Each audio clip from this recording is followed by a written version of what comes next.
Chapter 1. Guy Brennan pulled his 12-year-old Honda into the driveway of what used to be his house and sat there a minute, engine ticking, watching Derek Hoffman trim the hedge that Guy had planted 3 years ago. Derek moved the electric clippers like he was conducting the Little Rock Symphony. Precise little cuts that left the boxwood looking like something from Better Homes and Gardens. The hedge had never looked that good when Guy lived here. "Daddy!"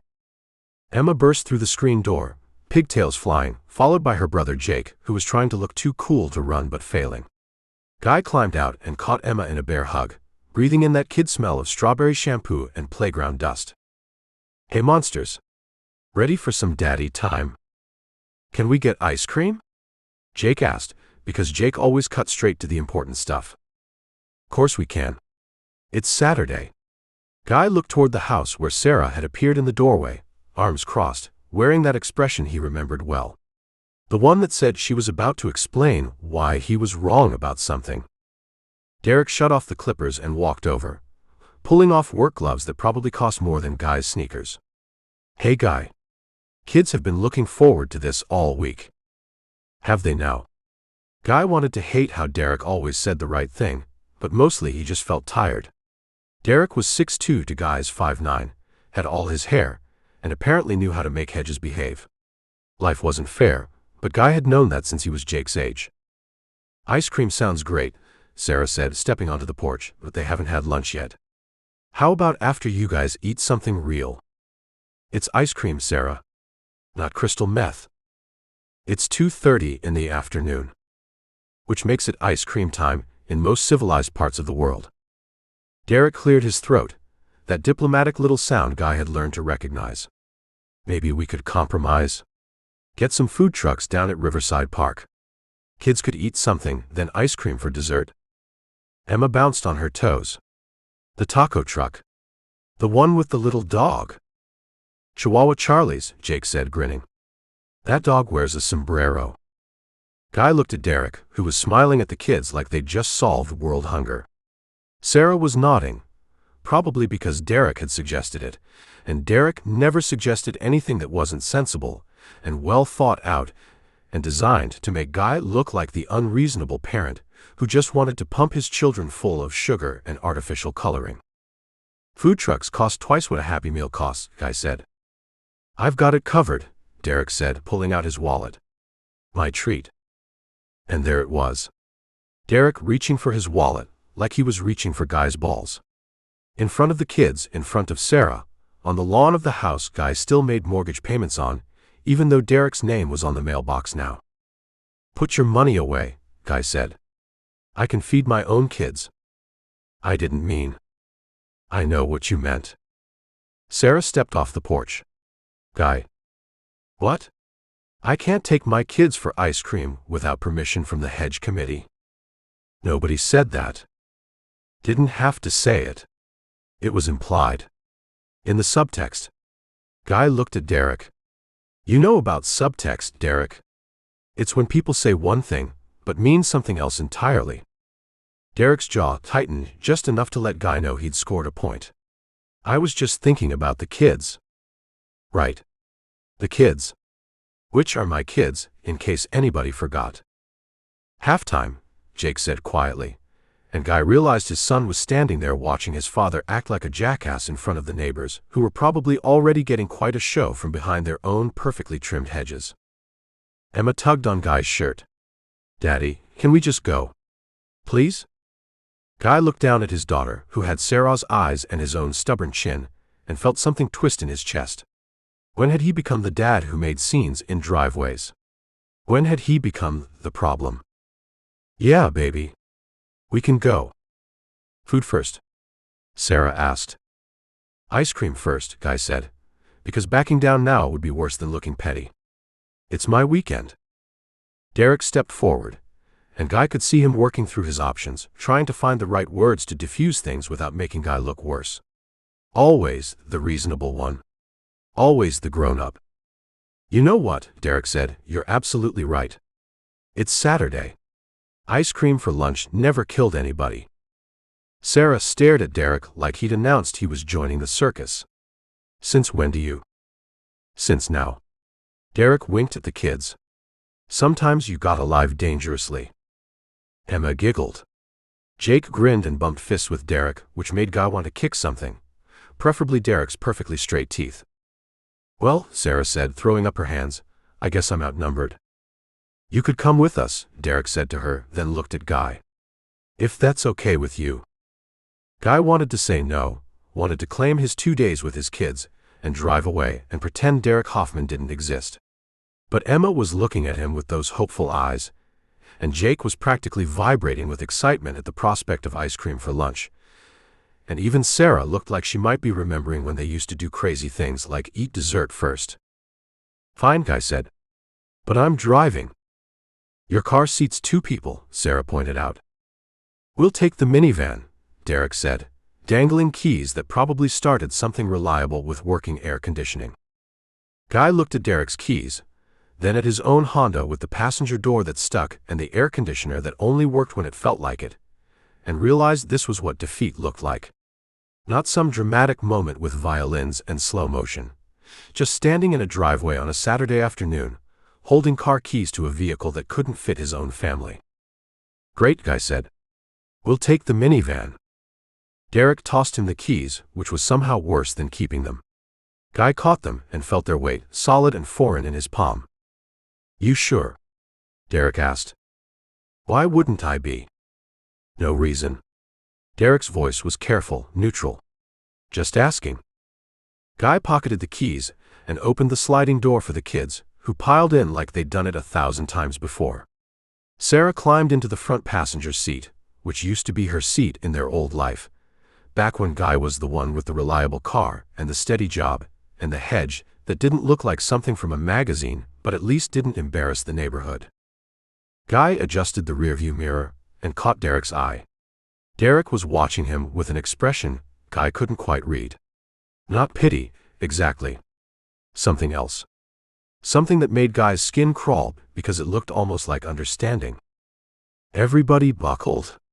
Guy asked, turning the key. The engine started on the first try, smooth and quiet. Of course it did.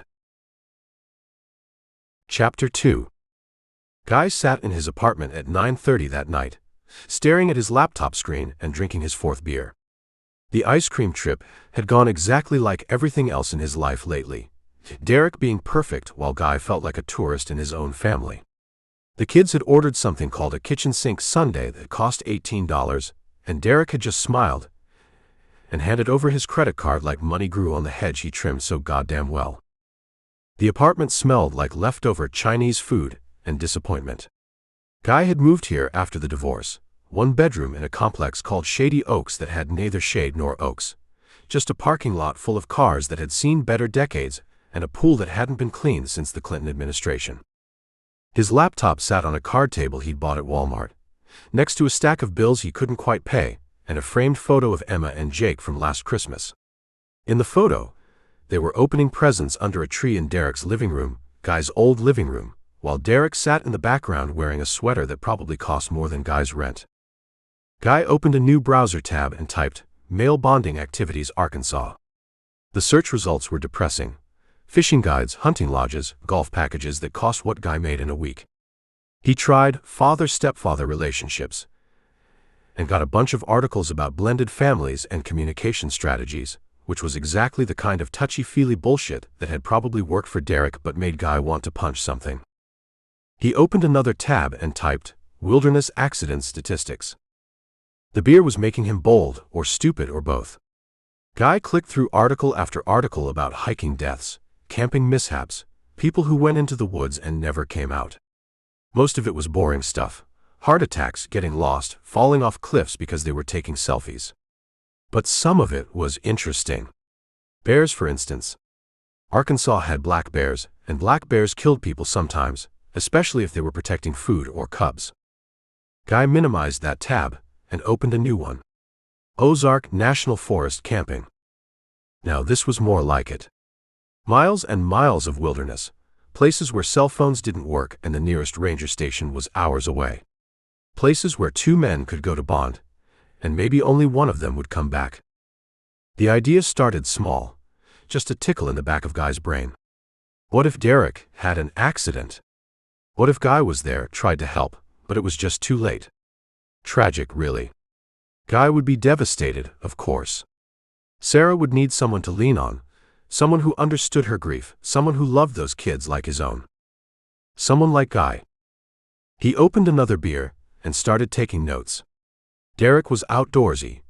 Sarah had mentioned he'd been in some kind of hiking club in college, back when he was probably captain of the debate team and president of the Young Republicans or whatever organization produced guys who looked good in khakis.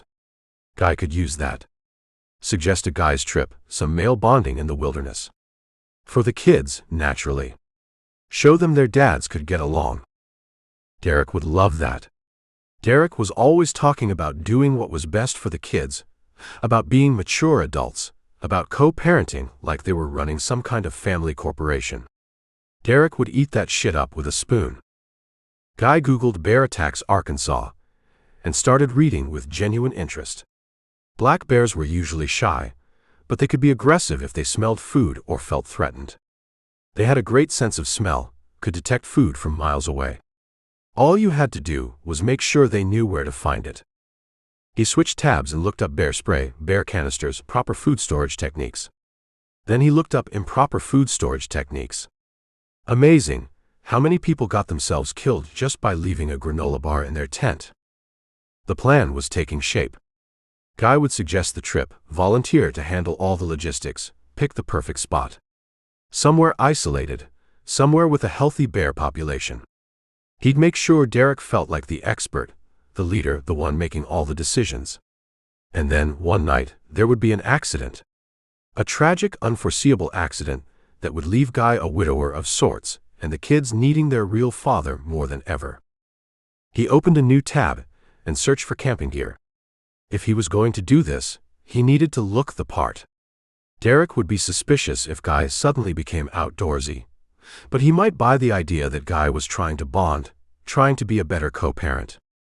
Especially if Guy played it right, made it seem like he was struggling with his ego, trying to do the mature thing. Derek loved that kind of psychological insight. Derek probably had a whole shelf of books about emotional intelligence and conflict resolution. Derek would see Guy's clumsy attempt at male bonding as growth, as healing, as exactly the kind of breakthrough their blended family needed. Guy finished his beer and opened another one. The apartment felt smaller now, cramped with possibility. He could see it already. The concerned phone call to 911, the search and rescue operation, the tragic discovery. He'd be devastated, naturally. Probably need therapy. Sarah would be there for him. The way they'd been there for each other through 20 years of marriage and 2 kids, and all the ordinary disasters that life threw at normal people. Before Derek. Before everything went sideways. Guy's phone buzzed with a text message. Sarah, thanks for compromising today.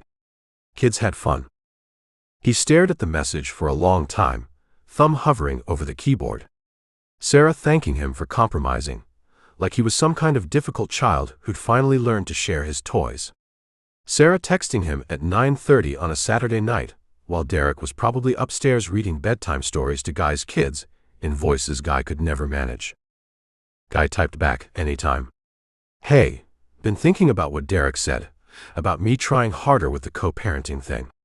Maybe he and I should do something together. Guy trip or something. He hit send before he could change his mind. The response came back in less than a minute. Really? Guy, that's wonderful. He'd love that.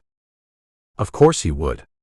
Derek would love the chance to bond with Guy, to show him how camping was supposed to be done, to demonstrate his superior knowledge of knots and compasses and whatever other wilderness skills they taught in expensive liberal arts colleges. Guy typed, nothing fancy. Just a weekend in the woods. Man stuff. I'll mention it to him. Don't make a big deal out of it. Just casual. Of course. This is really sweet of you. Sweet. Guy closed the laptop and finished his beer, looking around the apartment that smelled like failure and microwave dinners. Sweet was one word for it. He walked to the window and looked out at the parking lot, where his Honda sat under a streetlight next to a rusted pickup truck, and a minivan with a car seat in the back. Somewhere across town, Derek was probably tucking Emma and Jake into beds that used to be in Guy's house, reading from books Guy used to read, being the father Guy used to be. But not for much longer. Chapter 3. Guy spent Tuesday morning at Dick's Sporting Goods, wandering the camping section like he belonged there. He'd printed out a list from some outdoors website: sleeping bag, backpack, water purification tablets. But mostly he was trying to look like someone who knew the difference between a tarp and a rainfly. "You need help finding anything?" The salesperson looked about 19, and had that eager college kid energy that made Guy feel ancient. "Just browsing. Planning a camping trip with my buddy." "Cool. Where are you guys headed?" "Ozarks. Buffalo, National River area." Guy had memorized the names of 3 different wilderness areas, complete with trail maps and elevation charts. "My friend's the expert. I'm just trying not to embarrass myself." The kid nodded seriously. "Smart to do your homework. Buffalo's got some serious backcountry. You want something reliable." He gestured toward a display of high-end gear that probably cost more than Guy's monthly car payment. "What about that?" Guy pointed to a mid-range sleeping bag that looked appropriately rugged without breaking his credit card. "That'll work. Rated to 30 degrees, decent for spring camping." "You bringing a tent?" "He's handling the shelter. I'm supposed to cover navigation and food storage." Guy bought a compass, not the one he'd sabotaged for Derek, but a backup to make himself look prepared. He also grabbed a book called Wilderness Survival for Beginners, and made sure to leave it visible in his shopping basket. The whole performance cost him $200 he didn't have, but it was an investment. You had to spend money to make money, even if the money you were making was your old life back. Thursday evening, Guy showed up at the house with his new gear arranged carefully in the back of his Honda.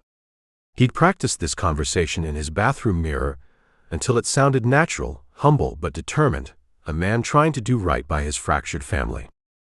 Derek answered the door wearing an apron that said, "Grill Sergeant," and holding a spatula. "Guy. Hey, come on in." "Perfect timing, just threw some burgers on." The smell of charcoal and cooking meat drifted from the backyard, along with the sound of the kids playing and Sarah's laugh. Guy's throat tightened. Thursday night cookouts used to be their thing, back when this was his house and his grill and his life. "Actually, I wanted to talk to you about something." Man to man. Derek set down the spatula and gave Guy his full attention, which was somehow worse than being ignored. "Sure. What's on your mind?" "Sarah mentioned you were in some kind of outdoors club in college. Rock climbing and hiking. Nothing too hardcore." Derek's face lit up the way it always did when someone showed interest in his hobbies. "Why?" "I've been thinking about what you said the other day. About me trying harder with this whole co-parenting situation." Guy shifted his weight, playing the part of a man swallowing his pride. "Truth is, I don't know how to do this. The kids see us together, and there's all this tension, you know. They shouldn't have to deal with that." "I appreciate you saying that. So I had this idea. Maybe we could do something together. Just us. Get to know each other outside of all the domestic stuff." Guy gestured vaguely toward the backyard, where Emma was shrieking with laughter at something Jake had done. "For their sake." Derek's eyebrows went up. "What did you have in mind?" "Camping trip. Long weekend in the Ozarks. I know you're into that stuff, and I figured it might be good for us to spend some time away from all this." Guy waved his hand to encompass the house, the situation, the careful choreography of their shared custody arrangement. "You want to go camping? With me?" "I know it sounds weird, but I keep thinking about how the kids watch us, you know. They're smart. They can tell when adults are just being polite." Guy looked down at his shoes, a man admitting his failures. "I want them to see us as friends. Real friends, not just 2 guys who happen to share their mom." Derek was quiet for a moment, and Guy could practically hear him processing, weighing the sincerity of Guy's offer against whatever reservations he might have. "That's actually a great idea," Derek said finally. When were you thinking? Next weekend? I looked up some spots along the Buffalo River. Supposed to be beautiful this time of year. Guy pulled out his phone and showed Derek the trail maps he'd downloaded. I'm not exactly outdoorsy, but I figured you could teach me. Make it a learning experience. Derek studied the maps with the focus of someone who actually knew what he was looking at. Steel Creek area's nice. Good hiking, decent fishing if you're into that. How many nights? 2, maybe 3. Whatever you think. You're the expert. I wouldn't say expert, but I've done my share of backwoods camping. Derek handed the phone back. You have gear? Some of it. Been shopping this week. Guy tried to look embarrassed about his inexperience. Probably bought some stuff I don't need and forgot stuff I do. I've got plenty of extra equipment. We can sort through it together, make sure you're set up right. That'd be great. I don't want to be the guy who ruins the trip because he brought the wrong socks or something. Derek laughed. Wrong socks can definitely ruin a trip. But don't worry, we'll get you sorted. Sarah appeared in the doorway, wiping her hands on a dish towel. How's it going out here? Food's ready. Guy just asked me to go camping, Derek said, and Guy could hear the genuine pleasure in his voice. Really? Sarah looked at Guy with something that might have been pride. That's wonderful. Buffalo River, Derek continued. Long weekend next week. Guy wants to learn some outdoor skills. And bond, Guy added, because Derek had missed that part and it was important. For the kids. Sarah's smile was the real thing, not the careful expression she usually wore when Guy was around. They're going to be so excited. Their dads, going on an adventure together. We should tell them over dinner, Derek suggested. Make it special. Guy nodded, though something twisted in his stomach at the word dads, plural, like Derek had equal claim to that title. But this was the plan. Let Derek feel included, feel important, feel safe right up until the moment Guy made sure he wasn't either of those things. Should we eat? Sarah asked. Before the burgers turn into hockey pucks. They walked toward the backyard together, Derek chattering about trail routes and camping gear, while Sarah listened with the same indulgent attention she used to give Guy when he got excited about something. Guy followed behind them, watching Derek's easy stride and broad shoulders, imagining those shoulders slumped against a tree trunk while Guy stumbled out of the woods alone, calling for help that would come too late. Emma and Jake ambushed them at the patio door, full of questions about why Daddy looked so serious, and whether Derek had burned the hamburgers again, and could they eat outside even though it was getting dark. Actually, Derek said, ruffling Jake's hair, your dad and I have some news. Guy watched his children's faces light up as Derek explained their camping trip, watched Emma bounce on her toes and Jake pump his fist like his favorite team had just scored. They were so happy, so excited about their two fathers finally getting along, finally acting like the grown-ups they were supposed to be. For just a moment, Guy almost felt bad about what he was planning. Almost. This is so cool, Jake said, grinning at both of them. You guys are going to be like best friends. Yeah, Guy said, meeting Derek's eyes across the picnic table. Best friends. Chapter 4. Guy spread Derek's compass across his kitchen table, next to a YouTube tutorial paused on how to recalibrate magnetic navigation equipment. The video featured a bearded survivalist who looked like he ate bears for breakfast, which made Guy feel slightly more confident about his sabotage skills. He'd borrowed the compass 3 days ago, under the pretense of familiarizing himself with navigation basics. Derek had handed it over with the kind of trust that made Guy's skin crawl, just passed along his expensive Suunto like they were actual friends sharing gear. The compass housing came apart easier than Guy had expected.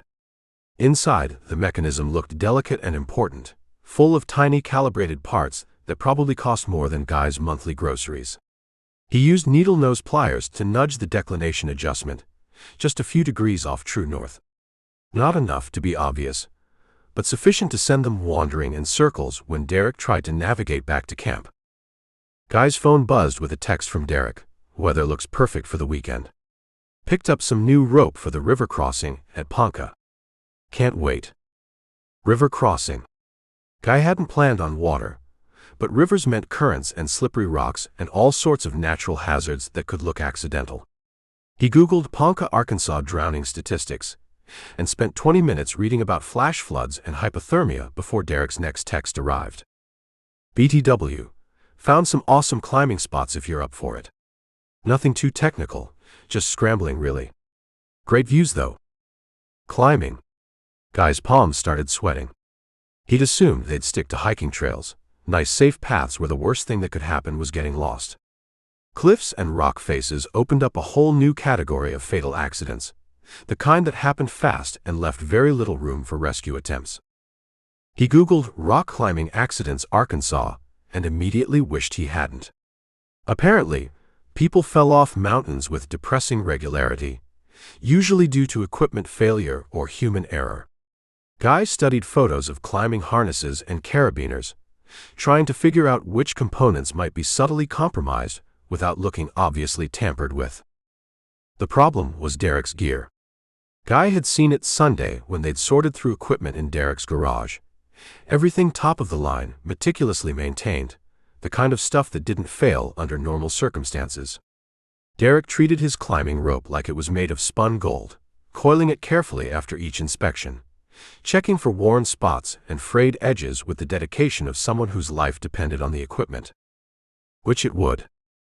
Guy needed Derek to trust equipment that looked perfect but wasn't. Something subtle, something that would hold under normal stress but fail at exactly the wrong moment. He opened a new browser tab and searched weakening climbing rope without detection. Most of the results were from climbing forums discussing gear failure and safety inspections, but buried in the technical discussions, Guy found what he was looking for. Exposure to certain chemicals could degrade nylon fibers without visible damage. A small amount of battery acid, applied to internal strands and allowed to dry, would create weak points that might not show up during casual inspection. Guy drove to AutoZone and bought a car battery, paying cash and telling the clerk he needed it for his boat. At home, he used a syringe to extract a few milliliters of sulfuric acid, then spent an hour watching videos about rope construction and fiber degradation. The hard part would be accessing Derek's gear without arousing suspicion. But Derek had already invited Guy over Thursday night to finalize their packing, which would give Guy the opportunity he needed. His phone rang. Derek. Hey, quick question about boots. What size do you wear? 10.5. Why? I've got an extra pair of hiking boots, broken in but still in great shape. Thought you might want to try them instead of buying new ones.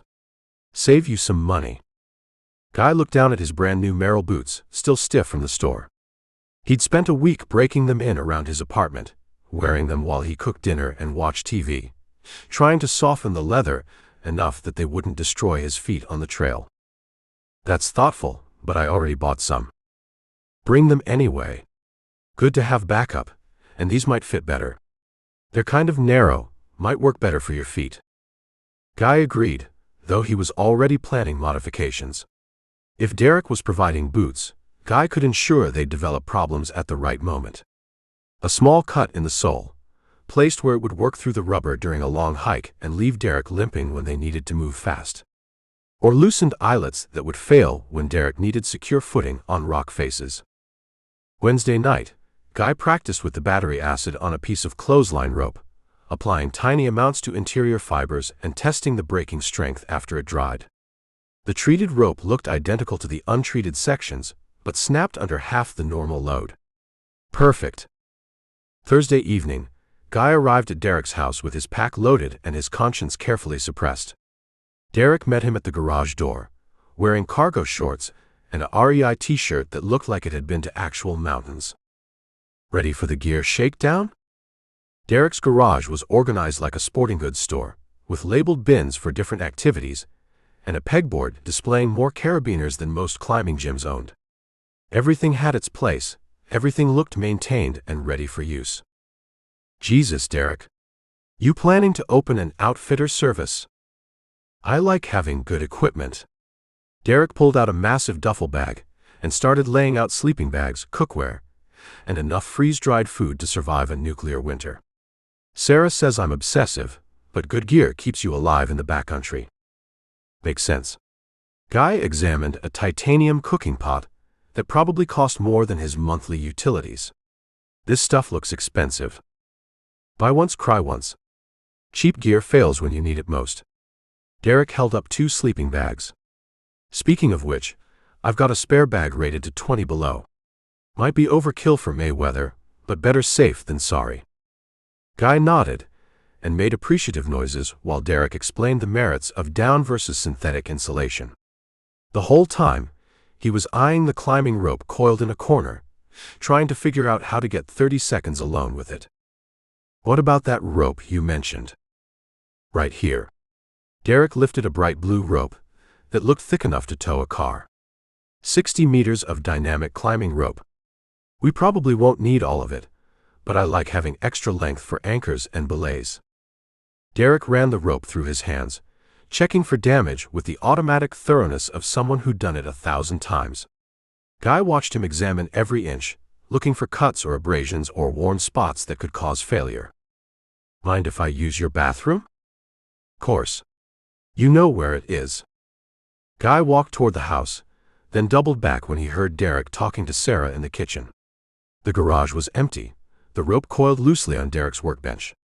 Guy pulled out the syringe and applied 3 small drops of battery acid to interior fibers, spacing them along a 10-foot section that would likely bear Derek's weight during a climb. The acid soaked in immediately, leaving no visible trace. Guy capped the syringe and slipped it back into his pocket just as Derek returned with 2 beers.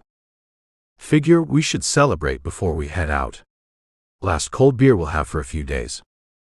They clinked bottles and Derek continued his gear lecture, explaining the differences between static and dynamic rope, demonstrating proper knot techniques, showing Guy how to tie figure eights and clove hitches like Guy's life might depend on getting them right. Which it might, if Derek figured out what Guy was planning. You're a good teacher, Guy said, meaning it despite everything else. Sarah says I get carried away with this stuff. But I'd rather over-prepare than have something go wrong out there. Derek tested one of Guy's knots, nodding approval. Wilderness doesn't forgive mistakes. No, Guy said, watching Derek coil the sabotaged rope with the same careful attention he gave everything else. It sure doesn't. They finished packing in companionable silence, Derek checking items off a printed list while Guy mentally rehearsed the story he'd tell the rescue workers. How Derek had insisted on leading the climb, how confident he'd seemed, how the rope had just snapped without warning. A tragic accident, the kind of thing that happened to even experienced climbers. Derek zipped up the gear bags and loaded them into his Subaru. Pick you up at 6 tomorrow. I'll be ready. This is going to be great, Guy. Really. I think this trip is exactly what we both need. Guy shook Derek's hand, feeling the calluses from rock climbing and rope work, the grip of someone who trusted his equipment and his skills and his new friend's good intentions. Yeah, Guy said. Exactly what we need. Chapter 5. Derek pulled into Guy's apartment complex at 5:58 Friday morning, because Derek was the kind of person who showed up early and probably flossed twice a day. Guy watched from his kitchen window as Derek climbed out of his Subaru wearing clothes that looked like they'd been designed by people who actually went outside for fun, technical pants with more pockets than a pool table, and a shirt that wicked moisture and blocked UV rays and probably repelled bears. Guy grabbed his pack and walked out to meet him, feeling like he was dressed for a costume party. His new hiking clothes still had creases from the packaging, and his boots squeaked when he walked. Morning? Derek said, looking annoyingly alert for someone who'd been awake since 5. Sleep okay? Like a baby. Guy had actually spent the night staring at the ceiling, running through scenarios and contingency plans, but Derek didn't need to know that. Derek popped the Subaru's hatch and started playing Tetris with their gear, fitting everything together with the efficiency of someone who'd done this before. Guy's pack looked shabby next to Derek's military surplus bags, like bringing a butter knife to a sword fight. Coffee. Derek held out a thermos that probably kept liquids at the perfect temperature for weeks. Guy accepted the cup and took a sip. It was better than anything he'd ever made in his apartment. Rich and dark, without that bitter edge that came from buying whatever was on sale at the grocery store. Thanks. This is good. Sarah got me this fancy single origin stuff for my birthday. Ethiopian beans, small batch roasted. Derek loaded the last of their supplies and closed the hatch. She says my regular coffee tastes like motor oil. Guy tried not to think about Sarah picking out expensive coffee for Derek's birthday, probably wrapping it in paper that matched his eyes, or whatever thoughtful things Sarah did for people she loved. Instead, he focused on the 2-hour drive ahead, and the wilderness beyond that, where Derek's expertise with coffee beans wouldn't matter as much as Guy's familiarity with the local terrain. They headed south on Highway 65, Derek driving with the relaxed confidence of someone whose car had been properly maintained and whose life was generally under control. The Subaru's interior smelled like leather and mountain air freshener, nothing like Guy's Honda with its ode to fast food and desperation. "So what got you interested in the outdoors?" Guy asked, because he needed to keep Derek talking, keep him relaxed and unsuspicious. "Started in college. Had this roommate who was into rock climbing. Dragged me out to the local crags every weekend." Derek adjusted his rearview mirror and changed lanes with the smooth precision of someone who'd never gotten a speeding ticket. "First time I rappelled down a cliff face, I was hooked. Something about trusting your equipment, testing yourself against the rock." "Sounds terrifying." "That's part of the appeal. Fear keeps you honest, makes you pay attention to details." Derek glanced over at Guy. "What about you? Ever done anything like this before?" "Camping as a kid. Boy Scouts for a few years, before I got distracted by other things." Guy had actually made it to Eagle Scout, but Derek didn't need to know that. Better to play the inexperienced city guy, who needed Derek's guidance and protection. They drove through Clarksville and Russellville, small towns that looked like they'd been frozen in 1987, then turned west toward the Buffalo River. The landscape changed gradually, flat farmland giving way to rolling hills covered in oak and hickory, the kind of country where people still fixed their own trucks and knew their neighbors' names. Derek pointed out landmarks as they drove: Petite Jean Mountain, the Arkansas River Valley, forests that stretched to the horizon without a single visible building. "This is why I love Arkansas. You can drive 2 hours from Little Rock and feel like you're in the middle of nowhere." "That's the idea," Guy said, though he meant it differently than Derek did. They stopped for gas and supplies in Harrison, Derek insisting on buying extra batteries and emergency flares, despite already having enough gear to outfit a small expedition. Guy watched him examine topographic maps at the convenience store counter, tracing trail routes with his finger while the clerk looked on with the bored expression of someone who'd seen plenty of city folks head into the woods with more equipment than sense. "You boys be careful out there," the clerk said as Derek paid for the maps. "Had some bear sightings lately around Steel Creek. Mama with cubs, which makes them extra ornery." "We'll keep our food stored properly," Derek said. "Thanks for the heads up." Guy felt a little thrill at the mention of bears. He'd been counting on wildlife encounters, but a protective mother bear was even better than he'd hoped. Black bears with cubs were notoriously aggressive, likely to attack first and ask questions later if they felt threatened. They drove the final 30 miles on increasingly narrow roads, pavement giving way to gravel that pinged against the Subaru's undercarriage. The forest closed in around them, dense and green and utterly isolated. Cell phone service had disappeared 20 miles back, which meant they were truly on their own now. Derek parked at the Steel Creek trailhead, where a weathered sign warned hikers about proper food storage and the importance of staying on marked trails. A couple of other cars sat in the lot, but their owners were nowhere to be seen, probably already deep in the wilderness, miles from help or witnesses. "This is it," Derek said, shutting off the engine. "Buffalo National River. Some of the most pristine wilderness in Arkansas." Guy climbed out and looked around at the towering trees and narrow trail that disappeared into shadows. The silence was complete, except for bird calls and the distant sound of running water. No traffic, no sirens, no human voices carrying across suburban backyards. Just wilderness, the kind of place where accidents happened and bodies sometimes weren't found for weeks. "Beautiful," Guy said, and meant it despite his ulterior motives. Derek was already unloading gear, checking straps and buckles with the systematic thoroughness that seemed to govern everything he did. Trail starts easy, just follows the creek for the first couple miles. Then we'll climb up to the ridgeline for the views.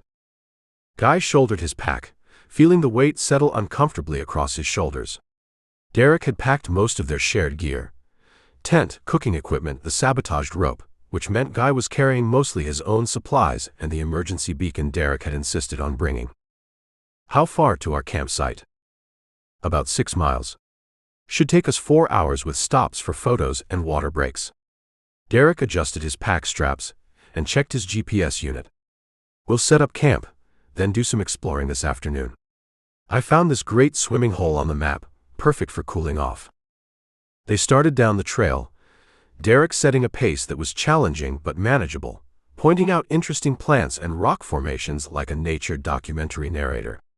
Guy followed behind, listening to Derek's cheerful commentary while planning the best locations for his various schemes. The trail wound through dense forest, crossing clear streams on fallen logs and climbing gradually toward higher ground. Guy found himself actually enjoying the scenery, despite his dark intentions: the way sunlight filtered through the canopy, the smell of wild honeysuckle, the sound of their boots on the leaf-covered path. "This is incredible," Guy said during a water break, looking out over a valley that seemed to stretch forever. "Wait until you see the view from our campsite," Derek said, taking a long drink from his hydration system. "It's right on the edge of a bluff, overlooks the whole river valley. Sunrise tomorrow morning is going to be spectacular." Guy nodded and made appreciative noises while privately noting the tactical advantages of a bluffside campsite. Plenty of opportunities for someone to accidentally get too close to the edge, especially in the dark or after a few beers around the campfire. They hiked deeper into the wilderness, following a trail that seemed to lead away from civilization and toward something ancient and primal. Guy could feel the forest watching them, patient and indifferent, the kind of place that had seen plenty of human drama over the centuries and would outlast whatever small tragedy Guy was planning. "You know what?" Derek said, as they navigated around a fallen tree. "I'm really glad we're doing this. Sarah was right. We needed some time to get to know each other without all the domestic complications."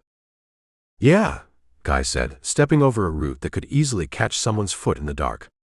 "This is exactly what we needed." Chapter 6. Their campsite perched on a limestone shelf 15 feet above Steel Creek, with a view that belonged on a calendar. Derek had chosen well: flat ground for the tent, a fire ring built by previous campers, and easy access to water without being too close to the creek's noise. The kind of spot that appeared in outdoor magazines with captions about finding paradise in your own backyard. Guy dropped his pack and walked to the edge of the bluff, looking down at the clear water moving over white stones. Fish darted in the shadows, and somewhere downstream a kingfisher rattled its call.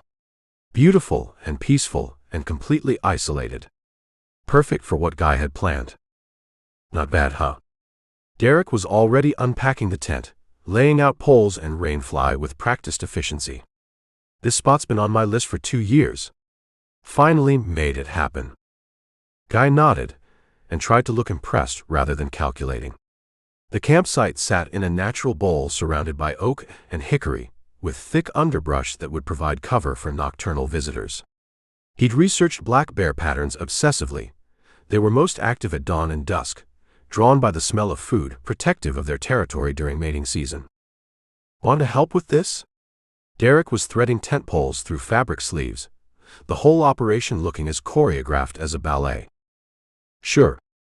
Guy grabbed the other end of the tent and tried to look like he knew what he was doing.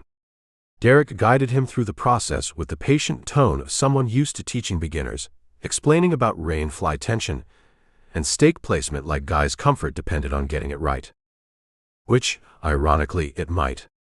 They worked together in companionable silence, Derek handling the technical aspects while Guy followed instructions and tried not to think about how genuine Derek's desire to help seemed.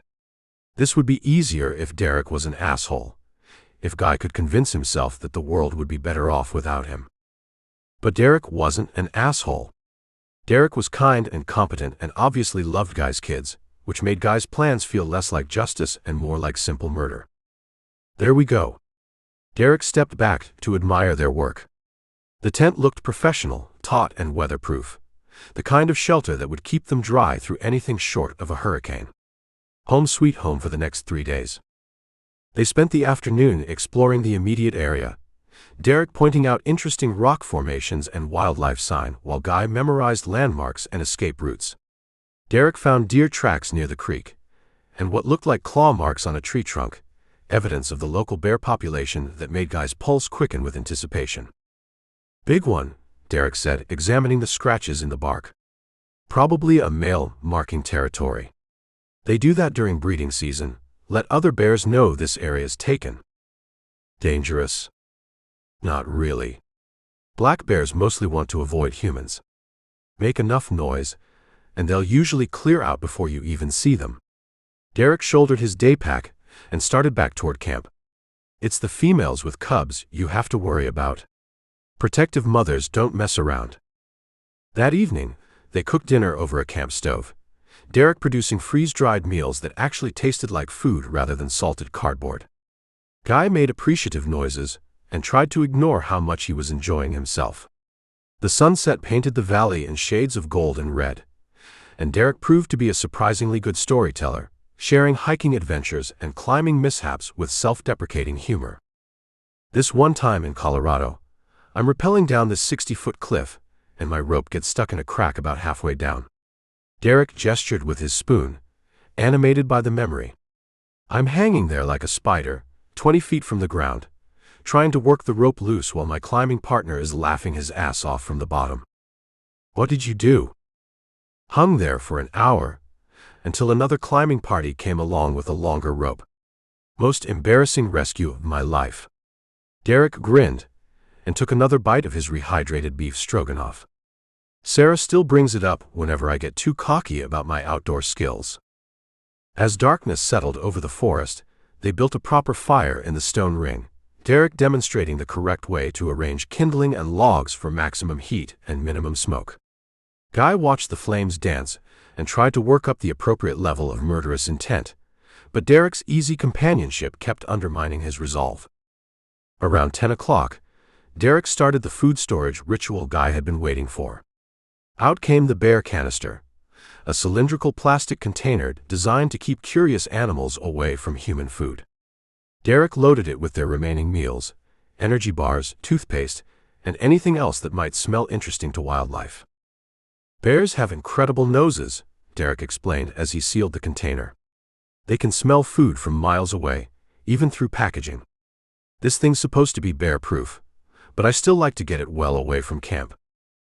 Derek walked 50 yards into the woods, Guy following with a flashlight. They found a sturdy oak tree with a branch about 12 feet off the ground, and Derek threw a rope over it with the casual accuracy of someone who'd done this hundreds of times. Help me haul this up. Guy grabbed the rope and pulled while Derek guided the canister, both of them working together to get their food supplies safely out of reach. The canister swayed slightly in the night breeze, a piñata full of freeze-dried meals and granola bars.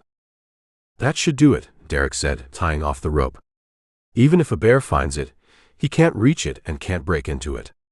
We'll sleep soundly, knowing our breakfast is safe. They walked back to camp, Derek chattering about bear behavior and proper food storage techniques while Guy planned his modifications to the system. All he needed was an hour alone after Derek fell asleep, time to retrieve the canister and redistribute their food around Derek's side of the tent. A few energy bars scattered in the brush, maybe some bacon bits from dinner sprinkled on Derek's sleeping bag.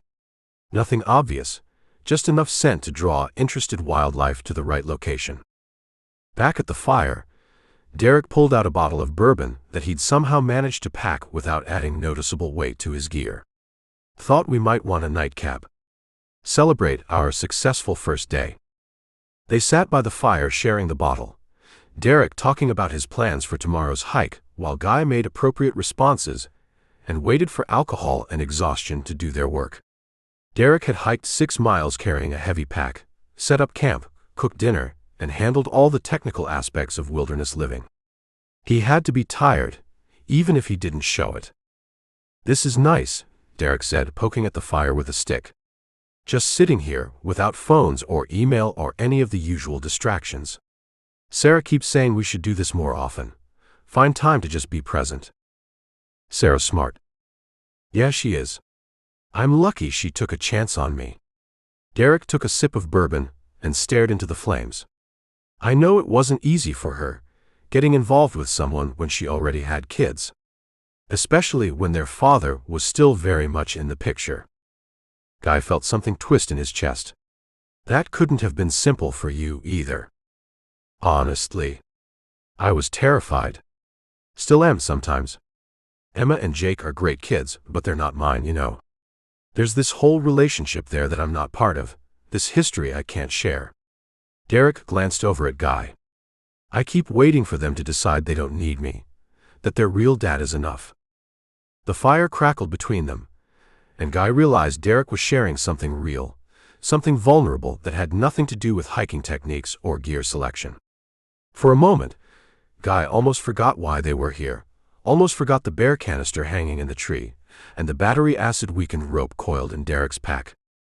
"They love you," Guy said, and meant it despite everything else. "I hope so. I really do." Derek finished his bourbon and stood up, stretching. "I should probably get some sleep. Want to get an early start tomorrow, hit the trail while it's still cool." Derek banked the fire and went through his nighttime routine, brushing his teeth with biodegradable toothpaste, checking the tent stakes, setting his boots neatly beside the entrance. Guy watched him prepare for sleep with the same methodical care he brought to everything else, and felt another pang of something that might have been guilt. "Night, Guy. Thanks for doing this." "Really?" "Yeah," Guy said. "Thanks for coming." Derek disappeared into the tent, and Guy sat by the dying fire for another hour, listening to the night sounds of the forest, and waiting for Derek's breathing to settle into the deep rhythm of sleep. An owl called from across the creek, answered by another from deeper in the woods. Something rustled in the underbrush, probably a raccoon or a possum going about its nocturnal business. Or maybe something bigger. When Guy was certain Derek was asleep, he retrieved the rope they'd used for the bear canister and walked quietly back to the oak tree. The container was exactly where they'd left it, swaying slightly in the breeze, full of food that would soon serve a very different purpose than Derek had intended. Guy lowered the canister carefully, trying not to make noise that might wake Derek or alert any actual bears to his activities. Inside were energy bars, trail mix, beef jerky, and a package of bacon they'd planned to cook for breakfast.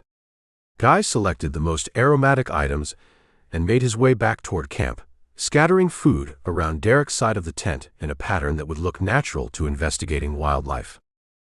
He saved the bacon for last, crumbling small pieces near Derek's pack and sleeping area, then sprinkled the remaining crumbs directly on the tent fabric where Derek's head would be. The smell would soak into the nylon and linger through the night, an invitation that no self-respecting bear could ignore.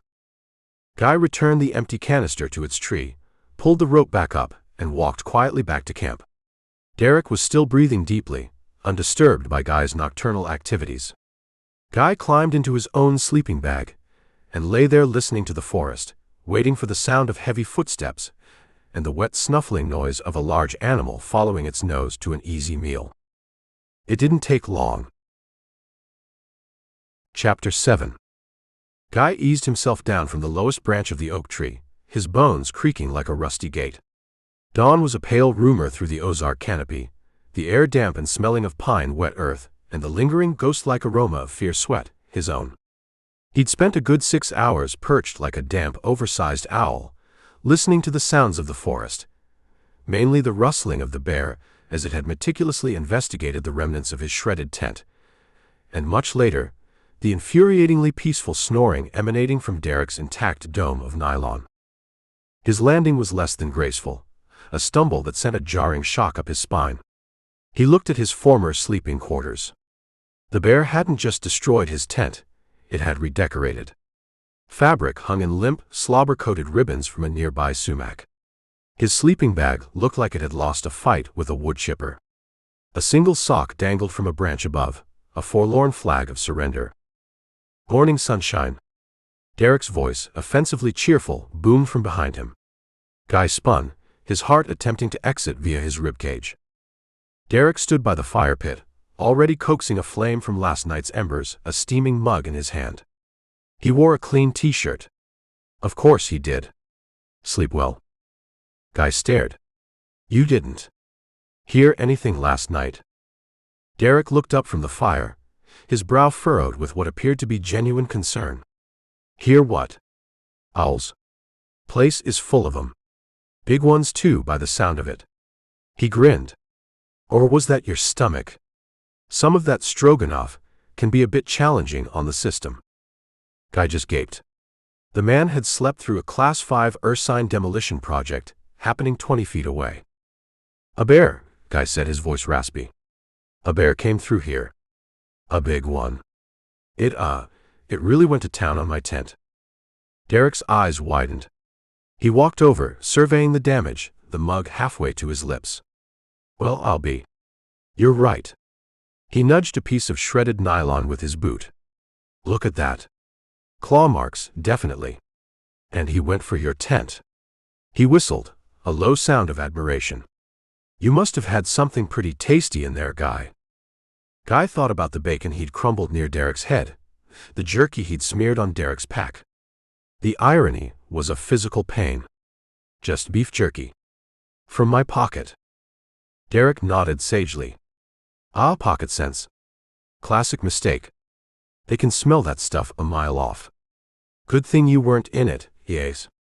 He clapped Guy on the shoulder, a gesture of hearty camaraderie that made Guy want to scream. Smart move sleeping in that tree. Quick thinking. Real woodsman stuff. Guy, who had scrambled up the oak in a fit of pure, unadulterated terror, managed a weak smile. Yeah, well. Instincts. Shows initiative, Derek said, apparently oblivious to the sarcasm dripping from Guy's tone. Tell you what, I'll make us some coffee. Double strength for you. Then we can get a move on. I was thinking we could try that loop trail up to Hawksbull Crag. Great views, and you can try out that compass I lent you. Get a feel for navigating. The compass. Guy's tampered compass. The one he'd so carefully recalibrated to send them wandering aimlessly. Hope, that stubborn little weed, sprouted anew in Guy's chest. Maybe the day wasn't a total loss. Sounds good, Guy said, trying to sound eager. Lead the way, Ace. You're the expert with that thing. An hour later, after a breakfast of Derek's perfectly brewed coffee and protein bars that tasted like compressed sawdust, they were packed and on the move. Derek, naturally, had an extra smaller tent for Guy. It was probably rated for Arctic expeditions. Guy's shredded belongings were unceremoniously stuffed into a trash bag Derek had also, of course, packed. Derek held the Suunto compass reverently in his palm, consulting it every few minutes like it was delivering divine prophecy. Okay, according to this, we bear northwest for about a click, then the trail should fork to the east. Northwest it is, Guy said, falling in behind him, feeling a small evil thrill. He'd nudged the declination just enough. Not immediately obvious, but over distance, it would add up. Oh, it would add up. They walked. Derek, ever enthusiastic, pointed out flora and fauna. That's a pileated woodpecker, Guy. Hear that call? Sounds like a jungle bird, doesn't it? Incredible, Guy muttered, swatting at a deer fly. His night in the tree had left him stiff, sore, and with several new insect acquaintances. The terrain grew steeper. The sun climbed, beating down through the leaves. Guy's new cheap boots were already starting to rub his heels raw. Derek, in his perfectly broken-in Salomons, moved like a mountain goat. After what felt like 3 hours, Derek stopped, frowning at the compass again. That's odd. What's up? Guy asked, feigning innocent concern. Thought we'd have hit that fork by now. Compass says we're still heading northwest, but my gut says we should be turning more easterly. Derek tapped the compass housing. Maybe there's some magnetic interference around here. Iron deposits in the rock, sometimes that happens. Could be, Guy said, looking around at the identical trees. This all looks the same to me. He was enjoying this, just a little. Derek's unshakable confidence was finally showing a crack. They pressed on. Derek consulted the compass with increasing frequency, his frown deepening. Guy made encouraging noises. "Sure you got that thing right side up, buddy?" Derek shot him a mildly annoyed look. "It's a Suunto, Guy. Pretty foolproof." Famous last words, Guy thought. Another hour passed. Guy was sweating through his shirt. His feet were on fire. They'd climbed a steep ridge, then descended into a gully that looked suspiciously like the gully they'd been in an hour ago. "You know," Guy said, panting, "that big mossy rock over there looks familiar." Derek stopped. He stared at the rock. He stared at the compass. He ran a hand through his perfect hair, which was now slightly less perfect, damp with sweat. "Okay. I'm officially perplexed. Maybe we should just head back to camp," Guy suggested, trying to sound helpful. "Take a break, try again later." Derek sighed. "Yeah, maybe you're right. Let's see, camp should be due south from here." He oriented the compass. "Okay. South it is." They walked south. Or what the compass claimed was south. Guy recognized the twisted oak they'd passed earlier that morning. Then he recognized the small creek bed they'd crossed not long after leaving camp. His feet were screaming. His patience was thinner than his shredded tent. And then, through the trees, Guy saw it. A patch of unnatural blue, Derek's tent. And next to it, the tattered, pathetic remains of his own. "Well, I'll be damned," Derek said, a note of disbelief in his voice. "We're back at the campsite." He looked at Guy, then at the compass, then back at Guy with a bewildered expression. "How in the world?" Before Guy could offer a suitably dumbfounded response, a new voice cut through the trees. "Mornin', folks. Everything all right here?" A man in a Park Service uniform stepped into the clearing. He was tall and lanky, with a weathered face and eyes that had seen a lot of seasons in the woods. His name tag read Ranger Dobbs. He was holding a clipboard and looking pointedly at the remains of Guy's tent. "Just admiring the local wildlife's interior design skills," Guy said. Ranger Dobbs allowed a slow smile.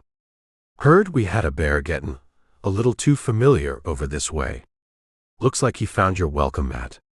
He gestured at Guy's demolished tent. "You fellas have all your food stored proper?" Derek, ever the responsible one, immediately stepped forward. "Yes, sir, Ranger." Bear canister hung well away from camp. "This fella," he nodded at Guy, "must have had some lingering scent on his gear." "Pocket full of jerky," he said. Dobbs' eyes twinkled. "Jerky, huh? That'll do it. They can smell a pepperoni stick in your pocket from the next county." He looked at Guy with newfound respect. "And you decided to vacate the premises before he got too friendly?" Guy shrugged. "Seemed like the polite thing to do." "Smart," Dobbs said. Derek, however, wasn't done. "Actually, Ranger, Guy here handled it like a pro. When he realized the bear was heading for his tent, he created a diversion. Drew it off. Kept it focused on the tent and not us." Guy stared at Derek. Was he serious? Dobbs raised an eyebrow. "A diversion? How'd you manage that, son?" Guy blinked.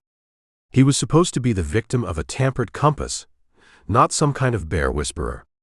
Loud noises. Derek jumped in again, his voice earnest. He was amazing, Ranger. Stood his ground, then made a strategic withdrawal. Real textbook bear encounter management. "In fact," Derek continued, warming to his theme, "Guy was just explaining to me the principles of setting bear boundaries. You know, establishing a perimeter using deterrence. He's actually quite knowledgeable." Ranger Dobbs looked from Derek to Guy, a slow grin spreading across his face. Guy could feel a flush creeping up his neck. This was not how he'd envisioned his sabotage playing out. "Bear boundaries, huh?" Dobbs said, stroking his chin. "Well now, not many folks got the sand for that kind of close-quarters negotiation with a black bear." He looked at the pristine condition of Derek's tent, then back at the disaster zone around Guy's former campsite. "Seems like your boundaries held up a sight better than your friends here." Derek beamed. Guy was just sharing his expertise. He's modest. Dobbs chuckled. Modest. Right. He made a note on his clipboard. Tell you what. We're having an advanced wilderness survival seminar up at the Ponca station tomorrow afternoon. Got a wildlife biologist coming in to talk about bear behavior and conflict resolution. Seeing as you boys are already field testing some advanced techniques. He winked. You might find it educational. Or at least entertaining. An advanced wilderness seminar. Guy wanted the earth to open up and swallow him. Derek, on the other hand, looked thrilled. That sounds fantastic, Ranger. We'd be honored. What time? Starts at 2. We'll cover everything from aggressive ungulates to what to do if you stare down a cougar. Dobbs tore a sheet from his pad. Here's a map to the station. It's a bit of a drive, but the scenery's worth it. He handed the map to Derek. And maybe, he added, looking pointedly at Guy's feet, invest in some better boots before then, son. And keep your jerkies sealed. Ranger Dobbs tipped his hat. You fellas have a good day. Try to keep the wildlife encounters to a minimum, yay. He turned and ambled back into the trees, leaving Guy standing there with his mouth open, the architect of his own ridiculous bear boundary-setting reputation. Derek folded the map carefully. Well, how about that, Guy?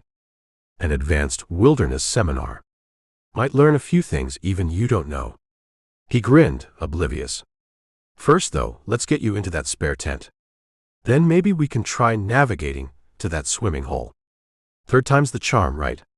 He picked up the Suunto compass, giving it a confident shake. I think I'm starting to get the hang of this thing. Chapter 8. Guy, still mentally reeling from being lauded as a bear boundary expert by a park ranger, just grunted. He was now ensconced in Derek's spare tent, a high-tech marvel of ripstop nylon that probably weighed less than Guy's left boot and cost more than his monthly alimony payment. You sure that compass isn't just decorative, Derek? Nah, it's a beaut. User error, most likely. Derek grinned, utterly unfazed by their hours of pointless wandering. Operator headspace and timing, as they say in the business. Or maybe it was just the magnetic personality of that bear throwing it off. Ready to conquer some actual distance? Guy figured any distance was actual distance after their morning's circular tour of the immediate campsite. He'd spent a good hour while Derek set up the new tent, surreptitiously examining his own boots. The cheap soles were already showing wear. Perfect. One less thing to actively sabotage. All right, Guy said, sighing with the resignation of a man doomed to follow a cheerful idiot with a faulty sense of direction. But if we end up back here for lunch, I'm blaming solar flares. The swimming hole, according to Derek's now recalibrated, or so he claimed, sense of direction and the ever-problematic compass, was supposedly a couple of miles downstream along Steel Creek, where it widened after a series of gentle rapids. Guy had other plans for those rapids. He'd noticed them on the map Derek had been so proud of, and yesterday afternoon, while Derek was waxing lyrical about the geological formations, Guy had taken a nature walk of his own. The creek narrowed there, funneling between a jumble of slick, algae-covered boulders.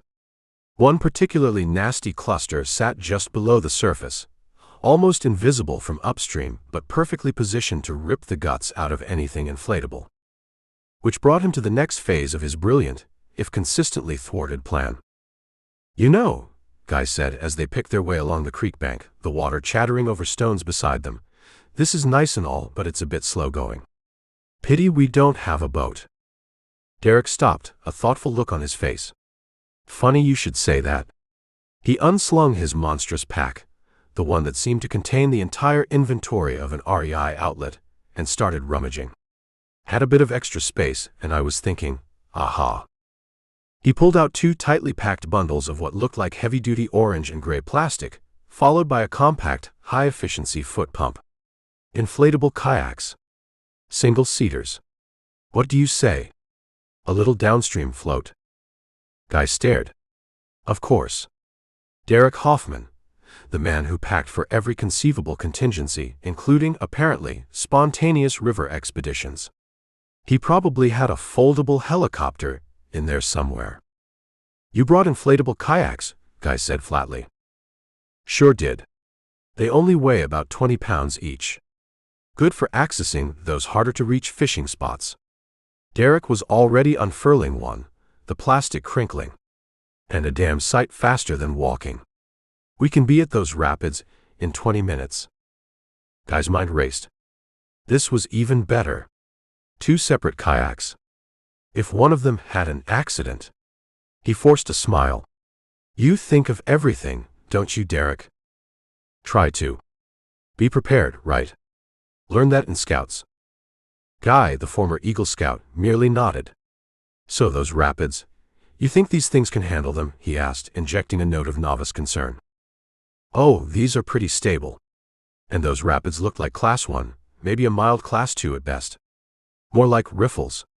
Still, best to be careful. One of us should probably take the lead, pick the line."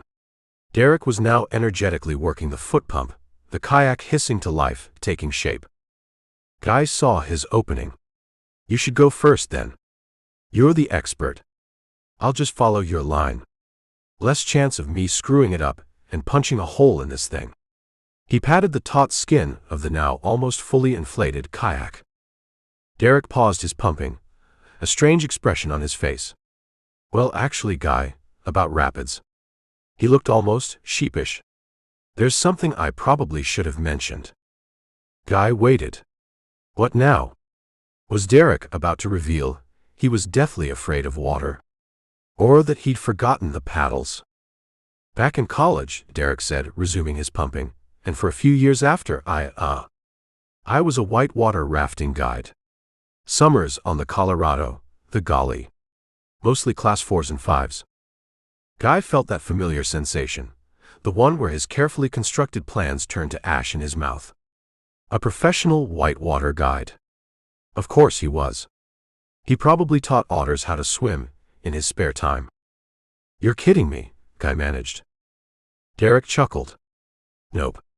Paid my way through half of grad school that way. Haven't done it in years, not seriously, but it's like riding a bike. You never really forget." He finished inflating the first kayak and started on the second. "So those little riffles downstream. Piece of cake." He looked up at Guy, his expression earnest. "Which is why you should take the lead, Guy." "Me?" Guy squeaked. "Yeah. It'll be good practice for you. Get a feel for reading the water, maneuvering the boat. I'll hang back, shout instructions if you need 'em. It's the best way to learn. Besides," Derek added, with a grin that Guy was beginning to truly despise, "you're the one who knows all about setting boundaries with wild things. Time to apply that to the river." Before Guy could protest, Derek had both kayaks inflated, paddles assembled, of course he had top-of-the-line collapsible paddles, and was expertly launching Guy's boat into the current. "Just keep her pointed downstream, use your paddle like a rudder. Look for the V-shaped tongues of smooth water. That's usually the deepest channel. And whatever you do, lean into the rocks, not away from them if you get too close. Lean into the rocks." "Right." Guy found himself kneeling precariously in the wobbly kayak, the paddle feeling alien in his hands. The current tugged him away from the bank. Derek gave him a cheerful thumbs up from his own kayak, effortlessly maneuvering it with casual paddle strokes. "You got this, buddy." Just like riding a very wet, unstable bicycle. The first 100 yards were deceptively calm. Guy flailed a bit with the paddle, sending himself in a slow circle before figuring out basic steering. Derek trailed him, offering encouraging shouts. "Looking good. Use those core muscles." Guy's core muscles were currently clenched in a rictus of terror. Then he heard it. A low roar, growing louder. The rapids. The creek narrowed, just as he remembered from his scouting trip. The water quickened, and he could see the churning white where it broke over submerged rocks. His rocks. The ones he'd so carefully memorized, the ones he'd planned for Derek to hit. "Okay, Guy." Derek yelled over the increasing noise. See that smooth V on the left? Aim for that. Paddle strong. Guy aimed for the V, he paddled. But his focus was on the cluster of barely submerged boulders to the right of the V, the ones he'd picked out for Derek's demise. He had a sudden, idiotic thought. If he could just show Derek how dangerous they were, maybe. He overcorrected, trying to steer slightly away from his own planned disaster zone. The kayak, flimsy and responsive to his panic jerks, veered sharply right. No, Guy left. Left. Derek's voice was urgent. Too late. The nose of Guy's kayak slammed into the first submerged rock with a sickening thud. The boat buckled, spun sideways, and then, with a horrifying lurch, tipped. The water was shockingly cold. It stole his breath, a frigid fist punching his chest. He gasped, swallowed a mouthful of gritty creek water, and went under. The current was strong, tumbling him like a sock in a washing machine. He flailed, his expensive non-waterproof hiking boots feeling like concrete blocks. His head hit something hard. Stars exploded behind his eyelids. Then strong hands gripped his life vest, hauling him upwards. He broke the surface, sputtering, coughing, gasping for air. Derek's face, grim and focused, was inches from his. Gotcha. Just relax, Guy. I've got you. Derek, still in his own kayak, was a whirlwind of efficient motion. He somehow managed to keep Guy's head above water, steer them both towards a shallow eddy, and beach his own boat, all while shouting reassurances. Guy, shivering violently, was dragged onto a gravel bar. He lay there, coughing up water, feeling like a half-drowned rat. His grand plan to watch Derek capsize had, in a spectacular display of incompetence, resulted in his own near-drowning. Derek was already pulling off his own dry top. Here, get out of those wet clothes. You'll freeze. He helped Guy strip off his sodden shirt and jeans, his fingers fumbling with cold-numbed coordination. Derek handed him the dry top and a pair of fleece pants from a dry bag that had, naturally, been tethered securely to his kayak. Hypothermia's no joke, even on a warm day, Derek said, his voice all business now. He was already gathering driftwood, pulling a waterproof container of matches from another pocket. Within minutes, a small, efficient fire was crackling to life. Guy sat huddled by the flames, wrapped in Derek's clothes, which smelled faintly of sandalwood and competence. Derek had retrieved Guy's swamped kayak, which, apart from a nasty scrape along the bottom, seemed largely undamaged. He'd even managed to salvage Guy's paddle. Close call, buddy, Derek said, handing Guy a steaming mug of something hot from a thermos. Tea. Of course he had tea. Good thing you were wearing that life vest. And good thing I was right behind you. He gave Guy a searching look. You okay? You hit your head pretty hard back there. Guy touched the back of his skull. A tender lump was already forming. Peachy, he croaked. Derek nodded, satisfied. He poked the fire with a stick. Well, that's enough excitement for one day, I reckon.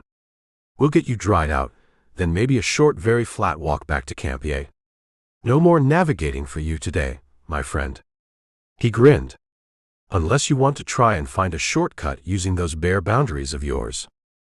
Guy just stared into the flames, the smoke stinging his eyes. Or maybe it wasn't the smoke. He was cold, miserable, humiliated, and his intended victim was currently saving his life with infuriating kindness and skill. Derek stood up, stretching. Tell you what, while you warm up, I'm going to scout ahead a little. See if I can spot an easier portage route for these kayaks, if we decide to use them again. Or, he winked, a nice high cliff for some scenic photos later. You like scenic photos, right, Guy? Chapter 9. You like scenic photos, right, Guy? Derek's voice echoed slightly as he headed off, leaving Guy steaming by the fire, literally and figuratively. Scenic photos. Cliffs. Derek was practically handing him opportunities on a silver platter, if only Guy could stop bungling them. Guy watched him go, the man's retreating back an infuriating silhouette of robust health and general do-goodery. The tea Derek had given him was Lopsang Souchong, smoky and complex like the inside of a dragon's nostril. Of course it was. Derek probably foraged for artisanal tea leaves during his morning ablutions. The warmth from the fire and Derek's borrowed fleece was seeping into Guy's chilled bones, but it did little to thaw the icy knot of frustration in his gut. Each elaborate plan, each carefully considered scenario, had backfired with a kind of perverse comedic timing. He was beginning to feel like a coyote in a Roadrunner cartoon, perpetually outsmarted by an opponent who wasn't even aware they were in a contest. But the cliff idea, that had potential. A fall from a sufficient height was reliably fatal. No complicated mechanisms, no unpredictable wildlife, just gravity. Gravity never let you down. Or rather, it always did, in a very permanent way. He just needed the right cliff. And Derek had just gone scouting. When Derek returned half an hour later, he was predictably enthusiastic. Found a great spot, Guy. Bit of a scramble to get up there, but the view is incredible. Overlooks the whole valley. Perfect for those photos. And he grinned. There's even a little outcrop that juts right out. Make you feel like you're flying. Guy's heart gave a little leap. An outcrop. Unstable, perhaps. One could only hope. Sounds breathtaking, Guy said, carefully arranging his features into an expression of someone who wasn't actively plotting murder. He'd surreptitiously worked on the laces of his own cheap hiking boots while Derek was gone, picking at the fibers of one lace near the aglet with a sharp piece of flint he'd found. It wasn't much, but a sudden snap at a critical moment, it was an option. A desperate, flailing option. You feel up to a short hike. It's not far. We can take it slow. Derek, bless his oblivious heart, looked genuinely concerned for Guy's well-being after the river incident. Sure, Guy said, rising a little too eagerly. Lead on. I could use some fresh air. And a good view. He made sure to limp slightly, favoring the ankle he'd supposedly twisted when he fell out of the kayak. The scramble up to the overlook was, as Derek had promised, a bit challenging. Guy, hampered by his feigned limp and genuine post-river fatigue, made a production of it, huffing and puffing while Derek bounded ahead like a mountain goat on a caffeine bender. Almost there. Derek called down, his voice echoing slightly from above. And trust me, it's worth it. Finally, Guy hauled himself over the last boulder and onto the promontory. Derek was right. The view was spectacular. The creek snaked through the valley below like a silver ribbon, sunlight glinting off its surface. The forest stretched out in an unbroken carpet of green, rising to meet a hazy blue horizon. And there, just as Derek had described, was the outcrop, a narrow finger of rock perhaps 6 feet long and 3 feet wide, jutting out over a sheer drop of at least 200 feet. It looked perfect. Perfectly treacherous. What did I tell you? Derek said, beaming, already fiddling with the expensive-looking camera he'd produced from yet another pocket of his miracle pack. Incredible, right? Come on, let's get a shot of you out on the point. You first, Guy said, his voice a little tight. You're the photogenic one. He needed to see how stable that outcrop really was. Nonsense. You're the conquering hero today. Survived the rapids, battled the mighty Steel Creek. Derek clapped him on the shoulder. Go on. Live a little. Guy took a tentative step towards the outcrop. The wind whistled up from the valley, tugging at his clothes. The drop was dizzying. He could practically feel the pull of the abyss. This was it. He'd get Derek out there, suggest he lean out a bit for a better angle. A little nudge, a stumble, tragic. He took another step. The rock felt solid enough under his boots. He glanced back at Derek, who was aiming his camera. Just a bit further, Guy. Get right to the edge. It'll be an epic shot. Guy shuffled forward, his eyes fixed on the crumbling edge of the outcrop. He could see where water and ice had worked at the sandstone, creating fissures and weaknesses. One good stomp, a sudden shift in weight. He was about 2 feet from the edge when Derek suddenly said, Whoa there, hold on a sec, buddy. Guy froze. Had Derek seen something?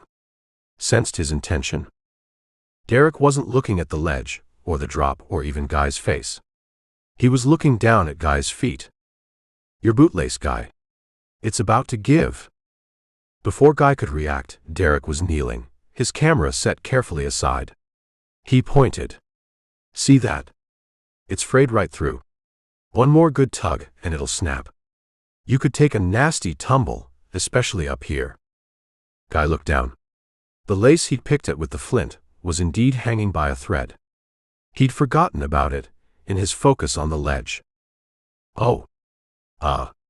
Yeah, cheap boots, Guy mumbled, his mind racing. This wasn't how this was supposed to go. Derek was supposed to be the one teetering on the edge, not fussing over Guy's footwear like a concerned mother hen. No worries, Derek said, already reaching into one of his seemingly bottomless pockets. Always carry a spare. He produced a brand new, heavy-duty bootlace, the color of dried blood. Here, let's get this swapped out for you. Wouldn't want you tripping over yourself. Derek efficiently unlaced Guy's boot, his movements quick and precise. Guy stood there, feeling a bizarre mixture of fury and disbelief. Here he was, trying to orchestrate Derek's demise, and Derek was fixing his bootlace, preventing him from tripping on his own sabotaged footwear. The irony was so thick, Guy felt he could choke on it. You know, Derek said, expertly threading the new lace through the eyelets, Sarah's always telling me I overpack. But it's moments like these, you know. Better to have it and not need it, than need it and not have it. He looked up and grinned. That applies to bootlaces, first aid kits, and apparently whitewater rescue skills. He finished lacing the boot, tying it with a neat, secure knot. There you go. Good as new. Now where were we?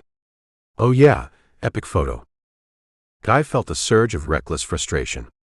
The carefully planned fall, the subtle nudge, all ruined by a damned bootlace and Derek's incessant, infuriating helpfulness.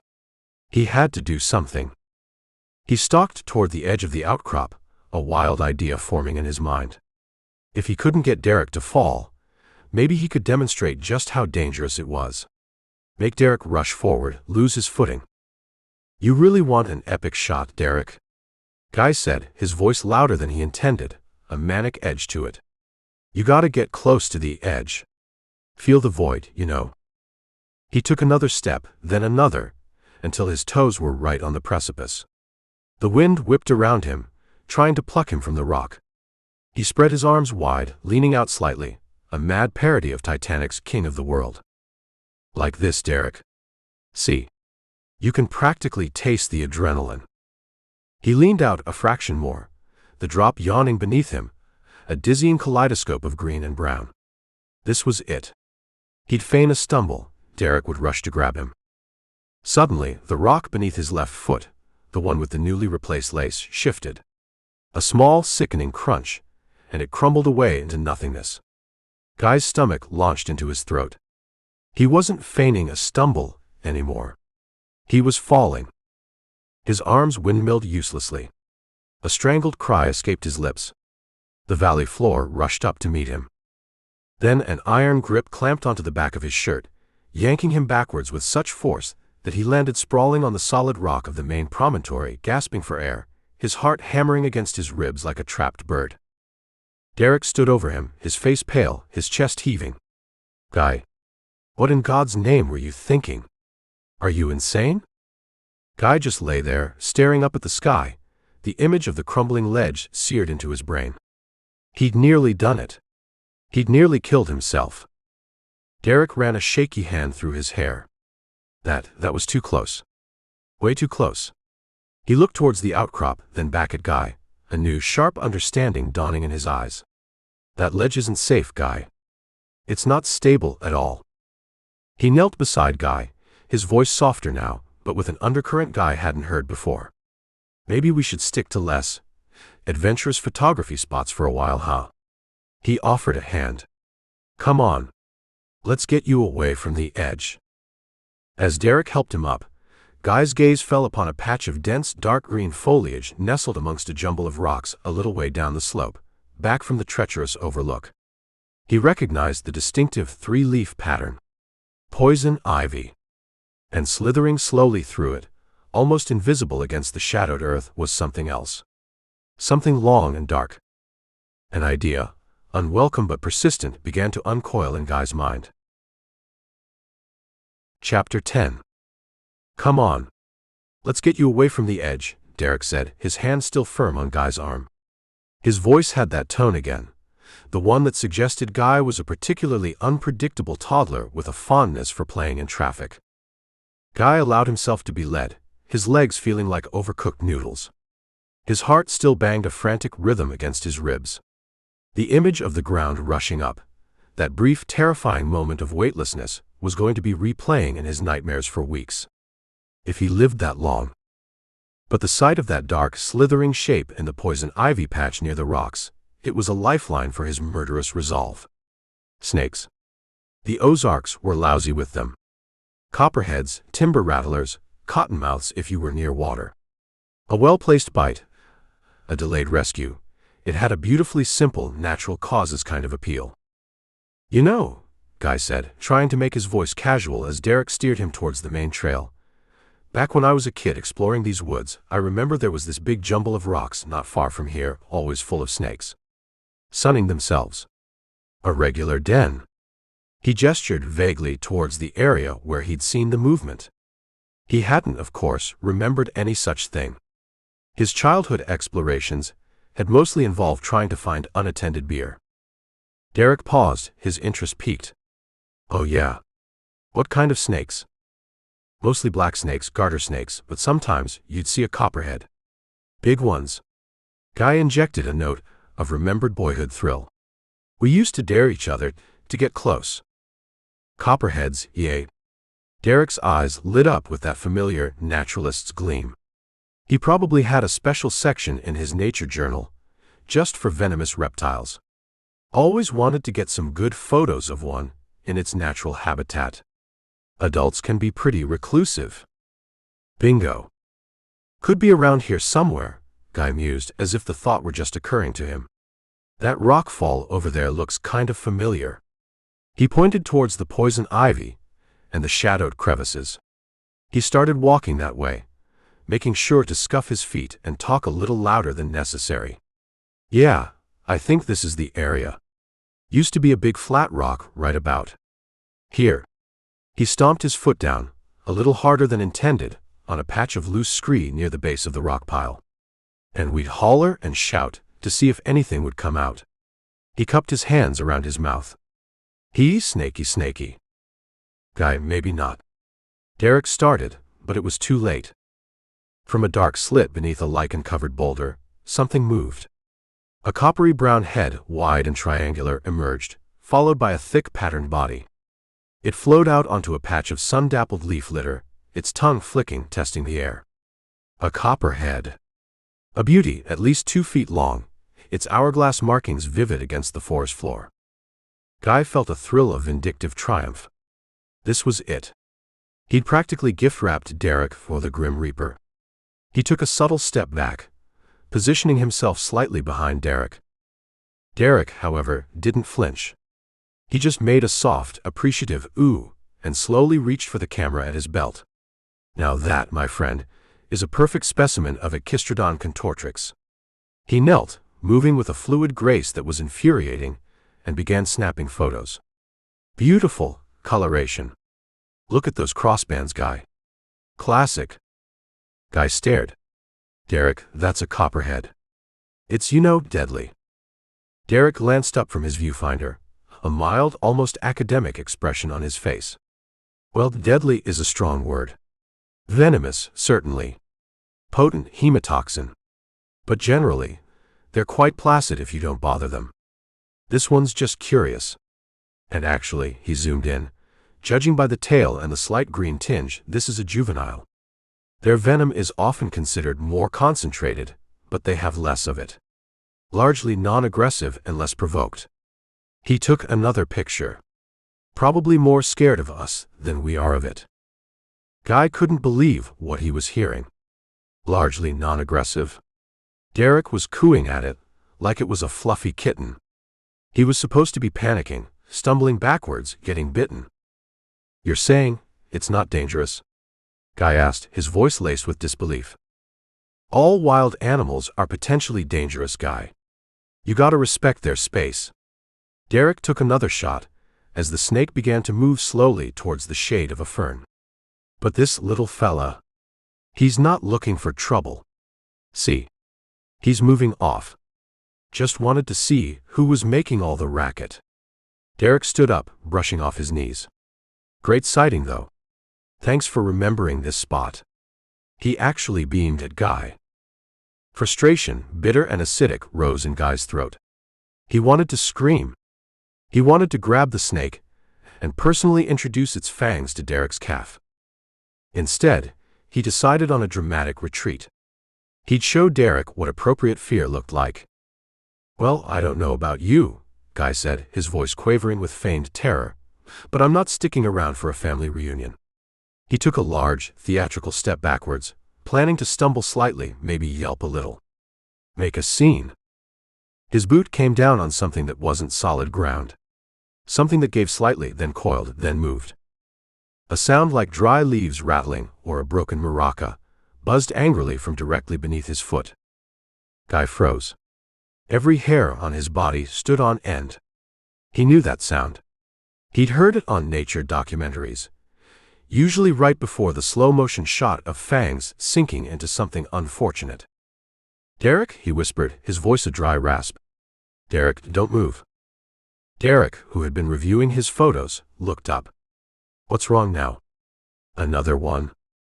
"I think," Guy said, his eyes wide, staring straight ahead, afraid to look down, "I think I just stepped on something buzzy." Derek's demeanor changed in an instant. His easygoing naturalist vibe vanished, replaced by a sharp, focused intensity. "Okay, Guy. Don't move a muscle. Describe what you felt." "Soft. Lumpy. Then coily. And then the buzzing. Right under my heel." "Rattlesnake," Derek said, his voice calm but firm. "Timber rattler most likely, around here."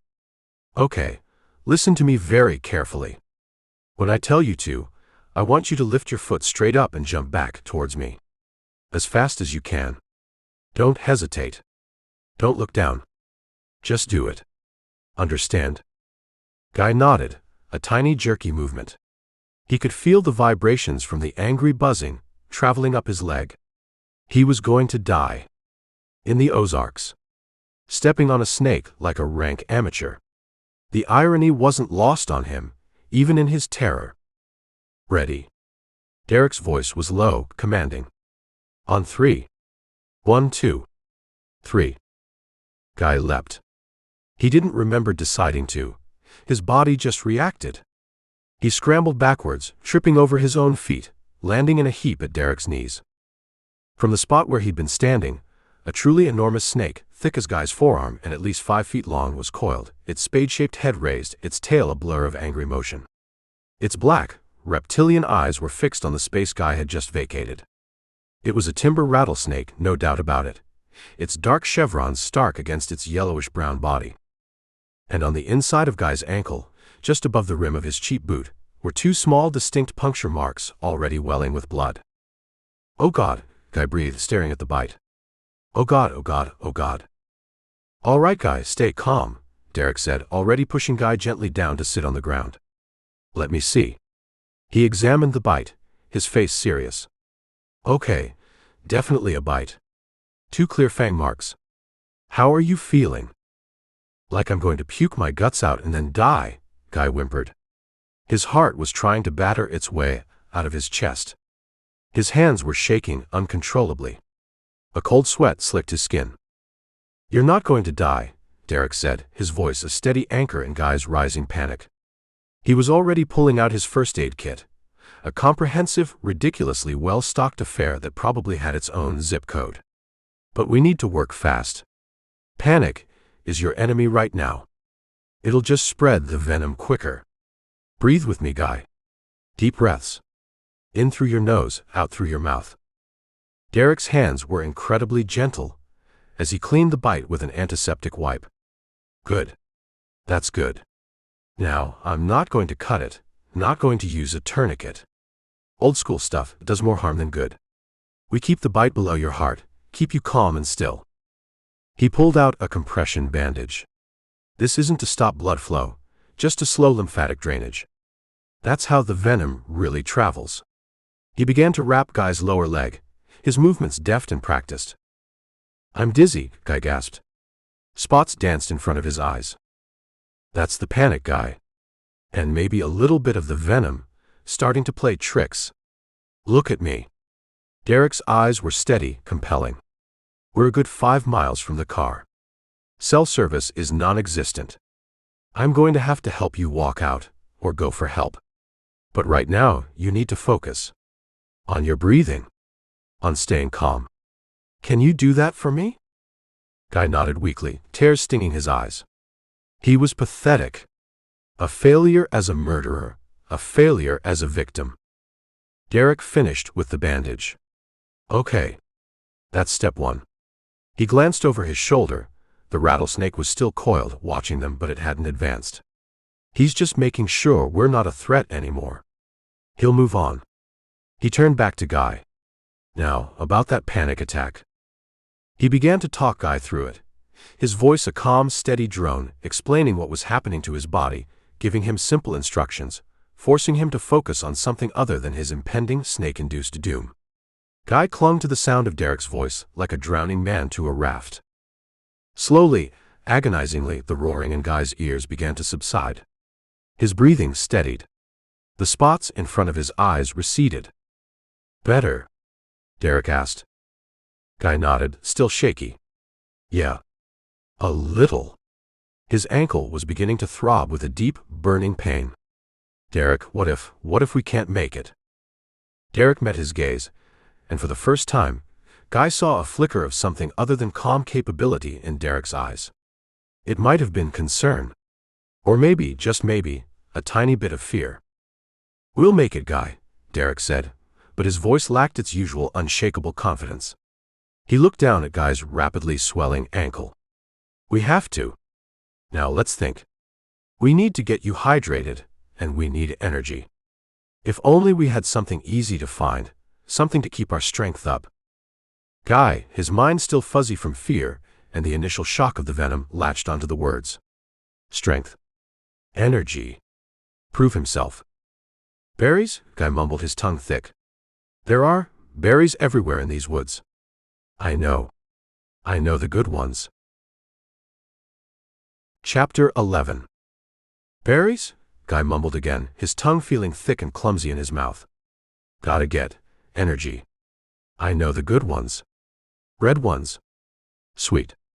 His ankle was a throbbing furnace of pain, and waves of nausea kept washing over him. The world had taken on a slightly tilted, shimmery quality. Derek was looking at him with an expression Guy couldn't quite decipher, a mixture of pity, alarm, and perhaps a dawning suspicion that he was tethered to an actual, certifiable lunatic. "Guy, right now, berries are not our top priority. Getting you out of here is. That ankle is swelling up fast." He gently touched Guy's leg above the compression bandage. The skin was hot and tight. "We need to keep you still for a bit longer. Let the anti-venom in that bite kit I'm hoping is in your car do its work, assuming we can even get you there." He conveniently forgot to mention that Guy had driven his own ancient Honda, not Derek's well-stocked Subaru. No, gotta prove." Guy insisted, a bizarre sense of urgency gripping him. "Prove what? That he wasn't entirely useless? That he could contribute something other than near-fatal incompetence? Or was it just the venom addling his brain, making him fixate on the last coherent thought he'd had before stepping on the reptilian landmine? Woodsmen. We're woodsmen. Live off the land. He tried to push himself up. Show you. Poisonous ones, stay away. But the good ones. He had, in a fit of pre-trip psycho-research, looked up local poisonous berries. Baneberries, doll's eyes, nightshade. He had a vague mental image of some attractive-looking red ones that were apparently quite toxic. If he could just get Derek to sample a few. Derek sighed, the sound heavy with resignation. "Okay, Guy. Okay. Tell you what. You stay put for a minute. Don't move that leg. I'll scout around right here, see if there are any berries you recognize. But you point, I pick. Deal?" He clearly thought Guy was delirious, but was perhaps humoring him to keep him calm. Deal? Guy said, a cunning glint in his feverish eyes. This was perfect. He wouldn't even have to get up. Derek began to slowly circle the small clearing, his eyes scanning the undergrowth. Guy, propped against a tree, watched him, his head swimming. The pain in his ankle was a constant burning throb. How about these, Guy? Derek called, pointing to a low bush with clusters of small dark blueberries. Look like blueberries or huckleberries, maybe. Guy squinted. Nah. Too dark. And the leaves are wrong. Keep looking. He needed red. Bright, tempting, poisonous red. Derek moved on, his gaze meticulous. He was, Guy had to admit, annoyingly thorough. He seemed to be examining every leaf, every stem. What about these? Derek gestured to a small plant with waxy green leaves and a cluster of pale, almost luminous white berries, each with a sinister-looking dark purple spot. These are distinctive. Guy's breath caught. Doll's eyes. Baneberry. He remembered the picture from the website. Highly toxic.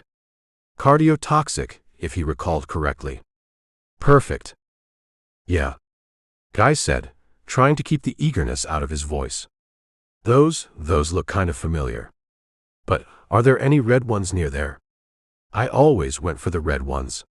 He was trying to steer Derek, make it seem like Derek was the one finding them. Derek's eyes scanned the area around the baneberries. Red ones, red ones. Ah. Over here, by this rotten log. Bright red. Are these them? He was pointing at a low-growing vine with small, shiny scarlet berries. Guy peered, his vision blurring slightly. They were red. They looked plausible. He couldn't quite recall the specifics of the poisonous red berries he'd researched, but these looked suitably enticing. And they were right next to the deadly baneberries. Maybe they were a matched set. Yeah. Guy said, with more enthusiasm than his condition probably warranted. Those are the ones. The woodsman's friend. Full of electrolytes. He wasn't sure what electrolytes were, but it sounded impressive. Derek approached the red berries cautiously. He didn't pick them. Instead, he squatted down, examining the leaves, the way the berries grew on the stem, the structure of the plant itself. He pulled a small magnifying glass from, where else, one of his many pockets and peered intently. Guy waited, his heart thumping a little faster, a strange counterpoint to the venom-induced throb in his leg. After a minute, Derek stood up, a thoughtful frown on his face. Guy, he said slowly, these red berries here are Solanum dulcamara, commonly known as bittersweet nightshade. Guy blinked. Nightshade. Is that good? Not particularly, Derek said, his voice dry. It's in the same family as tomatoes and potatoes, but the unripe berries and to some extent the ripe ones and the foliage contain solanine. Toxic. Causes gastrointestinal distress, nausea, dizziness, hallucinations in larger doses. Definitely not on the menu. He then turned his attention to the white berries. And these, Guy, he said, pointing to the doll's eyes with the tip of his boot, are Actea pachypoda. White baneberry, or doll's eyes. Highly poisonous.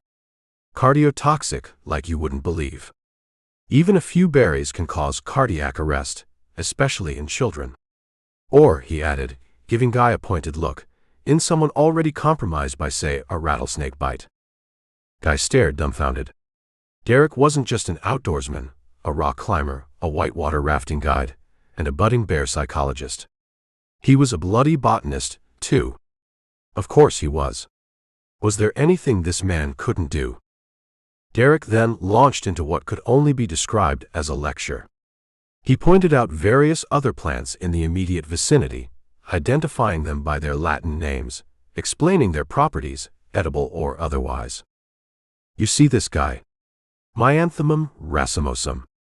False Solomon's seal. The young shoots are edible, taste a bit like asparagus. But the berries, while not deadly, can be a strong laxative. He gestured to a fern. Ostrich fern. Matucha struthiopteris. The fiddleheads in spring are delicious if you cook them right. But you've got to be sure you're not getting bracken fern, which is carcinogenic. Guy tried to nod along, to look interested, but his head was spinning. The pain in his ankle was getting worse, and a wave of intense nausea was rising. Derek's voice seemed to be coming from a great distance. He felt hot, then cold. The red berries, the bittersweet nightshade, seemed to shimmer in his vision. They looked so bright, so juicy. He was thirsty. His mouth was dry. Maybe just one wouldn't hurt. For the electrolytes. He didn't even realize he was doing it. His hand, seemingly with a mind of its own, reached out towards the vine. Derek was still talking, pointing out the three-lobed leaves of a poison ivy plant that Guy was, apparently, sitting dangerously close to. And the urushiol oil can stay active for years, which is why you should always. Guy's fingers closed around a small cluster of the shiny red nightshade berries. He brought them to his lips. They were cool and smooth. He popped them into his mouth. They weren't sweet. They had a strange, slightly bitter metallic taste. He chewed, then swallowed. Derek stopped his lecture mid-sentence. His head snapped around. Guy, what did you just put in your mouth? Guy looked at him, confused. Nothing. A bead of red juice trickled from the corner of his mouth.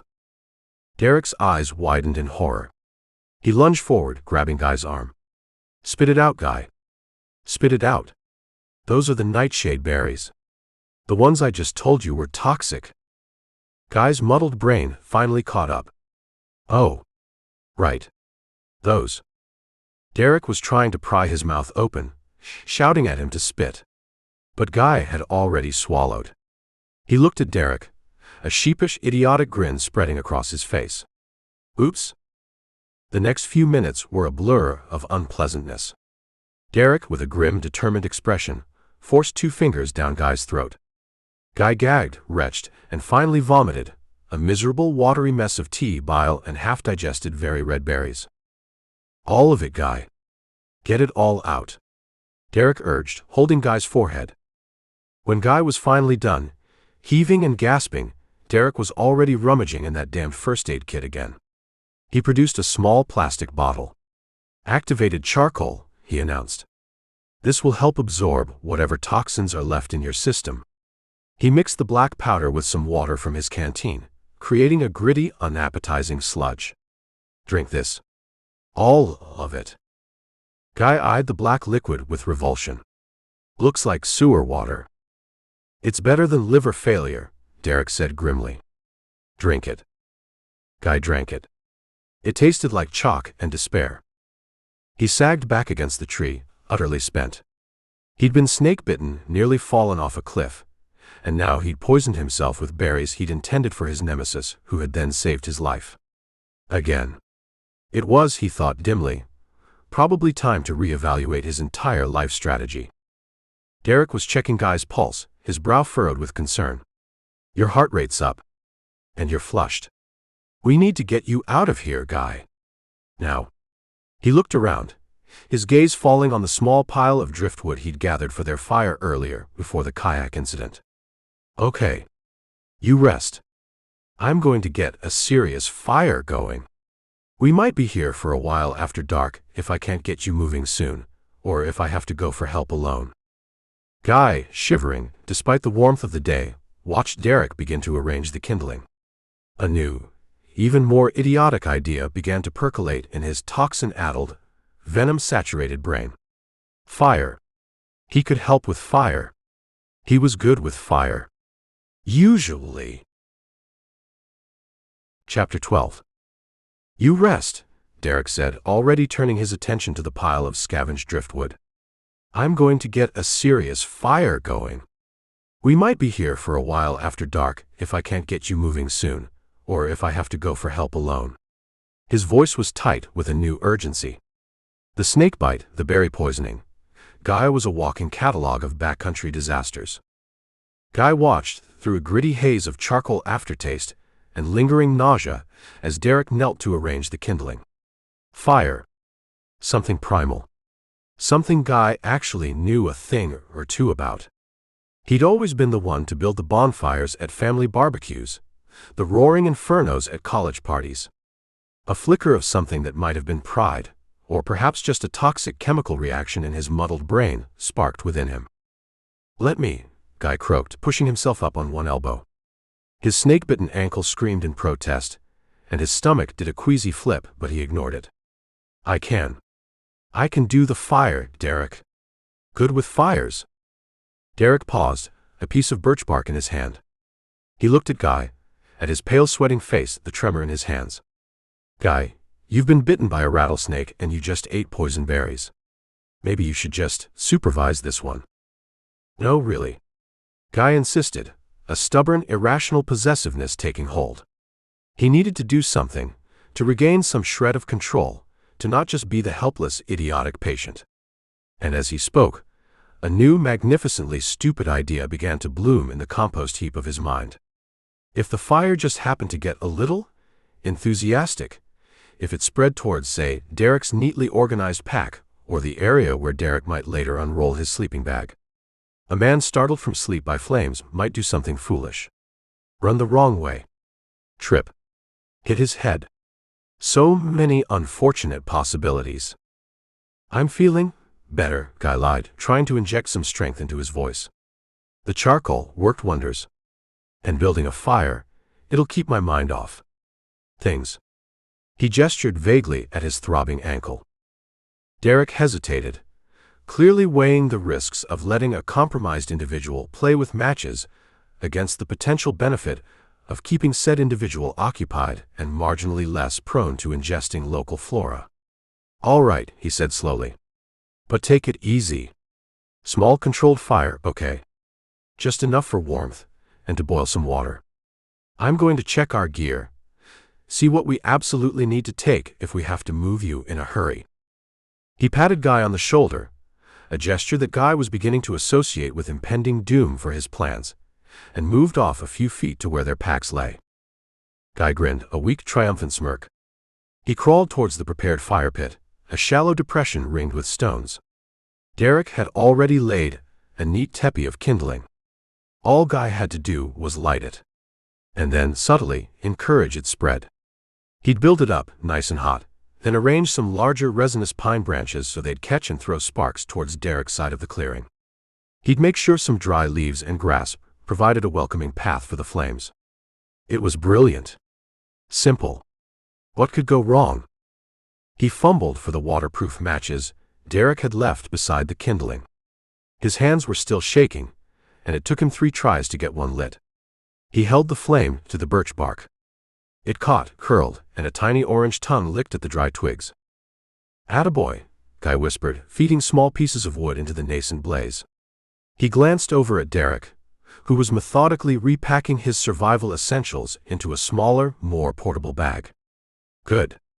Distracted. Guy added more wood, larger pieces now. The fire grew, crackling merrily, sending a plume of gray smoke into the still afternoon air. He began to subtly arrange his fire-spreading elements.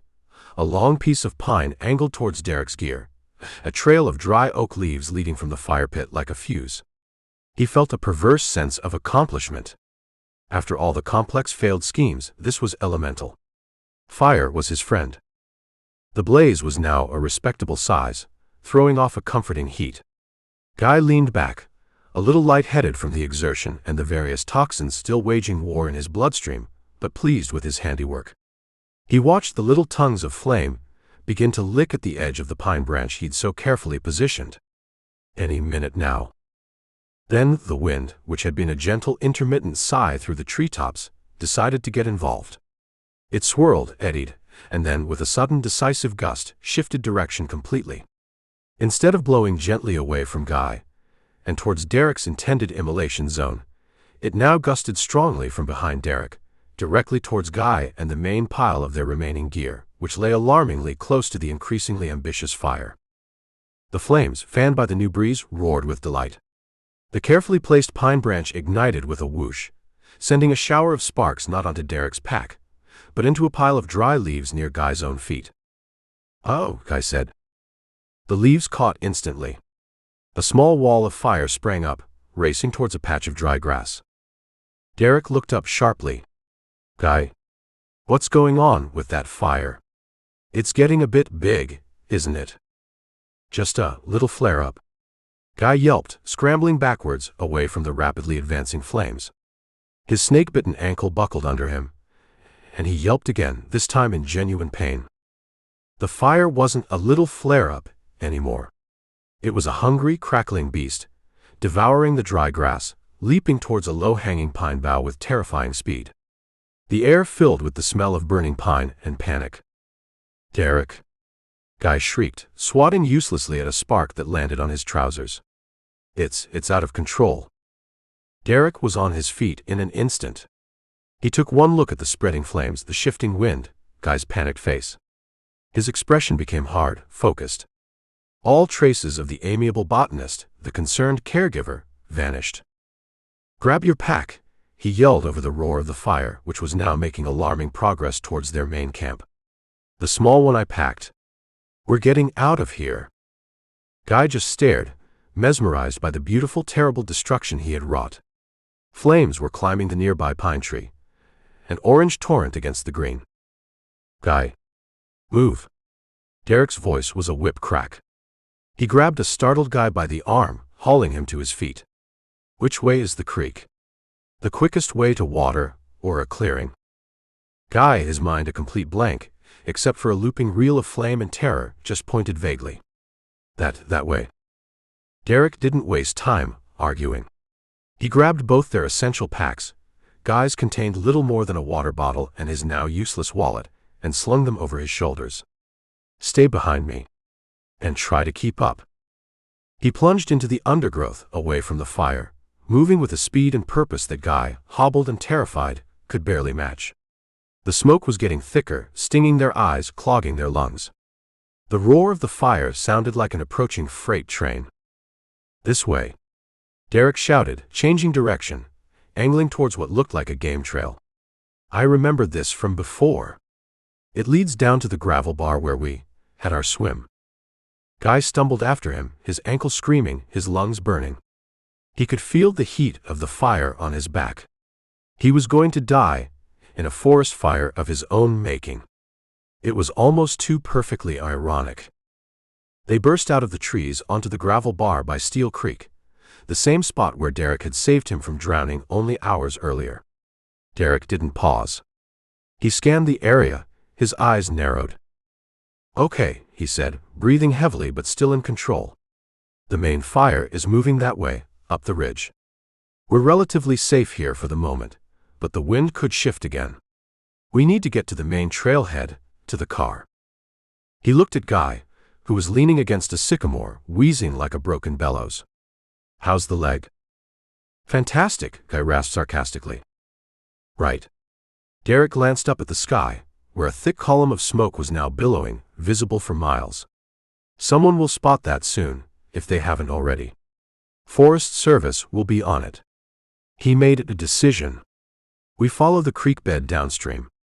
It's slower going than the trail, but the trail is likely cut off or too close to the fire front. The creek will take us back towards the main parking area, eventually."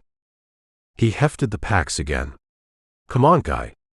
One foot in front of the other. The next hour was a special kind of hell. Guy, fueled by adrenaline and sheer terror, somehow managed to keep moving, stumbling over slick rocks, wading through shallow sections of the creek, Derek half pulling, half carrying him at times. The sounds of the fire, the crackling, the roar, the occasional crash of a falling tree, pursued them like the hounds of hell.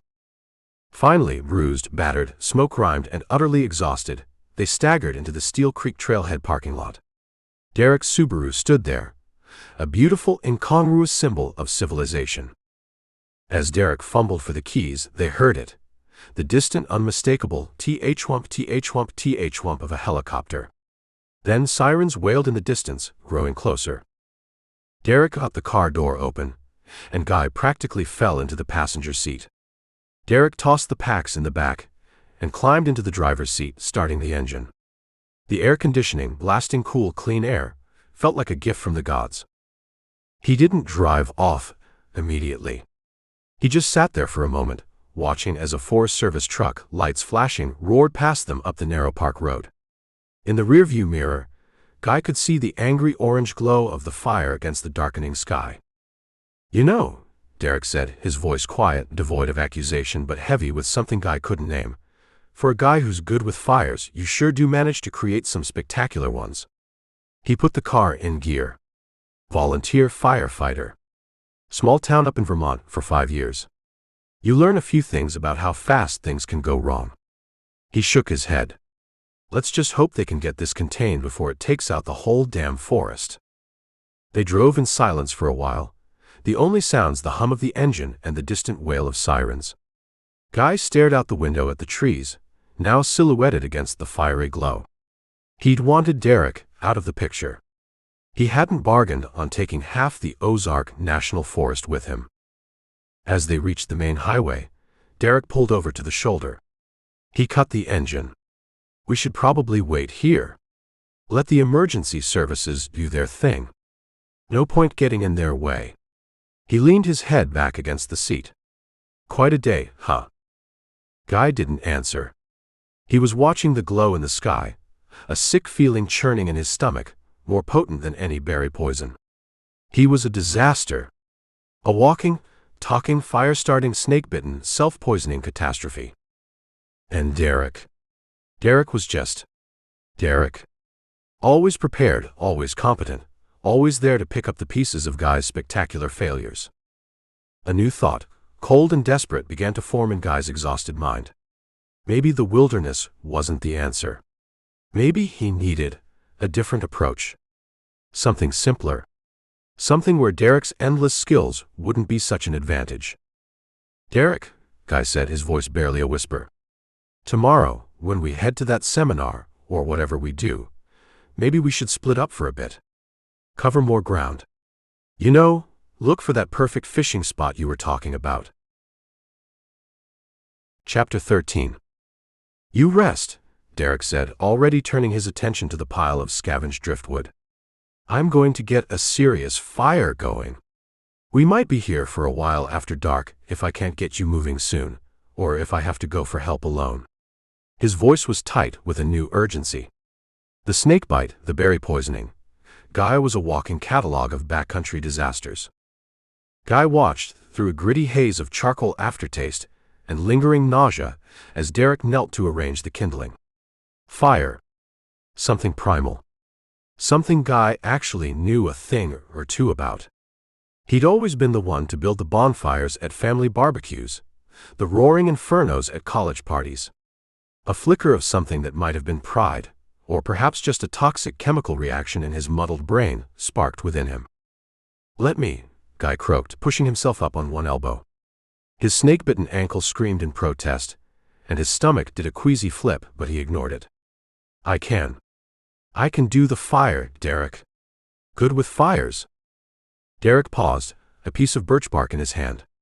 He looked at Guy, at his pale sweating face, the tremor in his hands. Guy, you've been bitten by a rattlesnake and you just ate poison berries. Maybe you should just supervise this one. No, really. Guy insisted, a stubborn, irrational possessiveness taking hold. He needed to do something, to regain some shred of control, to not just be the helpless, idiotic patient. And as he spoke, a new, magnificently stupid idea began to bloom in the compost heap of his mind. If the fire just happened to get a little enthusiastic, if it spread towards, say, Derek's neatly organized pack, or the area where Derek might later unroll his sleeping bag. A man startled from sleep by flames might do something foolish. Run the wrong way. Trip. Hit his head. So many unfortunate possibilities. I'm feeling better, Guy lied, trying to inject some strength into his voice. The charcoal worked wonders. And building a fire, it'll keep my mind off things. He gestured vaguely at his throbbing ankle. Derek hesitated, clearly weighing the risks of letting a compromised individual play with matches against the potential benefit of keeping said individual occupied and marginally less prone to ingesting local flora. All right, he said slowly. But take it easy. Small controlled fire, okay? Just enough for warmth and to boil some water. I'm going to check our gear, see what we absolutely need to take if we have to move you in a hurry. He patted Guy on the shoulder, a gesture that Guy was beginning to associate with impending doom for his plans, and moved off a few feet to where their packs lay. Guy grinned, a weak, triumphant smirk. He crawled towards the prepared fire pit, a shallow depression ringed with stones. Derek had already laid a neat teepee of kindling. All Guy had to do was light it. And then, subtly, encourage its spread. He'd build it up, nice and hot, then arrange some larger resinous pine branches so they'd catch and throw sparks towards Derek's side of the clearing. He'd make sure some dry leaves and grass provided a welcoming path for the flames. It was brilliant. Simple. What could go wrong? He fumbled for the waterproof matches Derek had left beside the kindling. His hands were still shaking, and it took him 3 tries to get one lit. He held the flame to the birch bark. It caught, curled, and a tiny orange tongue licked at the dry twigs. "Attaboy," Guy whispered, feeding small pieces of wood into the nascent blaze. He glanced over at Derek, who was methodically repacking his survival essentials into a smaller, more portable bag. Good. Distracted. Guy added more wood, larger pieces now. The fire grew, crackling merrily, sending a plume of gray smoke into the still afternoon air. He began to subtly arrange his fire-spreading elements. A long piece of pine angled towards Derek's gear, a trail of dry oak leaves leading from the fire pit like a fuse. He felt a perverse sense of accomplishment. After all the complex failed schemes, this was elemental. Fire was his friend. The blaze was now a respectable size, throwing off a comforting heat. Guy leaned back, a little light-headed from the exertion and the various toxins still waging war in his bloodstream, but pleased with his handiwork. He watched the little tongues of flame begin to lick at the edge of the pine branch he'd so carefully positioned. Any minute now. Then the wind, which had been a gentle intermittent sigh through the treetops, decided to get involved. It swirled, eddied, and then, with a sudden decisive gust, shifted direction completely. Instead of blowing gently away from Guy and towards Derek's intended immolation zone, it now gusted strongly from behind Derek, directly towards Guy and the main pile of their remaining gear, which lay alarmingly close to the increasingly ambitious fire. The flames, fanned by the new breeze, roared with delight. The carefully placed pine branch ignited with a whoosh, sending a shower of sparks not onto Derek's pack, but into a pile of dry leaves near Guy's own feet. "Oh," Guy said. The leaves caught instantly. A small wall of fire sprang up, racing towards a patch of dry grass. Derek looked up sharply. "Guy, what's going on with that fire? It's getting a bit big, isn't it?" "Just a little flare-up," Guy yelped, scrambling backwards away from the rapidly advancing flames. His snake-bitten ankle buckled under him, and he yelped again, this time in genuine pain. The fire wasn't a little flare-up anymore. It was a hungry, crackling beast, devouring the dry grass, leaping towards a low-hanging pine bough with terrifying speed. The air filled with the smell of burning pine and panic. "Derek!" Guy shrieked, swatting uselessly at a spark that landed on his trousers. It's out of control." Derek was on his feet in an instant. He took one look at the spreading flames, the shifting wind, Guy's panicked face. His expression became hard, focused. All traces of the amiable botanist, the concerned caregiver, vanished. "Grab your pack," he yelled over the roar of the fire, which was now making alarming progress towards their main camp. "The small one I packed. We're getting out of here." Guy just stared, mesmerized by the beautiful, terrible destruction he had wrought. Flames were climbing the nearby pine tree, an orange torrent against the green. "Guy, move." Derek's voice was a whip crack. He grabbed a startled Guy by the arm, hauling him to his feet. "Which way is the creek? The quickest way to water, or a clearing?" Guy, his mind a complete blank, except for a looping reel of flame and terror, just pointed vaguely. That way." Derek didn't waste time arguing. He grabbed both their essential packs. Guy's contained little more than a water bottle and his now useless wallet, and slung them over his shoulders. "Stay behind me. And try to keep up." He plunged into the undergrowth, away from the fire, moving with a speed and purpose that Guy, hobbled and terrified, could barely match. The smoke was getting thicker, stinging their eyes, clogging their lungs. The roar of the fire sounded like an approaching freight train. "This way," Derek shouted, changing direction, angling towards what looked like a game trail. "I remember this from before. It leads down to the gravel bar where we had our swim. Guy stumbled after him, his ankle screaming, his lungs burning.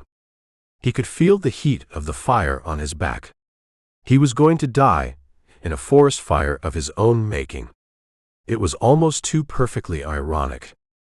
They burst out of the trees onto the gravel bar by Steel Creek, the same spot where Derek had saved him from drowning only hours earlier.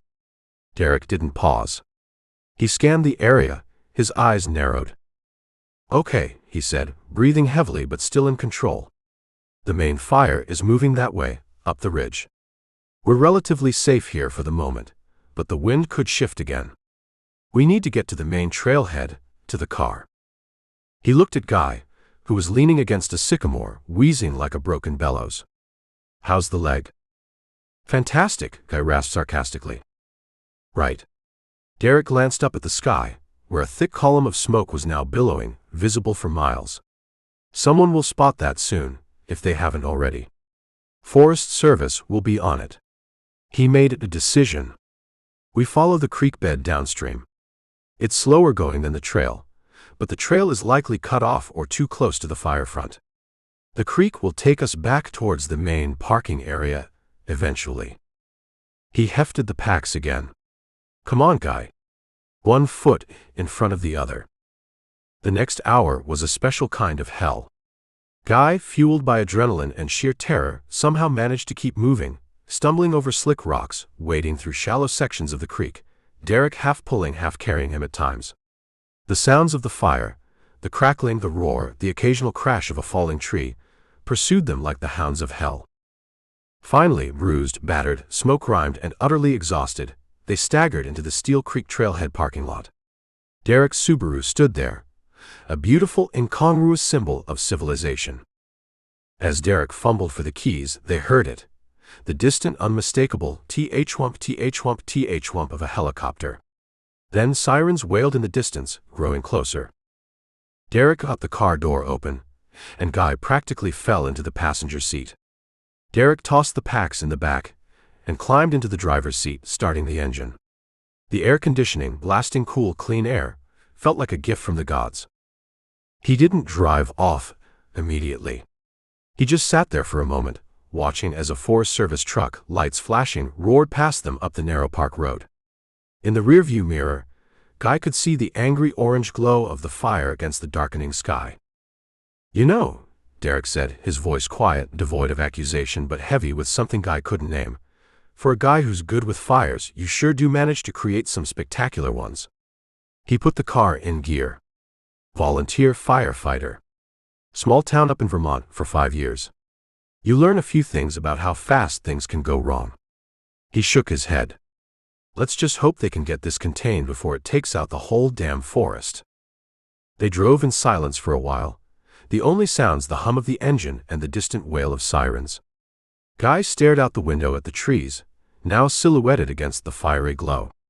He'd wanted Derek out of the picture. He hadn't bargained on taking half the Ozark National Forest with him. As they reached the main highway, Derek pulled over to the shoulder.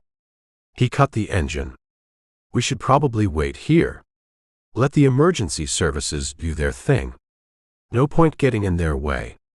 He leaned his head back against the seat. "Quite a day, huh?" Guy didn't answer. He was watching the glow in the sky, a sick feeling churning in his stomach, more potent than any berry poison. He was a disaster.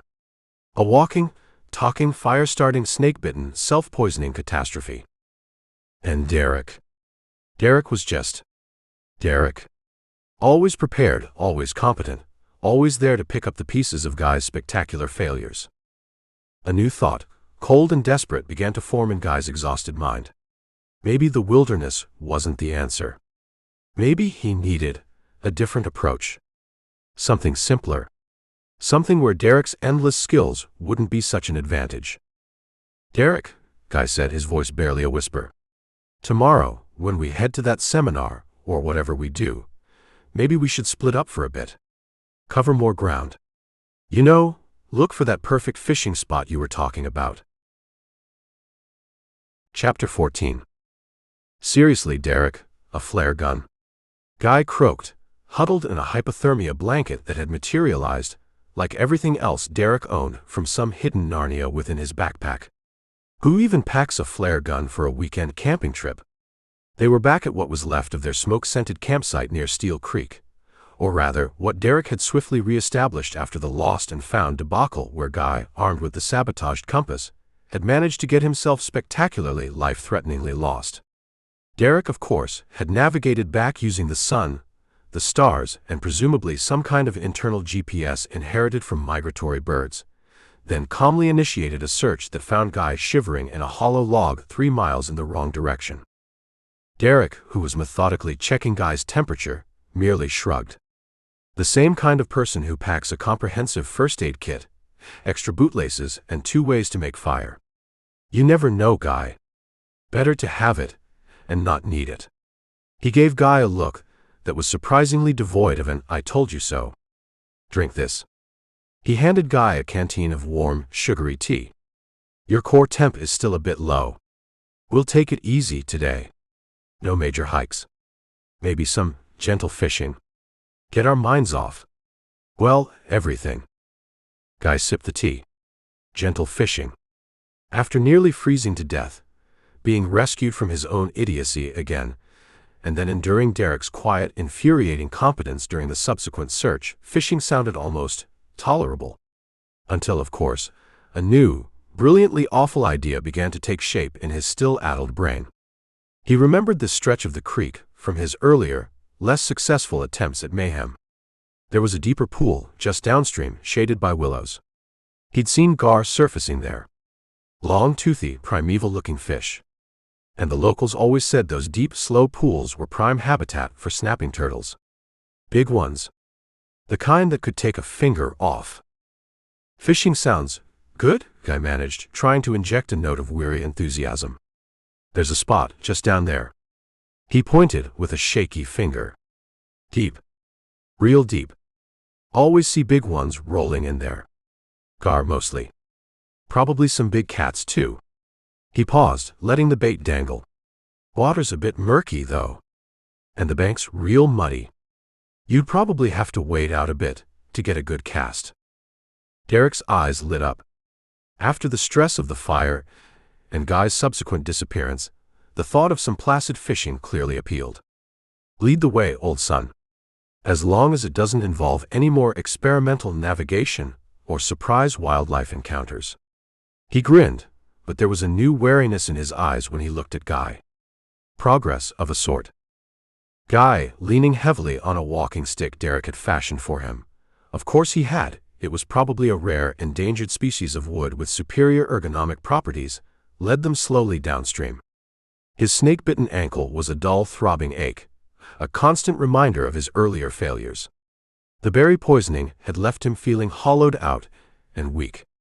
But his capacity for malicious scheming, it seemed, was remarkably resilient. The fishing spot was as he remembered, a wide, slow-moving pool where the creek deepened considerably. The water was the color of weak tea, and the far bank was a tangle of willow roots and undercut earth. Perfect snapping turtle real estate. See, Guy said, gesturing towards the center of the pool. Right out there.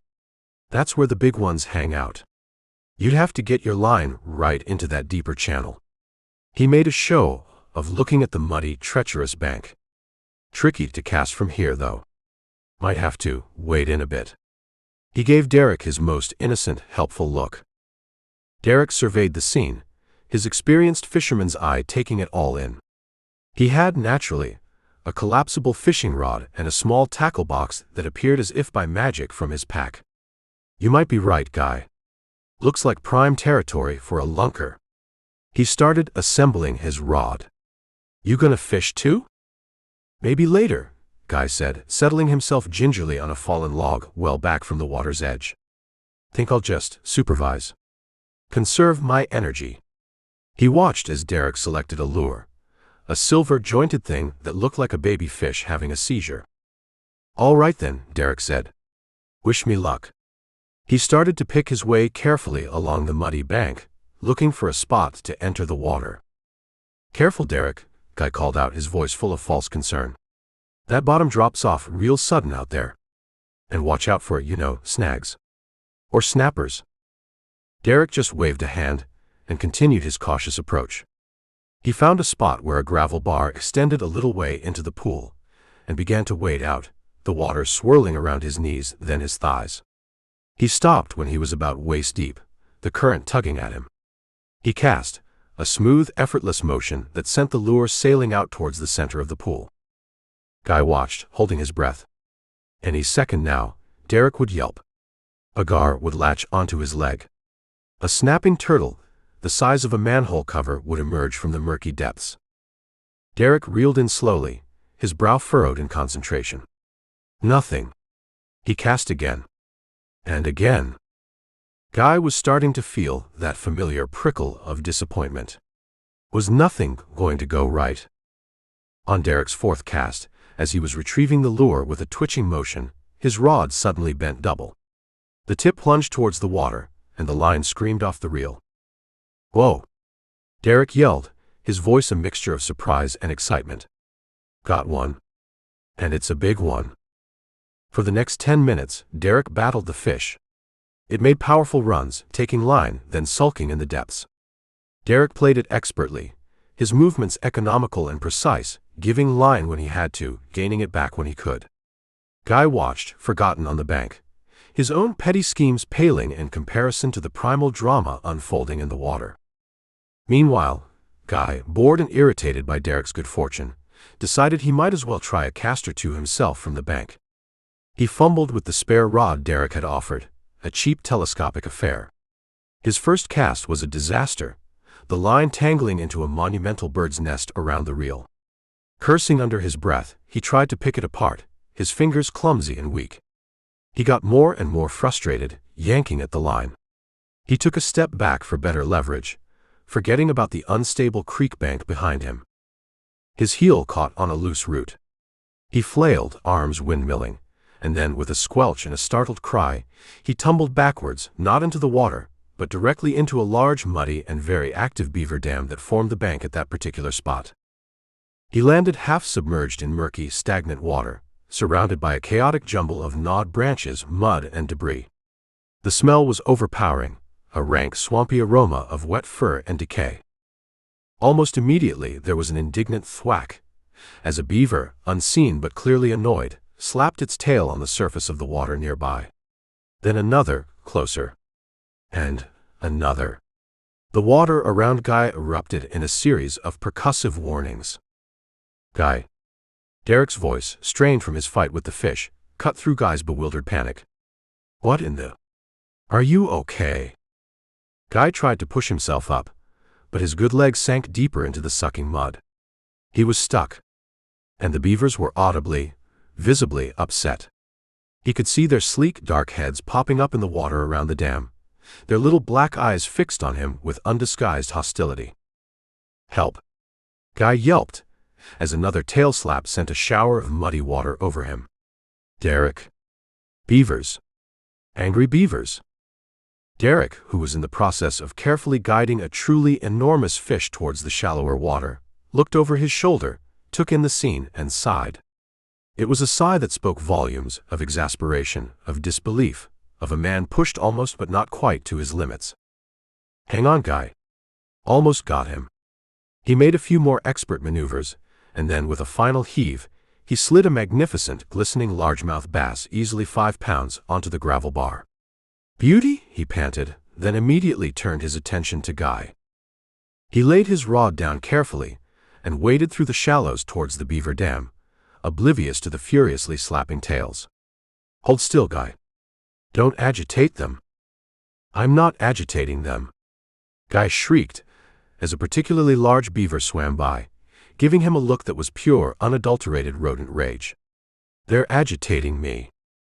Derek reached the edge of the dam. "Okay, give me your hands." He leaned forward, extending his arms. Guy grabbed onto him and Derek pulled, his muscles straining. There was a loud sucking sound, as the mud reluctantly released its grip. Derek hauled Guy, mud-caked and reeking, onto the relatively solid bank.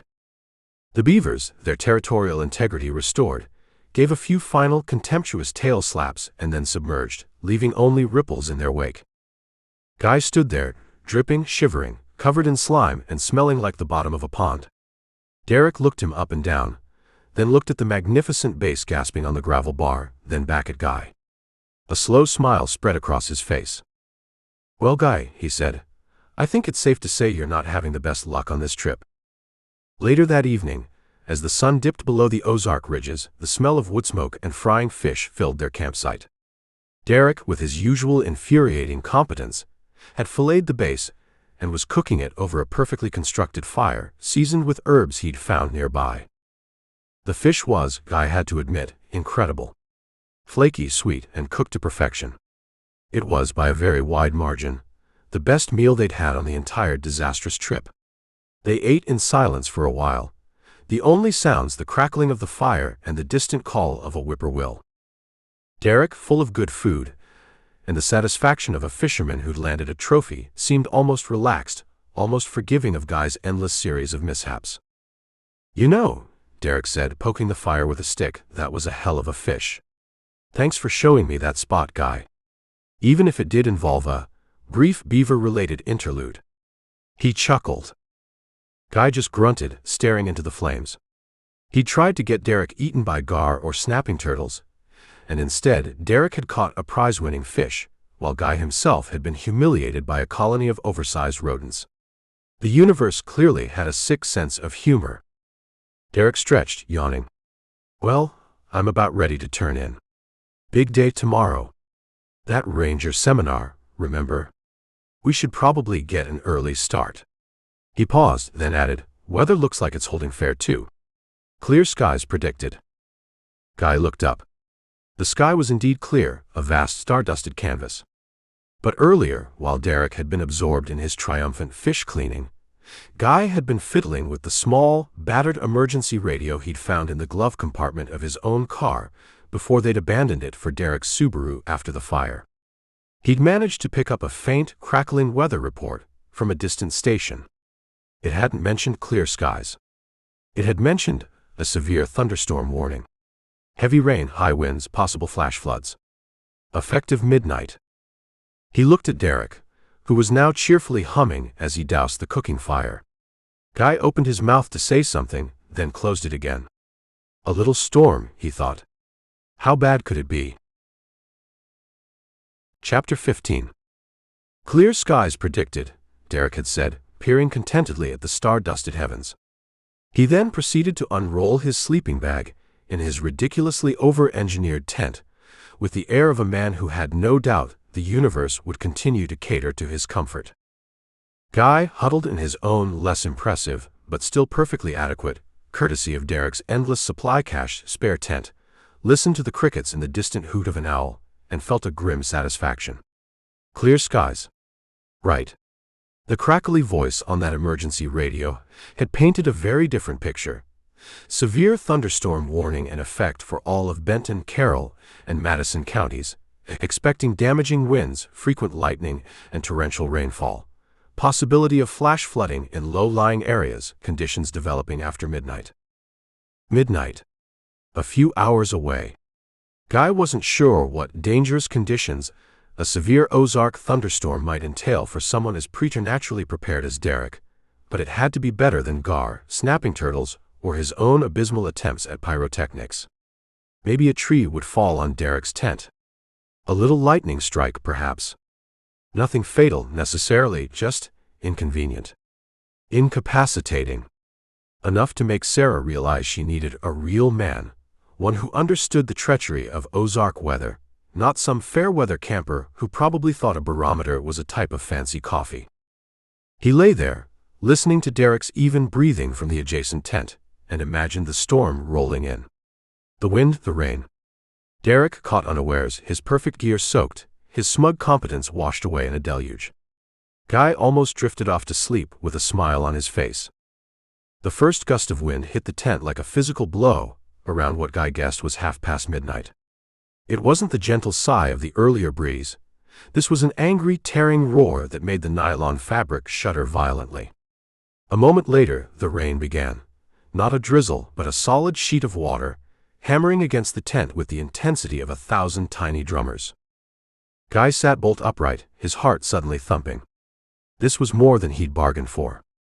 A flash of lightning illuminated the interior of his tent with a stark blue-white glare, followed almost instantaneously by a deafening crack of thunder that seemed to shake the very ground beneath him. "Derek!" Guy yelled, his voice barely audible over the roar of the storm. "Derek, you awake?" The only answer was another furious gust of wind that threatened to rip his tent pegs from the saturated earth. He fumbled for his flashlight, his hands shaking. This wasn't a helpful, inconvenience-causing storm. This was a monster. Another flash, another bone-jarring clap of thunder. And then, a sound like a giant tearing a monstrous sheet of canvas in two. Guy's tent shuddered, leaned precariously, and then, with a final despairing groan of tortured aluminum poles, collapsed on top of him. He fought his way out from under the sodden, flapping nylon, emerging into a maelstrom. Rain lashed his face, driven by a wind so strong he had to lean into it to stay upright. The air was electric. Trees were swaying like drunken dancers, their branches groaning in protest. He saw Derek struggling with his own tent, which despite its superior engineering, was also taking a ferocious beating. "Guy!" Derek bellowed over the storm. "Get your pack. We need to find better shelter. This is bad." Bad didn't even begin to cover it. This was biblical. The creek, which had been a placid stream hours before, was now a raging, muddy torrent, its roar audible even over the wind. Guy, drenched and terrified, scrambled for his essential pack. His earlier, malevolent hopes for the storm had evaporated, replaced by a primal fear. He didn't want Derek mildly inconvenienced, he wanted to not die. Derek's tent finally gave up the ghost, one of its main poles snapping with a sharp crack. The fabric sagged, instantly filling with water. So much for geodesic stability. Derek roared, half in frustration, half in something that sounded suspiciously like exhilaration. He grabbed his own emergency pack. The bluff. There are some overhangs on the bluff face we camped near the first night. Might offer some protection. The bluff. The same bluff where Guy had tried to orchestrate Derek's cliff-edge demise. The irony was not lost on him, even in his terror.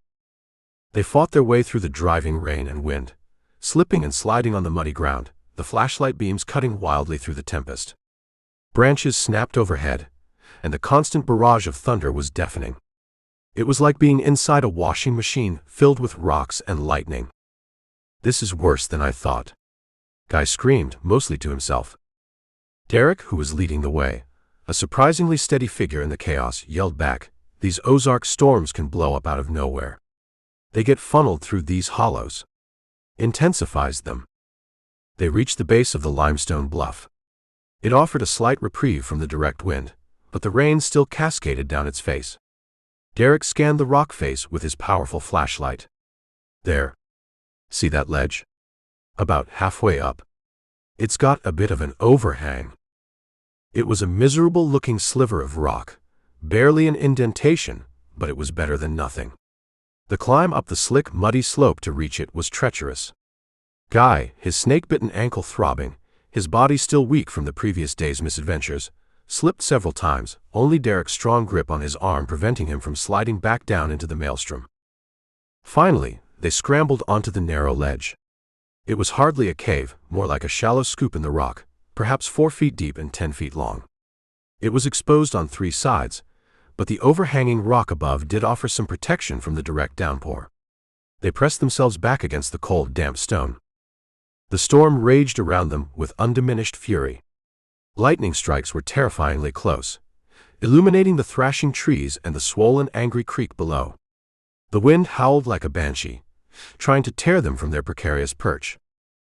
"My local weather knowledge," Guy suddenly blurted out, his teeth chattering partly from cold, partly from fear. He had to shout to be heard over the din.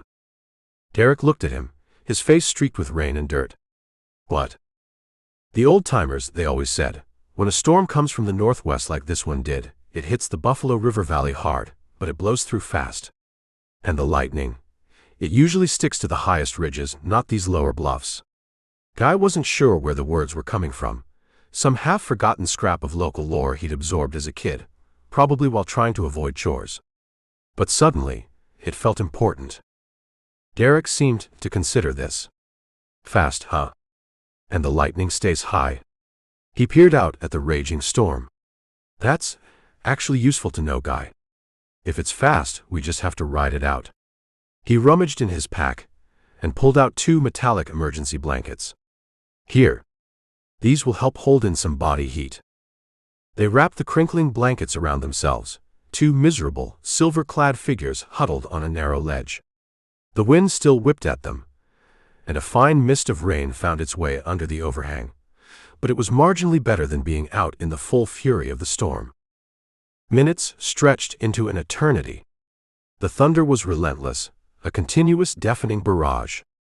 Guy found himself shaking uncontrollably, and it wasn't just the cold. Derek, sensing his terror, shifted closer. Hey. We're okay. This ledge is solid. And your grandpappy's weather wisdom better be right about it blowing through fast.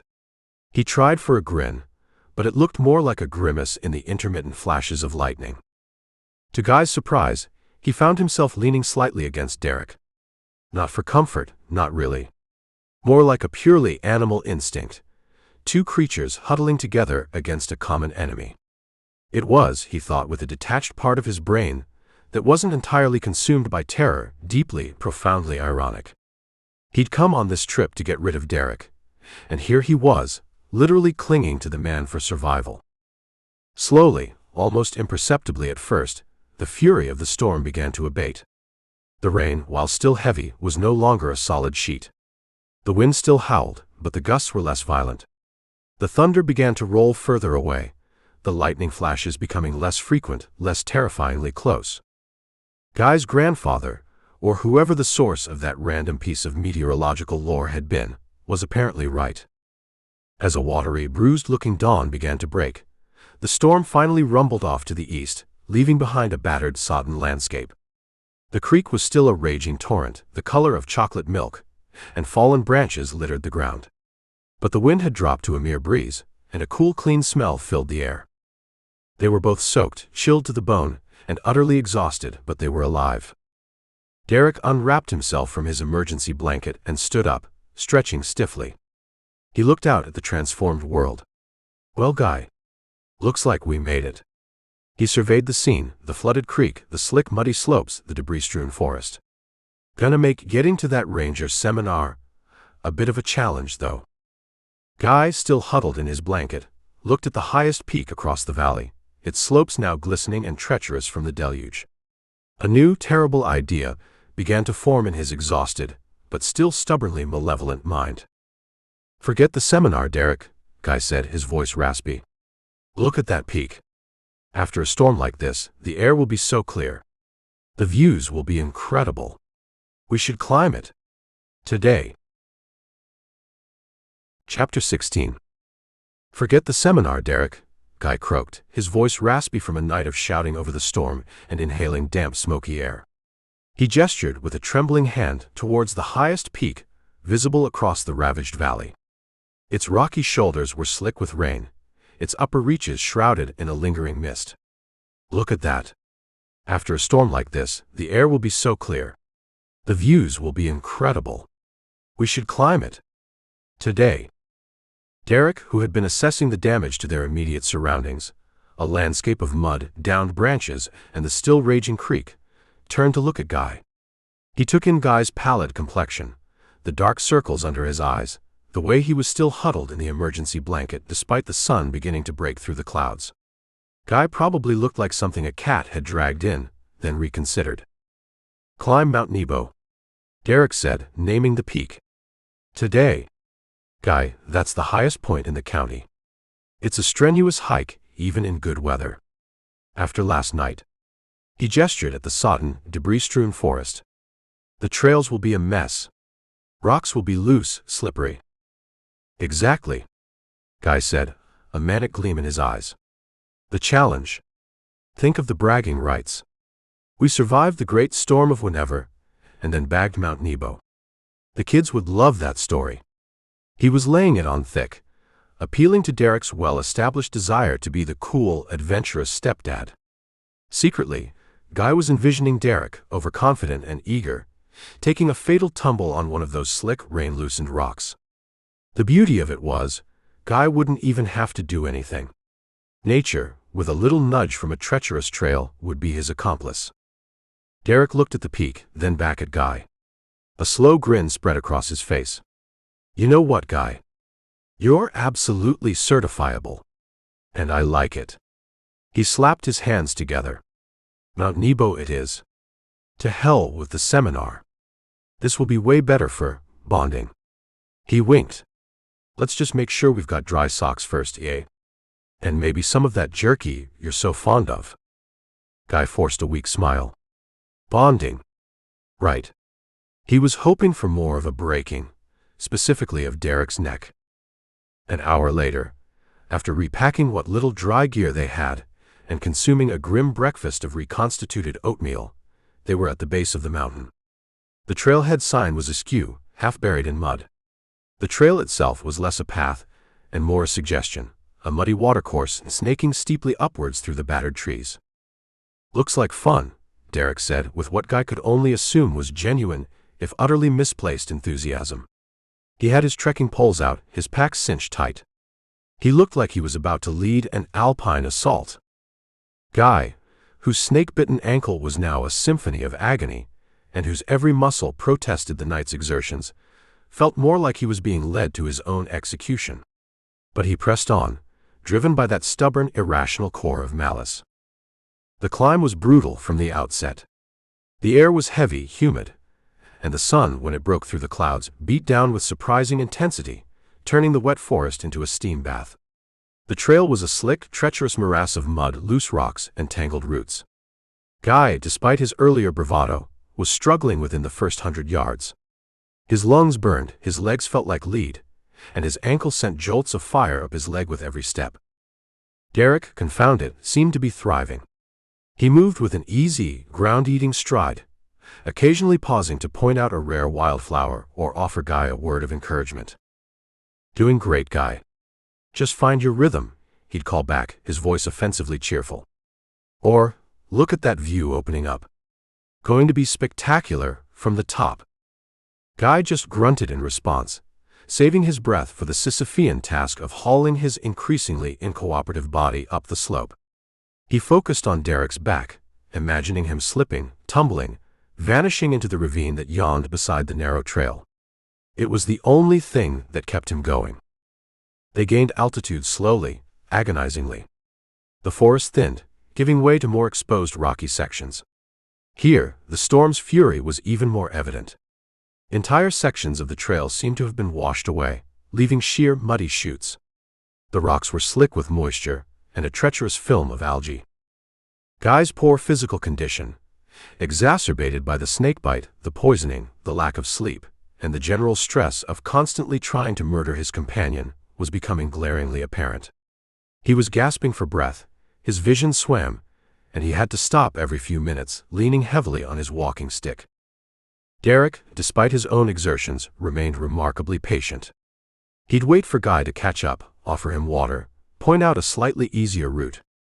"Not much further to that first lookout, Guy. We can take a good long break there." His encouragement, instead of helping, merely scraped against Guy's raw nerves like sandpaper. Each kind word felt like a tiny, patronizing nail in the coffin of Guy's self-respect. They were navigating a particularly nasty section where the trail crossed a steep, wet rock face, a sheer drop to their left. Derek, nimble as a goat, picked his way across. "Careful here, Guy," he called back. "Hold on to those roots. Test each foothold." Guy, his head throbbing, his coordination shot, reached for a protruding root. His foot, caked in slick mud, shot out from under him. He yelped as he began to slide, scrabbling desperately for purchase on the wet rock. The ravine beckoned, a hungry green maw. This was it. His own stupidity was going to kill him before he could even get Derek into a suitably dangerous position.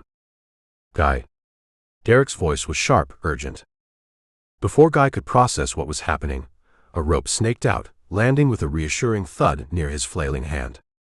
Derek had anchored himself to a sturdy-looking pine on the far side of the rock face and was already setting up a quick belay, his movements economical and swift. He'd produced the rope from his pack, as if it were a common handkerchief.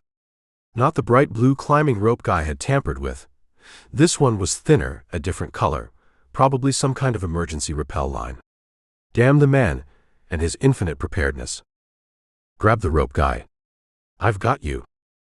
Guy seized the rope, his fingers numb. Derek took up the slack, his voice calm, authoritative, guiding Guy back towards the semblance of a trail. That's it. Easy does it. Let the rope take your weight. Find a foothold. Good. Now, another.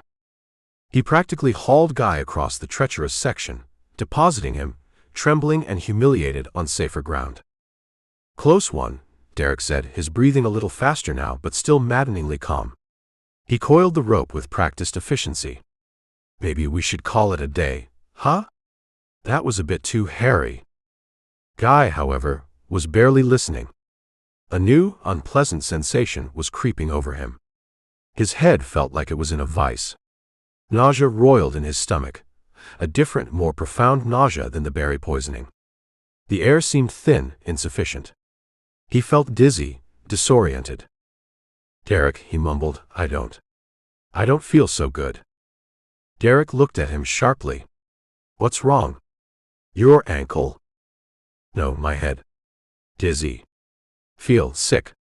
Guy swayed, reaching out to steady himself against a tree. Derek's eyes narrowed. He looked at their altitude, then at Guy's pale, clammy skin and rapid breathing. Altitude sickness, he said, his voice grim.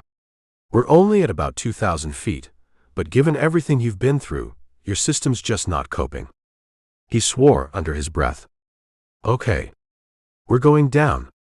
Now. The descent was even more of a nightmare than the climb. Guy was weak, nauseous, and increasingly disoriented. His legs felt like water, and he stumbled repeatedly. Derek, patient as a saint, half carried, half dragged him down the mountain.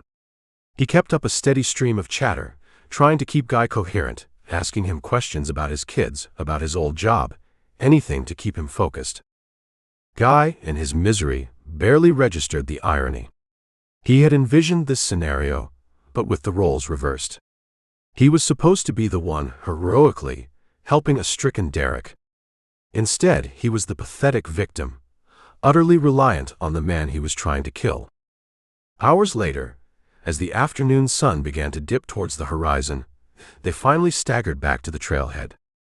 Guy collapsed onto a mossy bank, too exhausted to even feel humiliated anymore. He just felt empty. Defeated. Derek knelt beside him, checking his pulse, offering him water. You gave me a real scare up there, buddy.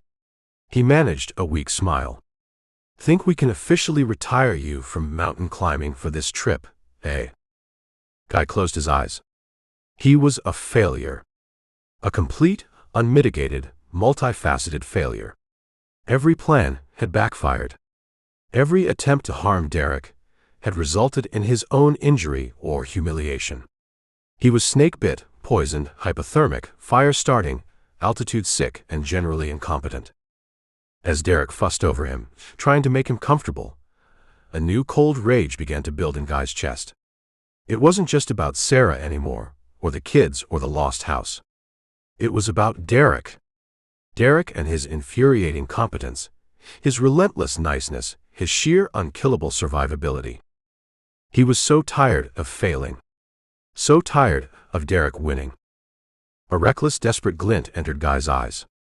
If subtle didn't work, if nature wouldn't cooperate, then maybe it was time for something more direct.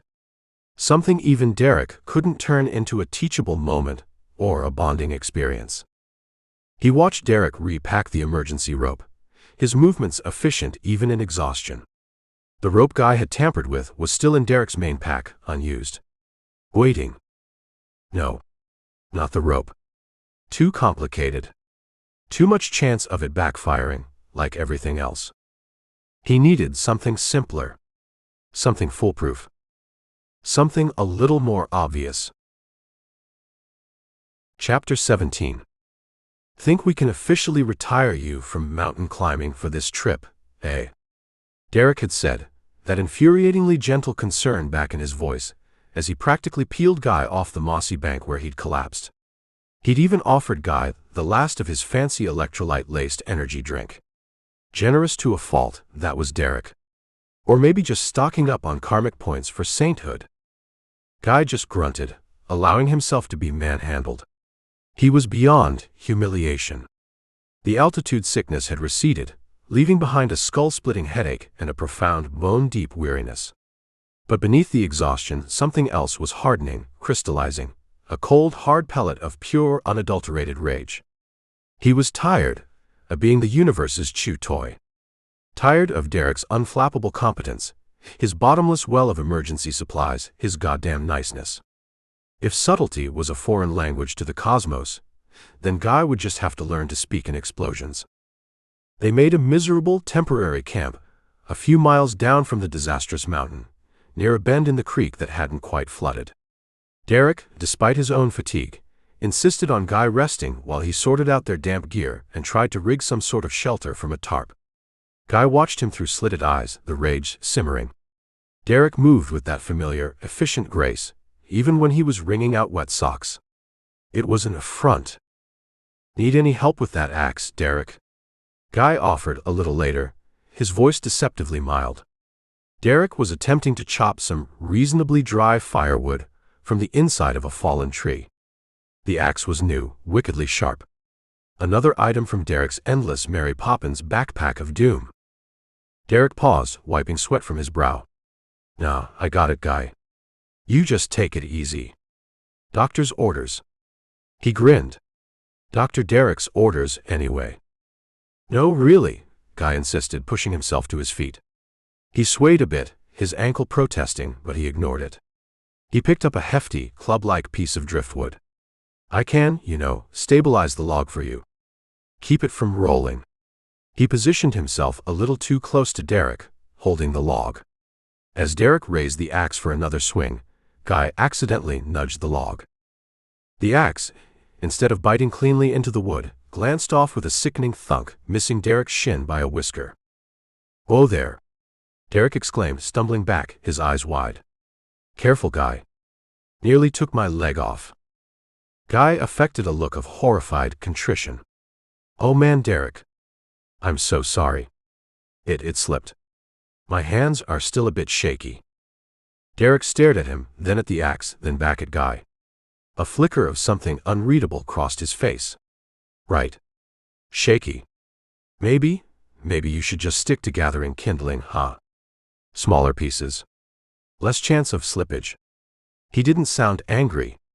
He sounded thoughtful. Later, as Derek was trying to purify some water from the still muddy creek, using a complicated filter system that probably cost more than Guy's last car payment, Guy saw another opportunity. Derek was crouched by the water's edge, his back to a steep gravelly bank. Above him, perched precariously on the slope, was a large half-rotten stump. It wouldn't take much to dislodge it. "Hey, Derek," Guy called out, his voice a little too loud. "See any fish in there? After that flood, they might be disoriented."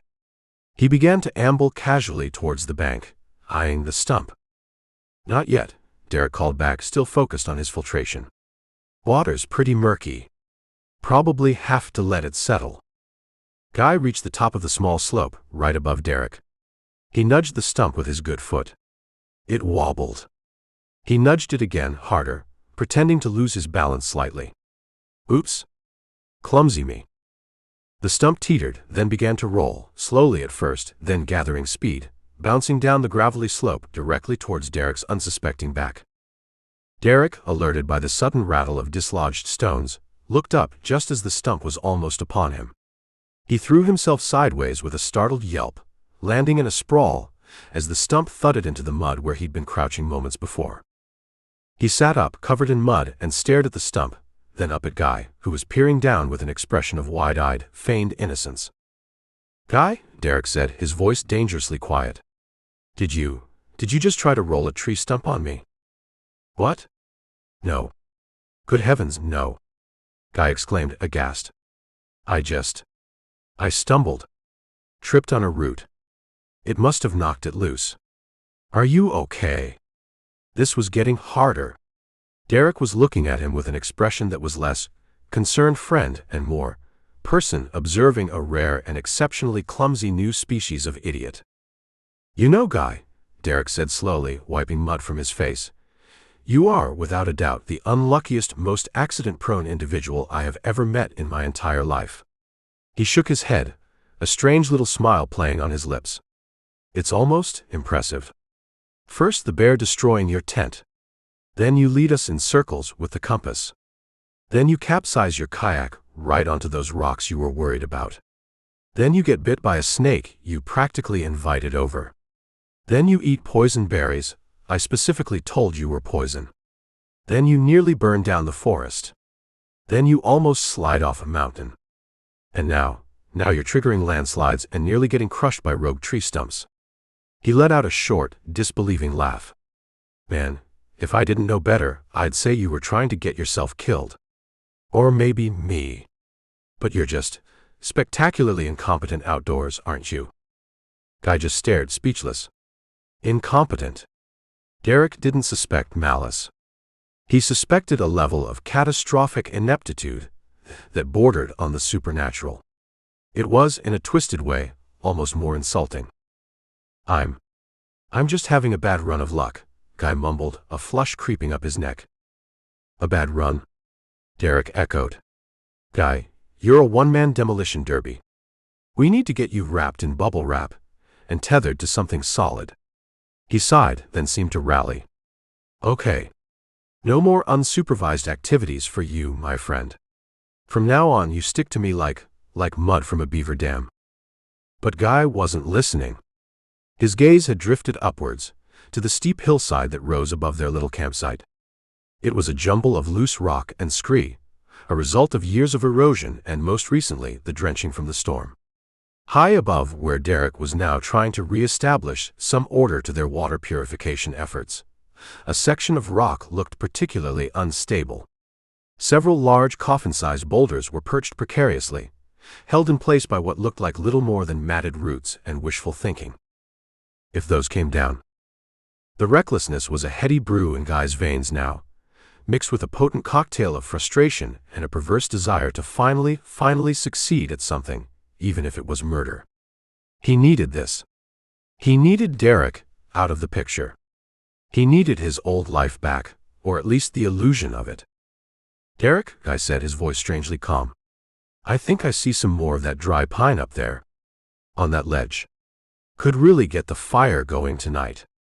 He pointed towards the unstable section, well above Derek's current position. Derek squinted upwards. "Yeah, maybe. But that slope looks pretty loose, Guy. After all that rain." "I'll be careful," Guy said, already starting to scramble up the lower part of the slope. "Just a few quick pieces. You stay there. Don't want you getting into another accident." The irony was thick enough to spread on toast. He climbed carefully, his heart hammering. This was it. No more subtlety. No more elaborate Rube Goldberg contraptions of misfortune. Just direct, brutal physics. He reached a spot about 20 feet above and slightly to the side of Derek. The loose boulders were right there, practically vibrating with potential energy. He found a long, sturdy branch and began to pry at the base of the largest boulder, the one that seemed to be the keystone for the whole unstable mess. "Guy, what are you doing?" Derek's voice was sharp with alarm from below. "That doesn't look safe. Get down from there." "Just one more piece." Guy grunted, putting all his weight into the branch. He felt something shift. A small trickle of pebbles dislodged, then a larger rock. He levered the branch again with a desperate, furious lunge. There was a deep, groaning sound from the hillside. The ground beneath Guy's feet trembled. And then, the entire section of rock above him, the part he hadn't even been touching, gave way with a roar. Not just the boulders he'd been aiming for, but a whole avalanche of rock, mud, and debris, thundering down the slope directly towards him, and more importantly, towards Derek. Guy froze, staring up at the wave of destruction he had unleashed. It was far bigger, far more terrifying than he'd intended. "Derek!" he screamed, a raw sound of pure, unadulterated panic. Below him, Derek looked up, his face a mask of horrified understanding.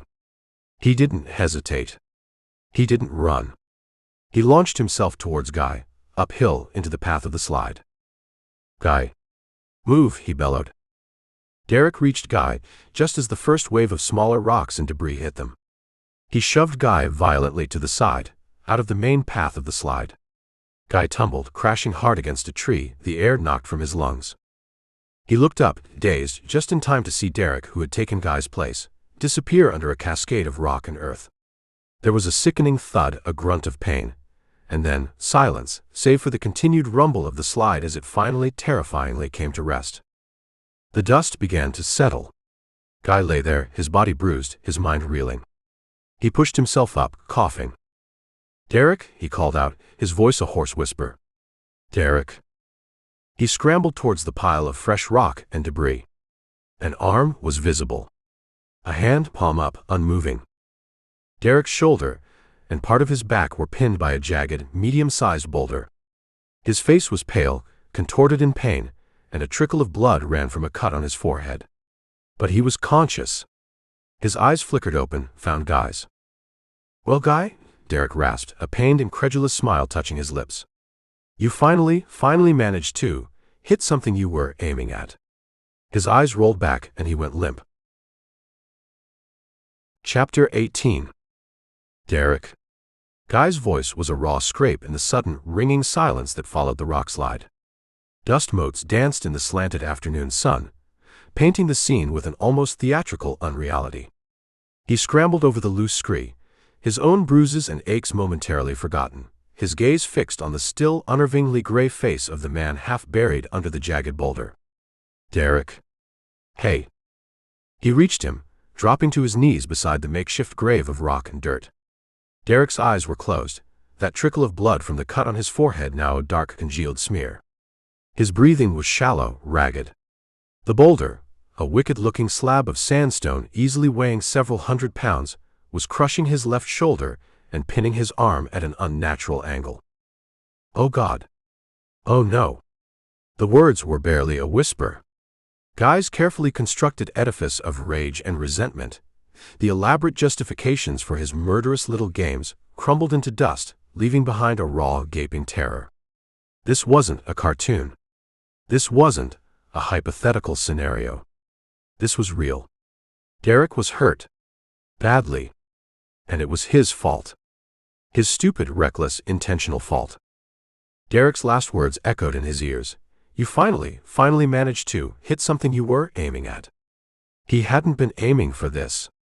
Not really. He'd wanted what? An accident. A manageable injury. Something that would send Derek packing, leave the field clear. He hadn't wanted this. This mangled, bleeding, unconscious reality. A cold wave of nausea, more profound than any berry-induced sickness, washed over Guy. He fought it back, his mind racing. What did he know? What could he do? Derek was the one with all the answers, the skills, the endless supply of life-saving gadgets. Guy was just Guy. The incompetent one.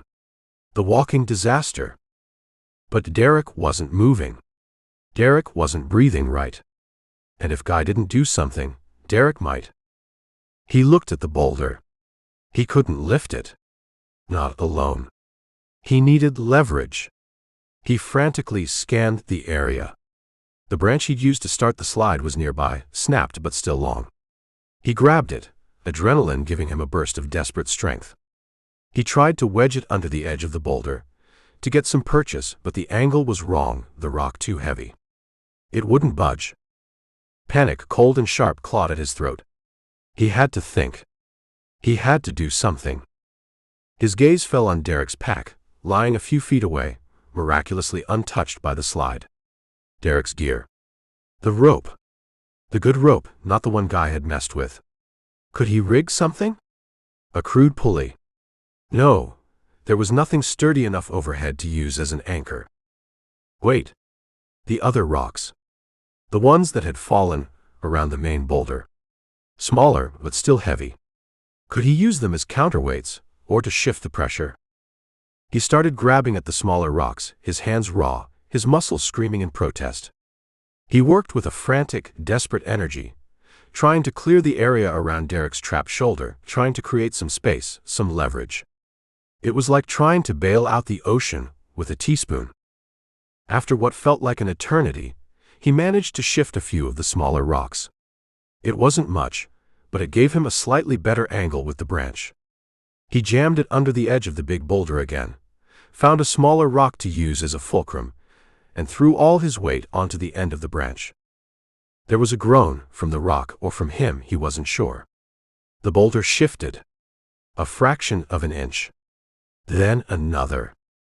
"Come on, you bastard," Guy grunted, his teeth clenched, sweat pouring down his face, mingling with the dust and grime. He heaved again, a desperate, explosive effort. The boulder moved. It slid, just a few inches, but enough. Enough to free Derek's arm. Enough to ease some of the crushing pressure on his shoulder. Guy tossed the branch aside and scrambled to Derek's side. Derek was still unconscious, his breathing still worryingly shallow. The exposed shoulder was a mess, clearly dislocated, possibly broken, the skin already darkening with an ugly bruise. First aid. What did he know about first aid? His mind was a blank canvas of terror. Then a flicker. Years ago. Boy Scouts. He'd made it to Eagle Scout, for God's sake, before girls and cars and general teenage apathy had derailed him. He'd had first aid merit badges. He'd practiced this stuff. Head injuries. Shock. Broken bones. It came back to him in disjointed fragments. Check airway, breathing, circulation. Control bleeding. Treat for shock. Derek was breathing, barely. His pulse, when Guy fumbled for it at his neck, was rapid and thready. Shock, definitely. The head wound wasn't bleeding heavily now, but it looked nasty. The shoulder. God, the shoulder. He had to get Derek's pack. The first aid kit. The one that had saved Guy's life multiple times already. He scrambled for the pack, tore it open. The comprehensive kit was right on top. He fumbled with the zipper, his hands shaking so badly he could barely manage it. Inside, a bewildering array of bandages, antiseptics, medications. He found sterile gauze pads, pressed one to Derek's head wound. He needed to immobilize the arm, the shoulder. A sling. How did you make a sling? He remembered using a neckerchief. Derek's pack yielded a triangular bandage. He managed, clumsily, to fashion a crude sling, supporting Derek's injured arm against his chest. He had to keep him warm. Shock made you cold. He found one of the metallic emergency blankets they'd used during the storm, and gently draped it over Derek, tucking it in around him. He sat back on his heels, breathing hard. Derek was still out, but his color seemed a fraction less gray. Or maybe Guy was just hoping. For the first time, Guy truly saw Derek. Not as the obstacle, the rival, the infuriatingly perfect new husband, but as a man. A vulnerable, broken man, lying helpless on the cold ground, his life possibly slipping away. A man who, despite everything Guy had tried to do to him, had just saved Guy's life by shoving him out of the path of a rockslide Guy himself had started. The weight of it, the sheer crushing enormity of his own selfish stupidity, hit Guy with the force of a physical blow. He'd been so wrapped up in his own petty grievances, his own wounded pride, that he'd become this. A monster. A bumbling, incompetent monster, but a monster nonetheless. He looked at Derek's still face, the lines of pain etched around his mouth even in unconsciousness. This wasn't some abstract target anymore. This was Derek. The man who fixed his bootlaces. The man who brewed decent coffee. The man who genuinely seemed to care about Guy's kids. The man who had, without a second thought, risked his own life for Guy. A raw, unfamiliar emotion welled up in Guy's chest. Guilt, sharp and sickening. And something else. Fear. Not for himself, but for Derek. He had to get help. He looked around wildly. They were miles from anywhere. No cell service. The flare gun Derek had supposedly packed, was it in this emergency kit? He rummaged through it.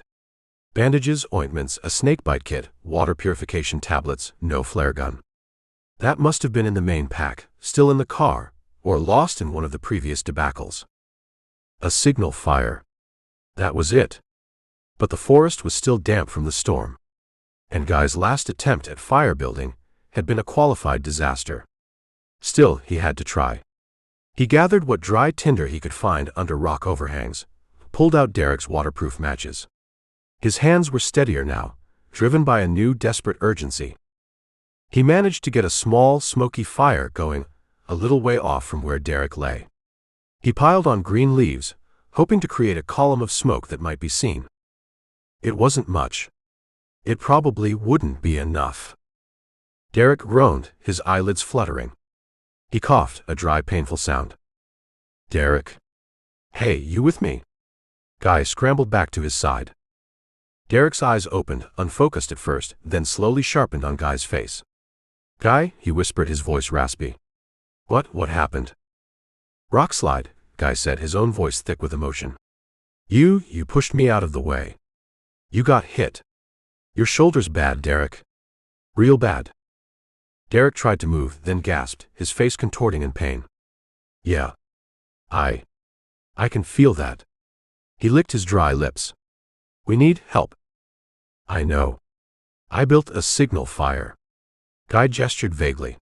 It's not much. Derek's gaze went to his pack. The beacon, he wheezed.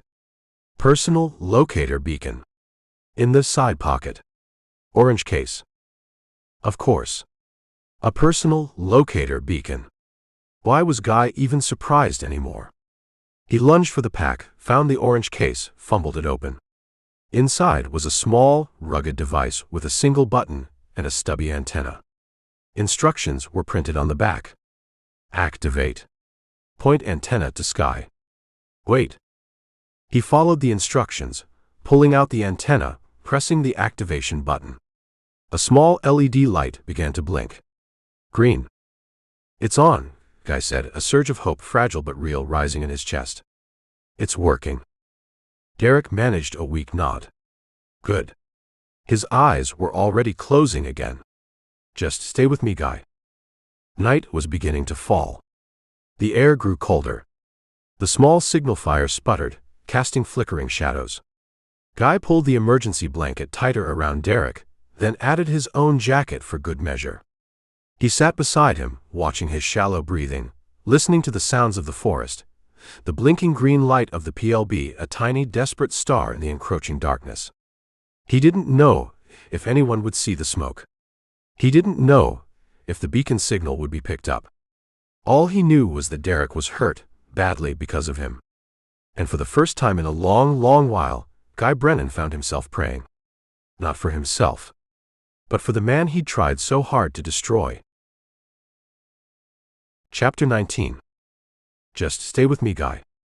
Derek's voice had been a mere thread of sound before his eyes had closed again, leaving Guy alone in the rapidly deepening Ozark twilight with a grievously injured man and a tiny blinking green light that represented their only tangible hope. The signal fire Guy had built was a pathetic, smoky affair, already dying down. He knew, with a cold certainty that had nothing to do with the evening chill, that it wouldn't be seen. The forest canopy was too thick, their little clearing too insignificant. Everything depended on that blinking green light on the PLB and the silent, invisible waves it was supposedly sending out into the ether.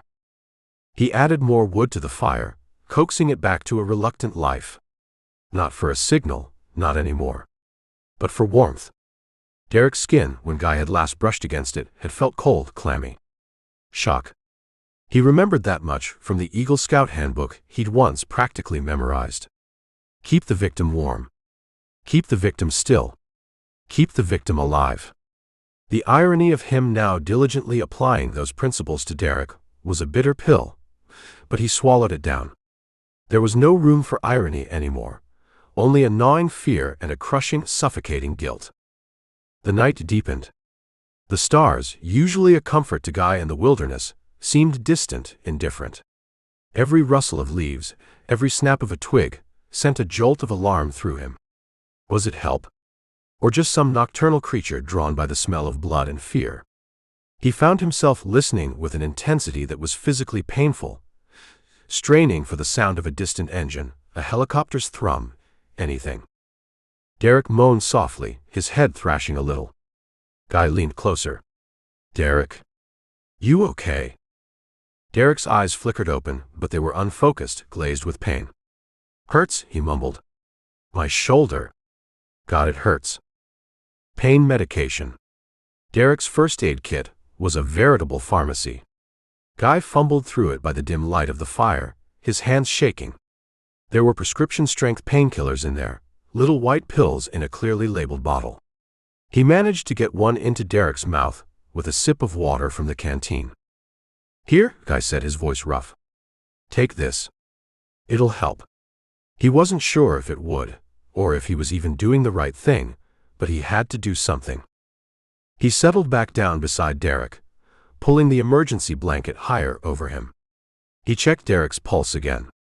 Still too fast. He touched Derek's forehead. Still cool, clammy. He adjusted the makeshift sling on Derek's arm, trying to make him more comfortable, though comfort seemed an absurd notion in their current predicament. An hour passed. Then another. The only sounds were the crackling of the fire, the chirping of crickets, and Derek's occasional pain-filled murmurs. Guy kept the fire fed, a small beacon of warmth and light in the vast, uncaring wilderness.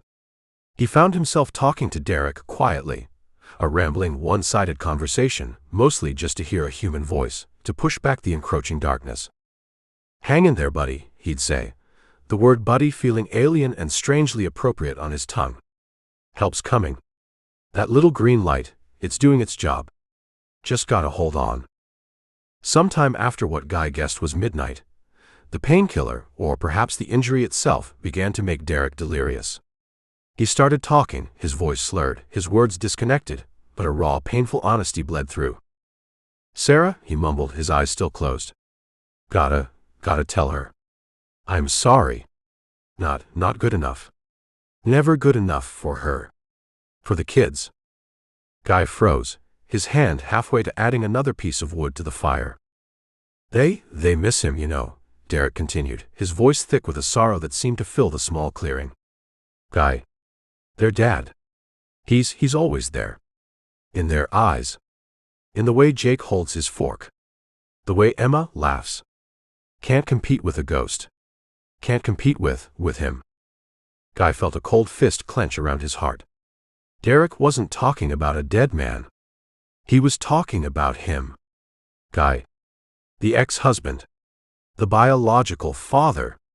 The ghost at the banquet of Derek's new life. He's so damn charming, you know." Derek's voice was a low, pained whisper. "Even when he's being a prick. The kids, they light up. And Sarah, she still looks at him sometimes." His voice trailed off in a sigh that seemed to carry the weight of the world.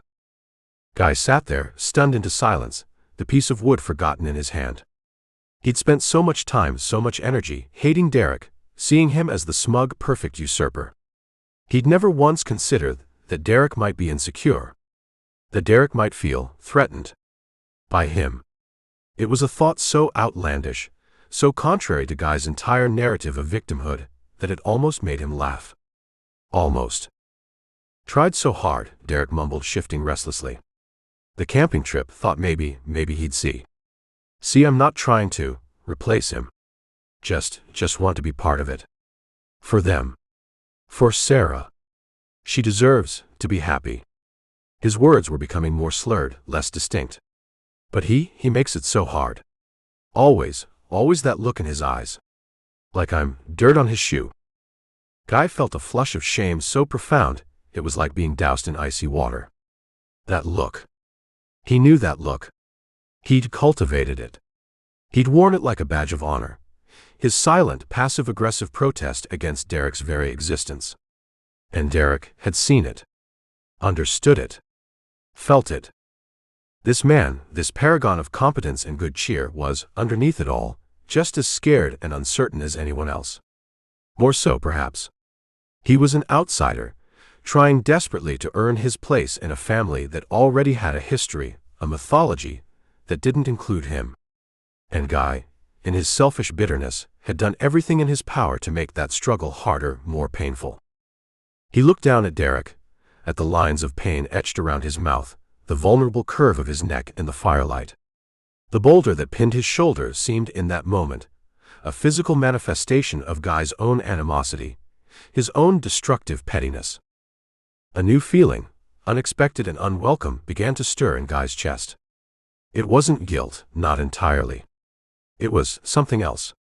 A fierce, almost painful protectiveness. This man, this vulnerable, hurting man, was his responsibility. Not just because Guy had put him in this predicament, but because he was, in some strange, twisted way, connected to him. Through Sarah. Through the kids. Through this shared, disastrous ordeal. Derek shivered violently, a low moan escaping his lips. Guy instinctively reached out, adjusting the emergency blanket, tucking it more securely around him. He added more wood to the fire, building it higher, pushing back the encroaching chill. He found himself scanning the surrounding darkness, not for threats to himself, but for anything that might further endanger Derek. He checked Derek's pulse again.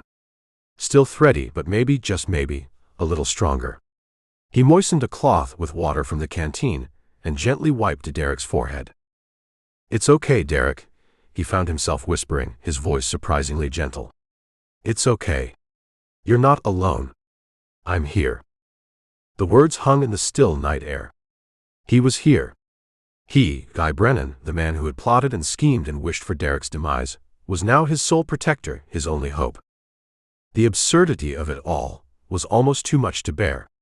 But as he sat there keeping his lonely vigil, watching over the man he had tried so hard to destroy, Guy knew one thing with a certainty that transcended all the anger and bitterness and resentment.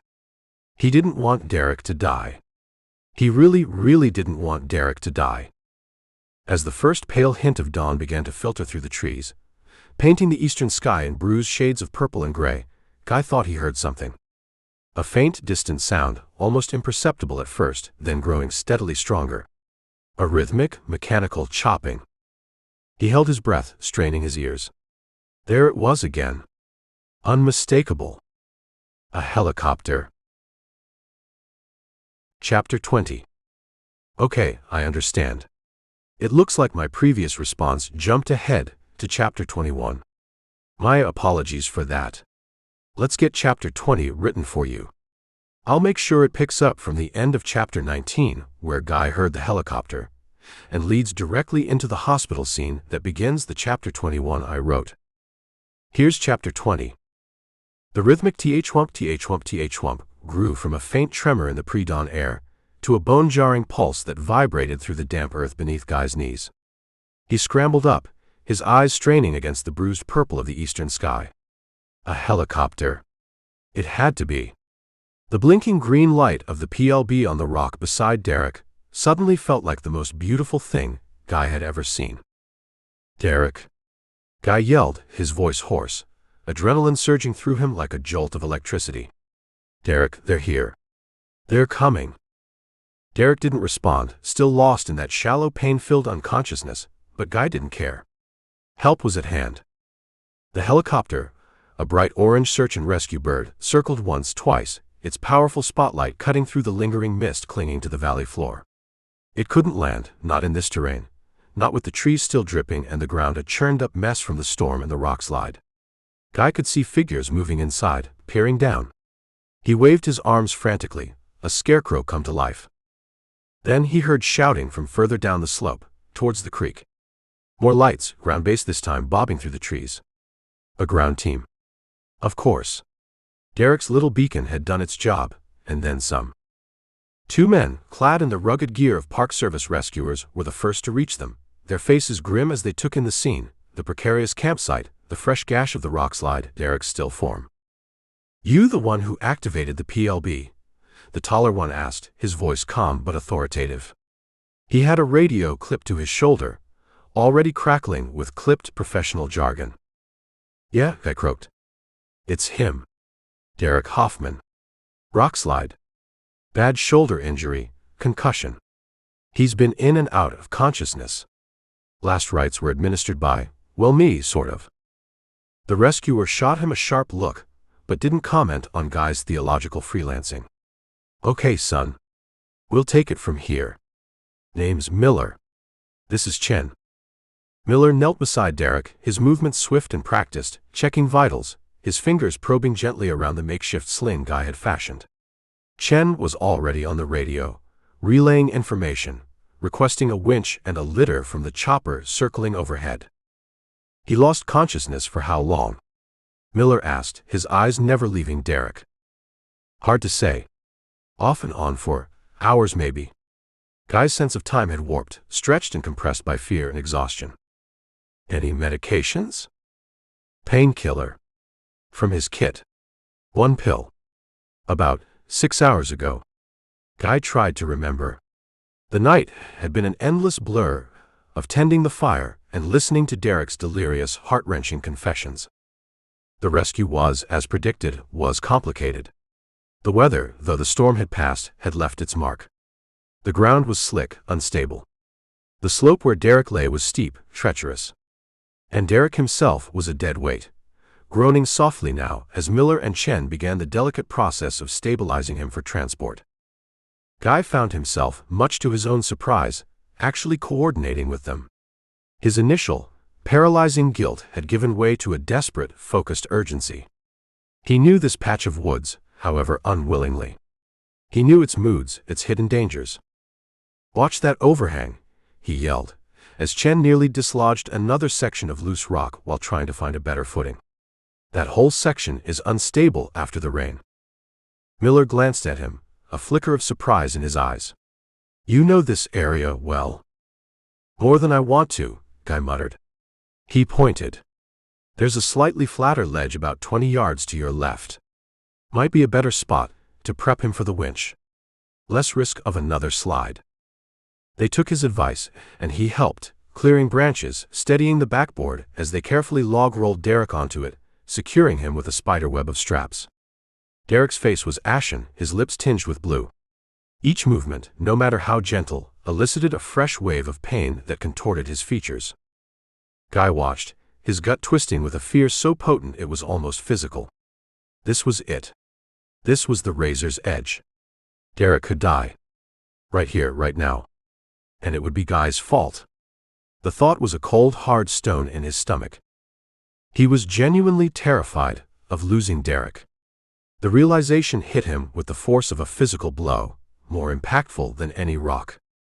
All the anger, the resentment, the petty jealousies, they were gone, burned away in the crucible of the long night and the stark reality of Derek's mortality. What was left was this raw, aching fear, and a burgeoning, bewildered sense of care. He didn't want Derek to be a ghost in his kids' memories. He wanted him to be, well, Derek. Annoyingly competent, relentlessly cheerful, infuriatingly alive. Derek's eyes fluttered open as they were adjusting the straps.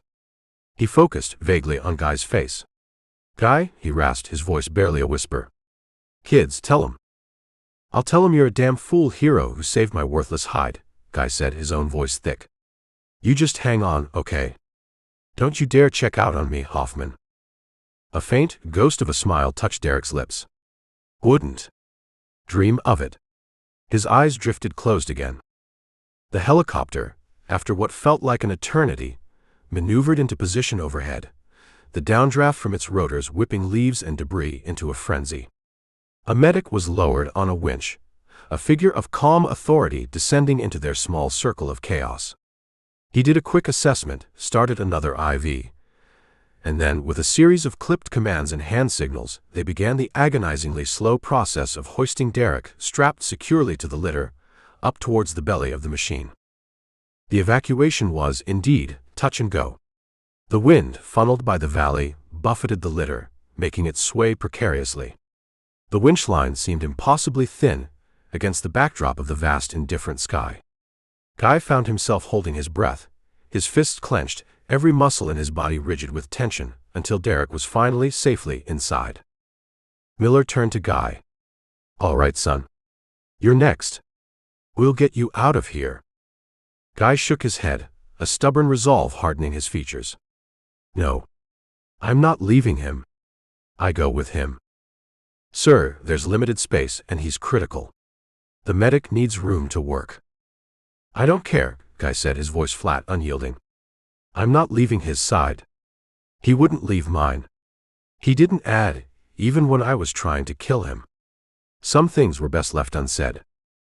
There was a heated, crackling exchange over the radio between Miller and the helicopter pilot. Guy stood his ground, a mule in muddy hiking boots. He wasn't sure where this sudden, fierce loyalty was coming from, but it was as undeniable as the ache in his own battered body. Finally, grudgingly, they agreed. There was just enough room, if he squeezed in, if he stayed out of the way. The ascent was a nauseating, dizzying affair. Guy was crammed into a small space, the noise of the rotors deafening, the medic working feverishly over Derek. He could see Derek's face, pale and still, the only sign of life the faint rise and fall of his chest and the blip on the portable heart monitor the medic had attached. Guy reached out, his hand hesitant, and touched Derek's uninjured arm. It felt cold. "Hang on, Derek," he whispered over the roar of the engine. "Just hang on."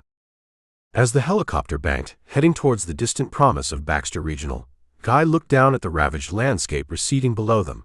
The scar of the rockslide, the smoke-stained trees, the angry brown gash of the flooded creek.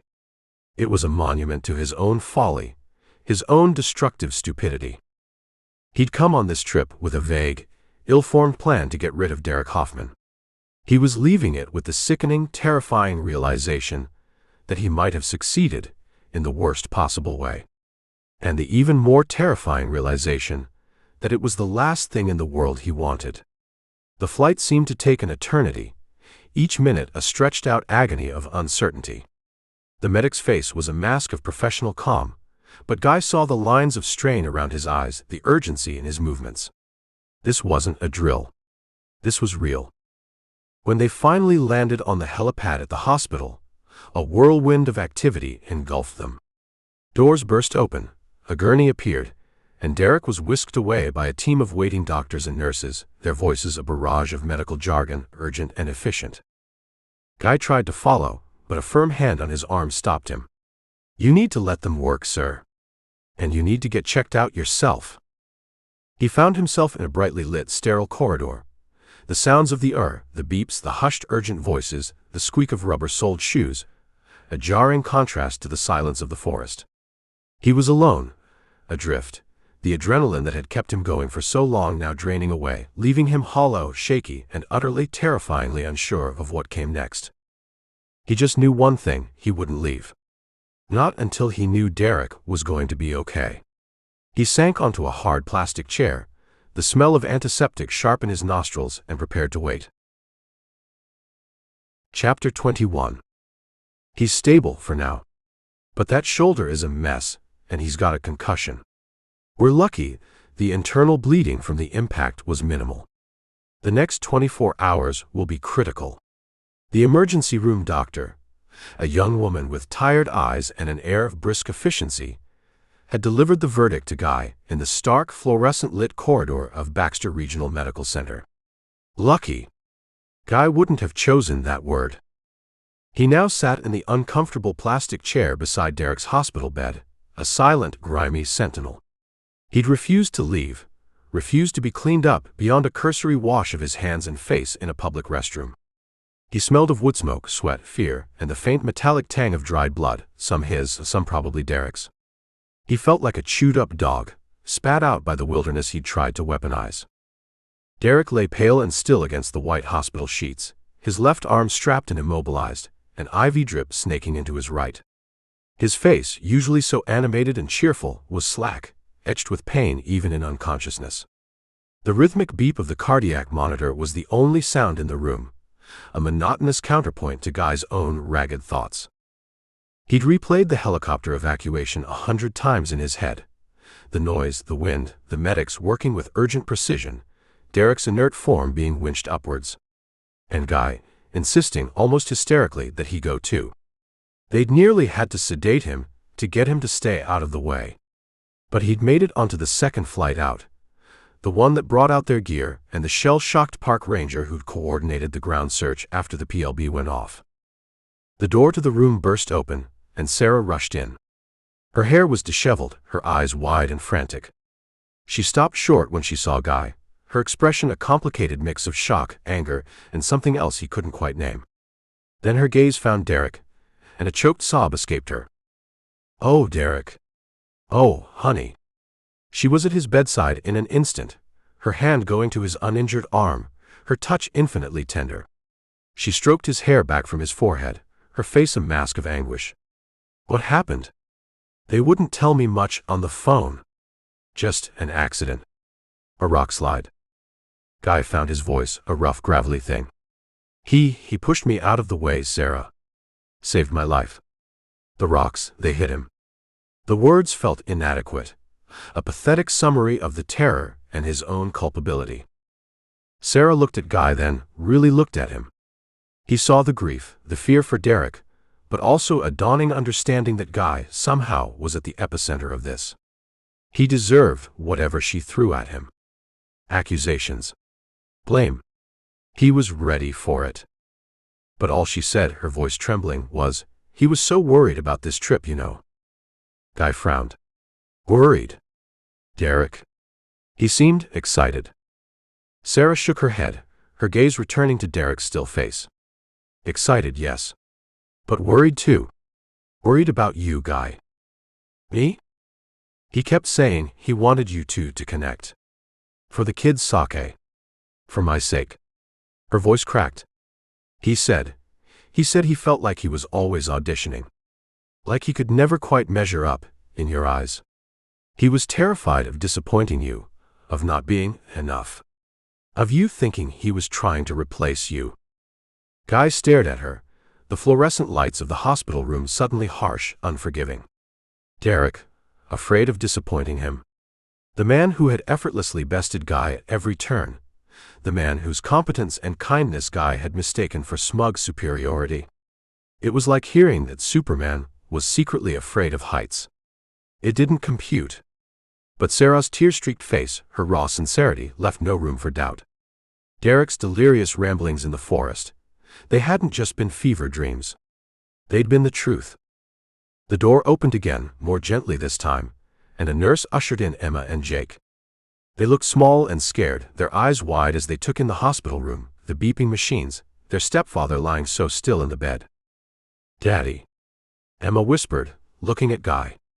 Then her eyes found Derek. Is other daddy okay?" Other daddy.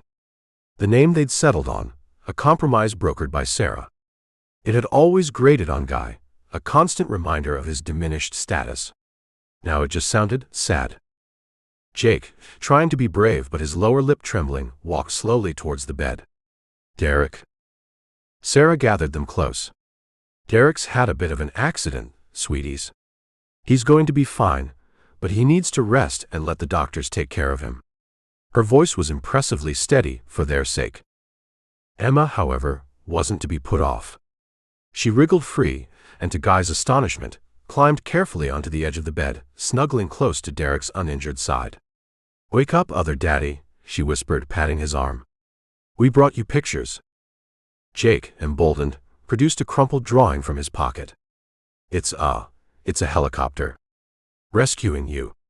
He placed it gently on Derek's chest. Then he turned and just as unexpectedly leaned against Guy's leg. "Are you okay, Daddy? You look yucky." Guy put a hand on Jake's shoulder, a lump forming in his throat. "Yucky." That about summed it up. He looked at Emma, nestled against Derek, at Jake pressed against his own side. They weren't choosing. They weren't dividing loyalties. They were just kids. Loving their dads. Both of them. In that moment, watching his children, seeing Sarah's quiet devotion to the man in the bed, a profound, undeniable truth settled over Guy. Derek hadn't been trying to replace him. He'd been trying to join them. To expand their fractured family, not conquer it. He'd been reaching out, in his own earnest, sometimes goofy way, offering friendship, partnership, a united front for the kids. And Guy, blinded by his own bruised ego and bitterness, had seen it all as a threat, a competition. He'd been fighting a war that only existed in his own head. Derek's perspective. Guy finally began to see it. The pressure Derek must have felt, stepping into a ready-made family, trying to navigate the treacherous currents of step-parenthood, all while dealing with a hostile, resentful ex-husband. It couldn't have been easy. And yet, Derek had faced it all with a kindness, a patience that Guy now recognized as nothing short of heroic. The kids stayed for a while, their innocent chatter a strange, comforting counterpoint to the rhythmic beeping of the monitor. They told Derek about school, about their latest squabbles, about the dog next door. They drew more pictures. They climbed from Guy's lap to the edge of Derek's bed and back again, a restless, affectionate tide. They didn't see two dads competing anymore, if they ever had. They just saw their family. Complicated, messy, but undeniably theirs. When the nurse finally shooed them out, promising ice cream in the cafeteria, Guy felt a strange sense of peace. The anger, the resentment that had been his constant companions for so long, seemed to have receded, leaving behind a hollow ache of regret, but also something else. A sliver of understanding. Maybe even a flicker of hope. He looked at Derek, really looked at him, not as the enemy, but as the man Sarah loved, the man his kids adored, the man who had, for reasons Guy was only just beginning to fathom, tried to be his friend. As Sarah settled back into the chair beside Derek, her hand once again finding his, Guy stood up. He felt awkward. Out of place. Like an interloper in a scene of genuine love and concern. I should go get some coffee, he mumbled, needing to escape, to process the seismic shift that had just occurred within him. Just as he reached the door, one of the monitors beside Derek's bed let out a sudden, sharp, insistent beep. A different beep. An alarming beep. A nurse rushed in, her eyes immediately going to the monitor, then to Derek. Her expression tightened. "Doctor," she called out, her voice sharp with urgency. "Crash cart. Now." Sarah gasped, her hand flying to her mouth.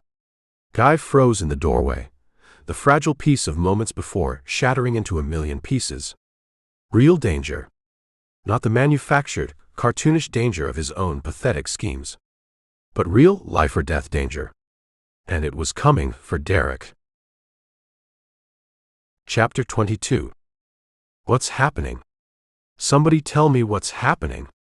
Sarah's voice was a raw, panicked shriek, but it was swallowed by the controlled chaos erupting around Derek's bed. Guy found himself pressed back against the doorframe, Sarah beside him, both of them unwilling spectators to a nightmare. Blue-gowned figures moved with a terrifying, practiced urgency, barking orders, rattling equipment. The steady beep of the heart monitor had been replaced by a frantic, high-pitched alarm that drilled into Guy's skull.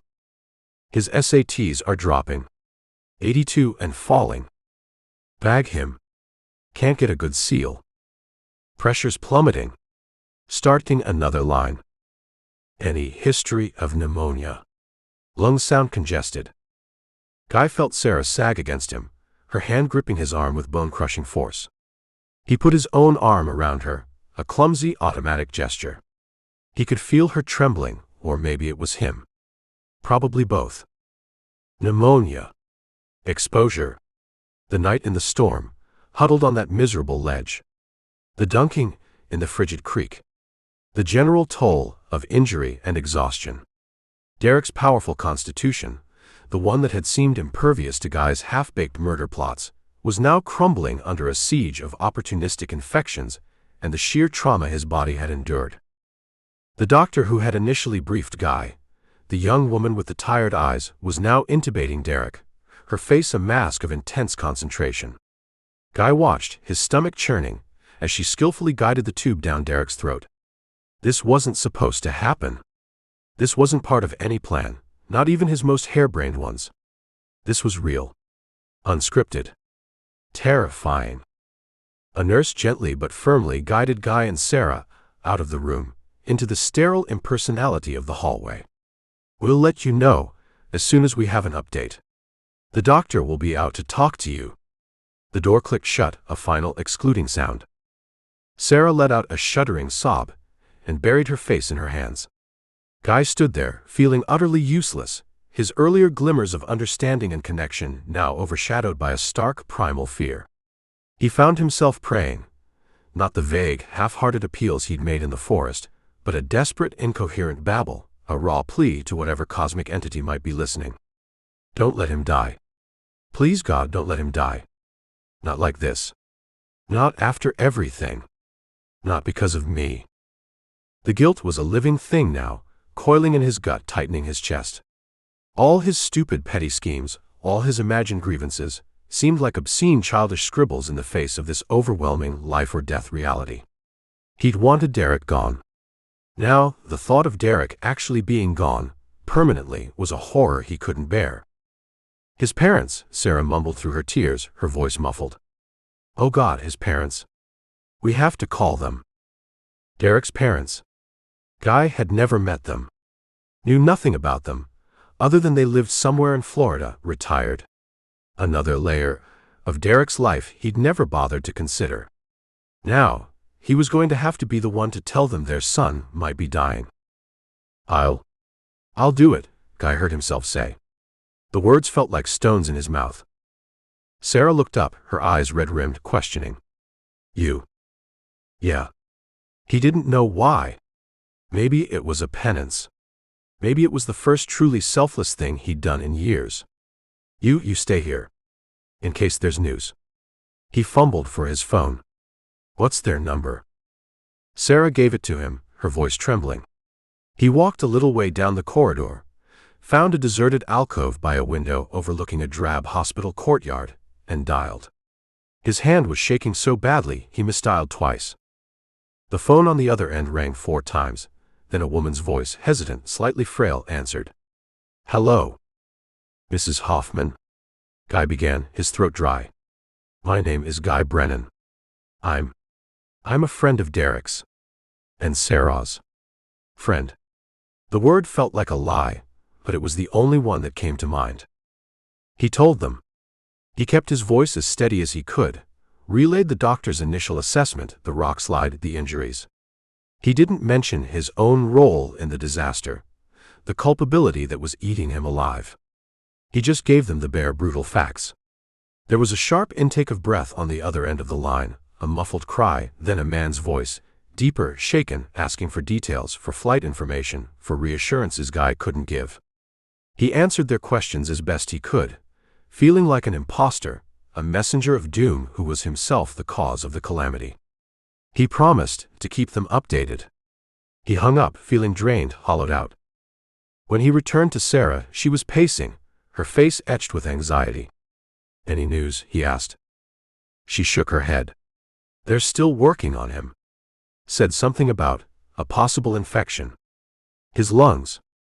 Guy spent the next few hours in a blur of hushed conversations with nurses, anxious glances at the closed door of Derek's room, and futile attempts to comfort Sarah. He organized coffee. He dealt with hospital paperwork. He even found himself fielding calls from Sarah's worried relatives, his voice a surprising island of calm in their sea of concern. He called his own mother to arrange for someone to pick up Emma and Jake from school, to explain, in vague, sanitized terms, that there had been an accident, that Derek was hurt, that he and Sarah would be at the hospital indefinitely. He found himself talking about Derek not as Sarah's new husband or the other guy, but just as Derek. A good man. A brave man. A man who was fighting for his life. Later that afternoon, he brought the kids to the hospital. He debated it, worried about frightening them, but Sarah had insisted. They need to see him. And he might need to see them. The visit was brief, heartbreaking. Derek was conscious, barely, heavily sedated, surrounded by a forest of tubes and monitors. Emma and Jake were subdued, unnerved by the sight of their usually vibrant other daddy, looking so pale and broken. Emma laid another hand-drawn picture on his bedside table, this one a slightly wobbly son. Jake just stood quietly, holding Derek's uninjured hand, his small face a mask of worry. Guy watched them, his heart aching. He saw not just their love for Derek, but Derek's love for them, reflected in the almost imperceptible squeeze Derek gave Jake's hand, the faint flicker of a smile when Emma whispered something in his ear. He realized, with a certainty that settled deep in his bones, that Derek hadn't just become a friend. He'd become his friend. Somewhere amidst the botched murder attempts, the shared misadventures, the terror, and the unexpected moments of grace, a strange, reluctant bond had formed.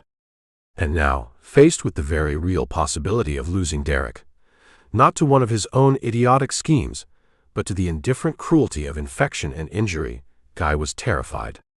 Terrified, in a way he'd never been before. This was real danger, stark and unforgiving, and it made all his previous machinations seem like the pathetic childish games they truly were. As evening approached, the doctor finally emerged from Derek's room, his face grave. Guy and Sarah stood up, bracing themselves. "Mr. Hoffman he's holding his own for now," the doctor said, his voice carefully neutral. "We've got him on broad-spectrum antibiotics, and he's responding to the ventilator support. But the infection in his lungs is aggressive, and the trauma to his shoulder is extensive. There's also some swelling around the brain we're monitoring closely." He paused, his gaze meeting theirs. "He's not out of the woods. Not by a long shot. The next few hours are critical. We may need to consider more aggressive interventions if he doesn't show significant improvement." More aggressive interventions. The words hung in the air, heavy with unspoken menace. Guy looked at Sarah, saw the fear in her eyes mirror his own.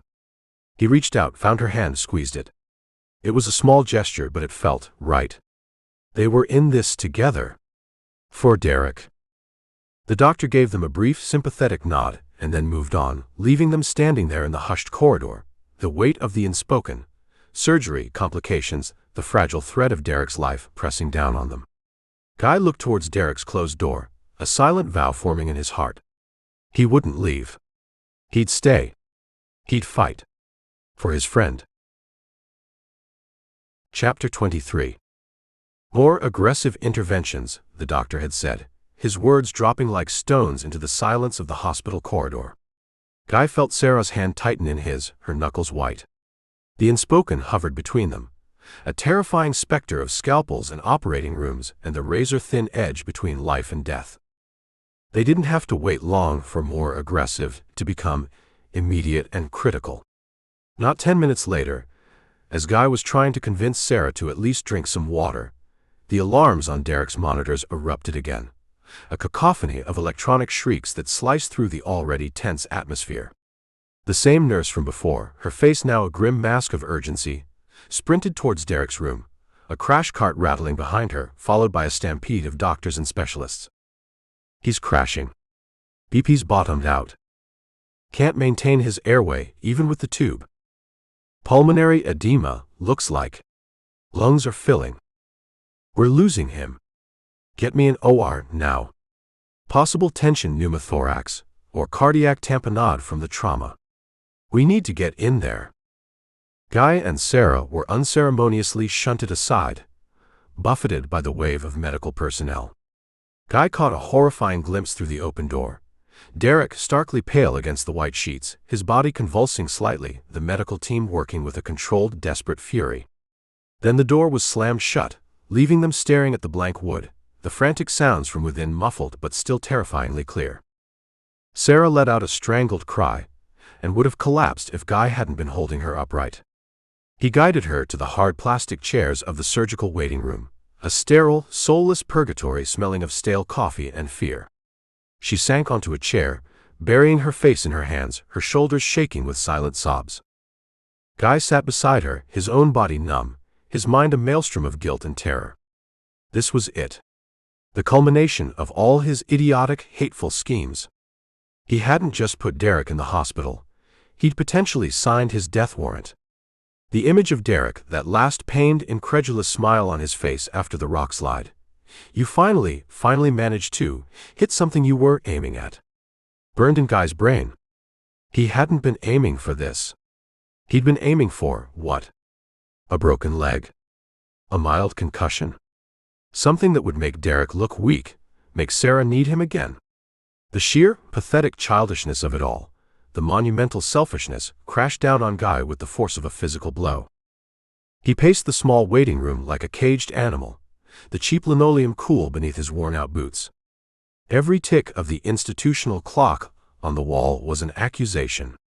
Every hushed conversation from other anxious families was a reminder of the pain he had, directly or indirectly, inflicted. He thought of Derek's kindness, his patience, his endless supply of specialized gear that had saved Guy's incompetent hide time and time again. He thought of Derek's delirious confessions in the forest, his fear of not being good enough, his genuine love for Sarah and the kids. How could he have been so blind? How could he have let his own bitterness, his own wounded ego, twist him into someone capable of such casual, callous cruelty? He told himself it was about Sarah, about getting his family back. But looking back now, through the clarifying lens of near tragedy, he saw it for what it was, a desperate, pathetic attempt to avoid facing his own failures, his own part in the breakup of his marriage, his own inability to move on. Derek hadn't destroyed Guy's family. Guy had done a pretty good job of that all by himself, long before Derek ever appeared on the scene. Derek had just been a convenient target, a lightning rod for all of Guy's accumulated resentment and self-loathing. And the kids, Emma and Jake. What had he done to them? He'd been so consumed by his hatred for Derek, so focused on his ridiculous harebrained schemes, that he'd effectively checked out as a father. He'd been physically present, sure, on his designated weekends, but emotionally? He'd been a million miles away, lost in a fog of anger and self-pity. He hadn't just sabotaged Derek, he'd sabotaged his own relationship with his children. He'd shown them a father who was bitter, petty, and incapable of joy. While Derek, the other daddy, had been showing them patience, kindness, and an unwavering, uncomplicated love. The realization hit him with the force of a physical blow. He sagged against the wall, the fight draining out of him, leaving behind a vast, empty ache. He'd been a fool. A dangerous, selfish, monumental fool. Hours passed. The waiting room emptied and refilled with other anxious faces, other whispered prayers. Sarah had cried herself into an exhausted stupor, her head resting on Guy's shoulder, a fragile sleeping weight. Guy stayed awake, fueled by bad coffee and a gnawing, relentless guilt. He watched the clock. He watched the door. He prayed. For Derek. For Sarah. For his kids. For himself, for the chance to somehow, someday, make amends for the wreckage he had wrought. Finally, just as the first gray light of dawn was beginning to filter through the grimy waiting room window, a surgeon, still in his scrubs, his face etched with fatigue, appeared in the doorway. Guy's heart leapt into his throat. Sarah woke with a start. The surgeon looked from Guy to Sarah, his expression unreadable. "Mr. Hoffman is out of surgery," he said, his voice low, tired. It was extensive. "We repaired significant damage to his rotator cuff and addressed a hemopneumothorax that had developed. There was also some intercostal muscle tearing. We had to remove a few bone fragments." He paused. "He's a very lucky man." The internal bleeding was contained just in time. Sarah let out a shuddering breath. Is he going to be okay?" "He's critical, but stable for now," the surgeon said. "The next 48 hours will tell us a lot. He's in situ. You can see him, briefly, in about an hour, once he's settled."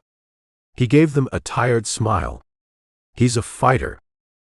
Relief, so potent it was almost painful, washed over Guy. Stable. Derek was stable. He hadn't killed him. The universe, for reasons Guy couldn't begin to fathom, had given them both another chance. When they were finally allowed into the surgical intensive care unit, the sight of Derek was both shocking and reassuring. He was pale, yes, and hooked up to an even more intimidating array of monitors and tubes than before, but he was breathing on his own, albeit with the help of an oxygen mask. His eyes were closed, but his face, in repose, looked peaceful. Sarah went to his side immediately, her hand finding his, tears streaming silently down her face. Guy stood at the foot of the bed, his throat tight. He looked at Derek, this man he had so profoundly misjudged, this man who had in the end shown him nothing but kindness and courage. And in that moment, looking at Derek's still battered form, Guy Brennan made a silent, solemn promise. He would be a better man. He would be a better father. He would shed the bitterness, the resentment, the petty jealousies that had poisoned his life for so long. He would learn to forgive, not just Derek, but himself. He would somehow find a way to help heal the wounds he had inflicted, not just on Derek, but on his own family. He didn't know how. He didn't know if it was even possible. But he would try. For Derek. For Sarah. For Emma and Jake. And for himself. He pulled up a chair beside Sarah, on the other side of Derek's bed. He reached out, his hand hovering for a moment, then gently rested it on Derek's uninjured forearm. "Hey, buddy," he whispered, his voice thick with unshed tears. You just rest now. We're here." He looked at Sarah, and she met his gaze, a flicker of something new in her eyes. Not forgiveness, not yet, but maybe, just maybe, a fragile, nascent understanding. They sat there together in the quiet, beeping stillness of the siku, united by their shared vigil, their shared hope, their shared complicated love for the man in the bed. Waiting. Chapter 24. Just rest now. We're here. Guy had whispered those words, his hand on Derek's uninjured forearm, a strange new calm settling over him amidst the beeping and hissing of the siku. Sarah had eventually gone home, persuaded by Guy and a stern but kind nurse to get some actual sleep. But Guy had stayed. Through the long nights and the even longer days, he'd stayed. He read trashy thrillers aloud when Derek was awake enough to listen, updated Derek's anxious parents in Florida with carefully curated reports, and mostly just sat, watching the slow, arduous crawl of Derek's recovery. It was a week later. Derek was out of siku, ensconced in a private room that Sarah's insurance, or maybe Derek's own surprisingly good policy, had covered. The forest of tubes had thinned to a manageable thicket. His arm was still heavily bandaged, his shoulder an immobile lump beneath the hospital gown, but the concussion had cleared, and the haunted, pain-filled look in his eyes had been replaced by a weary but recognizably Derek-like lucidity. He was even managing a few of his trademark groan-worthy puns, a sure sign he was on the mend. Guy knew the time had come. He'd rehearsed it 1,000 times in his head, this confession, and every version sounded clunky, inadequate, monstrous. But he had to do it. He owed Derek that much. He owed himself that much. He waited until after the dinner tray had been cleared, until the evening quiet had settled into the room, broken only by the soft hum of hospital equipment. "Derek," Guy began, his voice feeling like sandpaper. There's something I gotta tell you. About the trip." Derek turned his head slowly on the pillow, his good eye fixing on Guy with a tired but alert curiosity. "Oh yeah. Figured there was more to it than just exceptionally bad luck and your newfound passion for amateur geology." A faint smile played on his lips. Guy flinched. "Yeah. More." He took a deep breath. It wasn't bad luck, Derek. None of it. Or well, some of it was bad luck for me, but it was all planned." Derek's smile didn't waver. He just watched Guy, waiting. "The whole thing," Guy continued, the words tumbling out now, a torrent of ugliness he couldn't hold back any longer. "The invitation. The bonding trip. It was a lie. All of it." He stared at his hands, unable to meet Derek's gaze. I researched wilderness accidents, Derek. Before we even left. I Googled how to make a death look accidental." He forced himself to look up. Derek's expression hadn't changed. Still that quiet, watchful waiting. "The bear?" Derek prompted, his voice surprisingly gentle. "My idea," Guy admitted, a hot flush of shame creeping up his neck. "The food around your tent. Except the damn thing went for my tent, because I'd handled the jerky. Classic. The compass? Tampered with it. Nudged the declination. Figured we'd get lost, you'd get discouraged. Or worse. My boots. The ones I was supposed to sabotage for you, yeah. Spent an hour trying to figure out how to make them fail at a critical moment. Then you gave me your spares, and I was wearing my own cheap ones when the laces frayed." He almost laughed, a harsh, bitter sound. "Even my sabotage was incompetent." He went on, cataloging his litany of failures, his voice a dull monotone of self-loathing. The river crossing, hoping Derek would take the lead into the rapids. The cliff, hoping Derek would lean out for that epic photo. The snakes, trying to spook one into biting Derek, only to get bitten himself. The berries. The goddamn fire. And finally, the rock slide. I wanted you gone, Derek," Guy finished, the words barely a whisper. "I wanted you out of the picture. So Sarah would, so the kids. I thought." He couldn't finish. The sheer, monumental stupidity of it all was suffocating. He slumped back in his chair, drained, exposed, waiting for the judgment, the anger, the disgust he so richly deserved. Derek was silent for a long moment, his gaze fixed on the ceiling. The only sound was the soft beep of a monitor. Then he turned his head very slowly and looked at Guy. "Day 3, Derek said, his voice quiet but clear. Guy frowned. "Day 3. That's when I figured it out," Derek said. "About you trying to kill me." Guy stared, dumbfounded. You knew?" "Pretty much," Derek said, a hint of that old, infuriatingly calm amusement in his eyes. "The compass thing was a bit obvious, Guy. After Ranger Dobbs and the Bare Boundaries fiasco, leading us in a perfect circle back to our trashed campsite. Even I'm not that bad a navigator. And the way you kept suggesting I go first into every potentially lethal situation. It had a certain, unsubtle charm. But if you knew, why did you stay?" Guy asked, bewildered. "Why didn't you just call the whole thing off? Punch me in the face? Leave me in the woods?" Derek sighed, a long, weary exhalation. "Because, Guy," he said, his voice softer now, tinged with something Guy couldn't quite identify, "I kind of understood. The pain you were in. The anger. I saw it. And honestly—" He paused, a wry, almost sheepish smile touching his lips. "It was interesting. A bit like being in a really badly plotted thriller. I kept wondering what you'd try next." Guy just gaped at him. "Interesting?" Then Derek's expression shifted, the amusement fading, replaced by something darker, more shadowed. "And besides," he said, his voice dropping to a near whisper, "I had my own contingencies in mind." Guy's blood ran cold. "Contingencies? What do you mean?" Derek looked away, towards the window, where the lights of the city cast a dull orange glow against the night sky. "Let's just say, Guy," he said, his voice barely audible, "that if things had gone a little differently, if one of your little plans had actually looked like it might succeed, well, I wasn't entirely unprepared to ensure that perhaps you were the one who didn't make it back from our little bonding trip either." The air left Guy's lungs in a whoosh. He stared at Derek, at this man he thought he'd finally begun to understand, and saw a stranger. A dangerous stranger. You were planning to?" He couldn't even say the words. Derek's good eye met his, and there was no amusement in it now, only a profound, soul-deep weariness.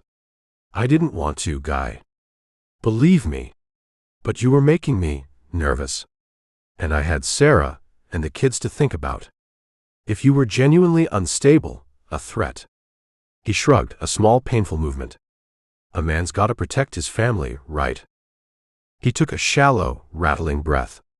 "The kids love you so much, man," he said, his voice thick with an emotion Guy couldn't decipher. Was it resentment? Sorrow? They talk about you all the time. Daddy this, daddy that. Every little thing I do, every camping trip, every ball game, it's always measured against you. Against their memories of you. And I can't live up to that, Guy. They won't let me. You're their hero. How do I compete with that? How do I even fit in?" The raw pain in Derek's voice was undeniable. It was the same pain Guy had heard in Derek's delirious ramblings in the forest, the same insecurities Sarah had spoken of. But this time, it was coupled with a chilling admission. Guy felt like the floor had dropped out from under him. He'd seen himself as the aggrieved party, the one pushed to desperate measures. He'd never imagined, he'd never even considered. Both of them plotting, scheming, trying to eliminate the other, each driven by their own twisted cocktail of fear, jealousy, and a desperate, misguided love for the same family. "So all this time," Guy began, his voice hoarse. "All those near misses, you weren't just being lucky or competent." "Sometimes I was just lucky," Derek admitted. "The bear, for instance. That was all you, buddy. Pure, unadulterated Guy luck. But other times—" He trailed off, a flicker of something that might have been grim satisfaction in his eyes. "Let's just say I know a bit about counter-sabotage too. And I'm a very light sleeper." They looked at each other then, two failed murderers, two spectacularly incompetent architects of each other's demise. The silence in the room was thick, heavy, broken only by the soft, rhythmic sigh of Derek's oxygen. Guy finally broke the silence. "So," he said, a strange, almost hysterical laugh bubbling up in his chest. "We were both trying to kill each other." Derek managed a weak grin. "Seems that way. Epic fail on both our parts, wouldn't you say?" Guy leaned back in his chair, a profound weariness settling over him, but beneath it something else. Something that felt almost like relief. The terrible burden of his own guilt was still there, but it was no longer his alone. It was shared. Twisted. Absurd. But shared. "We were fighting ghosts, weren't we?" Guy said softly, more to himself than to Derek. "Both of us.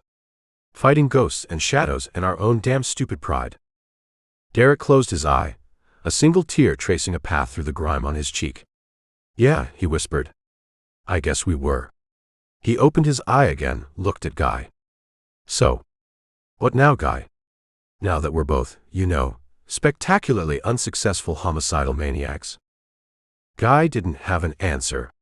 He just looked at the man in the hospital bed, the man he'd tried to erase, the man who had apparently been trying to erase him right back. The future was a blank, terrifying, and suddenly, unexpectedly, wide-open space. Chapter 25. "So," Derek had said, his voice still raspy from the intubation but laced with a kind of weary amusement from his hospital bed, "what now, Guy? Now that we're both, spectacularly unsuccessful homicidal maniacs?" Guy hadn't had an answer then. The confessions, his own avalanche of guilt, followed by Derek's bombshell revelation of mutual, if equally inept, murderous intent, had left him hollowed out, adrift in a sea of absurdity. Two grown men, fathers, ostensibly responsible members of society, had spent a week in the Ozark wilderness trying, and spectacularly failing, to kill each other, all while being repeatedly saved by the very person they were trying to eliminate. It was the stuff of nightmares, or a very dark, very twisted comedy. Probably both. Weeks later, the Arkansas summer had settled in, thick and hot. Derek was home, ensconced on a reclining chair in what used to be Guy's living room, his left arm still in a complicated sling, his shoulder a geography of surgical scars and healing bruises. He looked thinner, paler, but the old Derek spark was slowly returning to his eyes. He'd even managed a few truly terrible puns about being disarmed by Guy's earlier confessions. Guy pulled his ancient Honda, the one that reliably seated two, maybe three, if they were friendly, and didn't mind violating several minor safety regulations, into the driveway of what used to be his house. Emma and Jake exploded out the front door before he'd even cut the engine, their usual Saturday afternoon enthusiasm amplified by weeks of hushed hospital visits and adult anxieties. "Daddy! Daddy!" Emma launched herself at him as he climbed out. "Can we get ice cream? Before dinner? Please?" Jake chimed in, "Yeah, ice cream. It's like 1,000,000 degrees out." Guy looked towards the porch where Sarah stood, a dish towel in her hand, a weary but genuine smile on her face. The last few weeks had been different. Awkward, yes. Strained sometimes. But different. The raw, open wound of their shared trauma, coupled with the even rawer, more open wound of their mutual confessions in that hospital room, had cauterized something. The constant, simmering animosity between Guy and Derek had, if not vanished, at least retreated to a confused, bewildered neutrality. "Ice cream, huh?" Guy said, ruffling Jake's hair. He looked at Sarah. Too close to dinner? It was a genuine question this time, not a challenge. Sarah opened her mouth to object, the familiar lines of maternal caution forming around her eyes, but before she could speak, Derek's voice drifted from inside the house, surprisingly strong. "Ice cream sounds like a medical necessity in this heat, Sarah. Doctor's orders." He appeared in the doorway, leaning a bit on a cane Guy hadn't seen before, but his grin was pure, unadulterated Derek. "And I think," he added, his gaze shifting to Guy, a flicker of that old unreadable amusement in his eyes, "we should all go. The whole damn circus. My treat." Assuming Guy's not planning on any scenic detours involving faulty GPS or unexpected geological surveys. The air crackled for a moment, thick with unspoken history. Then Sarah laughed, a real honest-to-goodness laugh, the kind Guy hadn't heard from her in years, not when he was around anyway. "All right, Hoffman. You talked me into it. But if anyone orders that $18 kitchen sink sundae again, they're paying for it themselves." She looked pointedly at Jake, who tried to look innocent. "So," Guy said, feeling a strange lightness in his chest. "Whose car are we taking to this ice cream social?" He jangled the keys to his Honda. Derek grinned, dangling his own keys, the ones to the reliable minivan with the working air conditioning. "Thought we'd established my superior vehicular capacity, Brennan. Unless you've upgraded since our last ill-fated expedition." "Minivan it is," Guy conceded, and this time it didn't feel like defeat. It just felt practical. The five of them piled into Derek's minivan, Emma and Jake squabbling good-naturedly over who got the window seat, Sarah in the front passenger seat, Derek driving with his one good arm, and Guy, surprisingly, in the middle row with the kids. It was a tight fit, a chaotic jumble of limbs and excited chatter, but it wasn't uncomfortable. It was just family. A complicated, messy, patched-together family, sure, but family nonetheless. Guy found himself watching Derek in the rearview mirror. The man still looked tired, the lines of pain still etched around his eyes when he thought no one was looking. But there was a resilience there, an infuriating, admirable refusal to be beaten, either by Guy's inept malevolence or by the subsequent medical calamities. At Scoops and Dreams, their usual ice cream haunt, the chaos escalated. Emma wanted rainbow sherbet with gummy bears. Jake demanded something called death by chocolate overload. Sarah, ever sensible, opted for a single scoop of vanilla. Derek, after a moment's careful consideration, chose a pistachio cone. Guy, feeling a strange sense of déjà vu, found himself ordering a plain black coffee. He wasn't quite ready for celebratory sundaes. They found a booth by the window. Derek, juggling his cone and his still-healing shoulder, was having a hell of a time trying to peel back the paper wrapper without dropping the whole precarious green mess. He grunted in frustration, his face contorting slightly with pain as he twisted his arm. Without a word, Guy reached across the table, took the cone from Derek's hand, and deftly peeled back the paper. He handed it back. Derek stared at him, his good eyebrow raised in surprise. "Thanks, Guy." "No problem," Guy mumbled, taking a sip of his coffee. It wasn't a big deal. Just helping a guy with his ice cream. A guy whose shoulder he'd indirectly, but undeniably, destroyed. A guy who'd also, apparently, been idly plotting Guy's demise. The absurdity of it all was still staggering. Emma and Jake, oblivious to the undercurrents of shared, near-fatal history, were now engaged in a heated debate about whether gummy bears improved or ruined the structural integrity of sherbet. Sarah watched them, a soft, maternal smile on her face, occasionally interjecting with a diplomatic suggestion. Guy looked around the table. At his kids, blissfully unaware of the homicidal gauntlet their fathers had recently run. At Sarah, looking more relaxed, more genuinely happy than he'd seen her in years. At Derek, wincing slightly as he licked his pistachio ice cream, but with a look of quiet contentment on his face. The kids weren't looking at two competing alpha males anymore, vying for dominance over the family troop. They weren't walking on eggshells, trying to navigate the treacherous currents of adult resentment. They were just kids, eating ice cream, with their family. All of them. Complicated, yes. Unconventional, definitely. But whole. In its own strange, battered, and slightly bewildered way. A realization, quiet and profound, settled over Guy. He didn't need to get his old family back. That family, the one he'd clung to with such fierce, misguided desperation, was gone, a casualty of time and his own mistakes. But maybe, just maybe, he hadn't destroyed everything. Maybe, in some twisted, unintentional, and darkly comedic way, he'd actually helped build something new. Something different. Something that might, with a lot of work, and a considerable amount of therapy for all involved, actually be better. He looked at Derek, who caught his eye and gave him a small, almost imperceptible nod. A tiny shared acknowledgement of the sheer, unadulterated insanity they'd survived.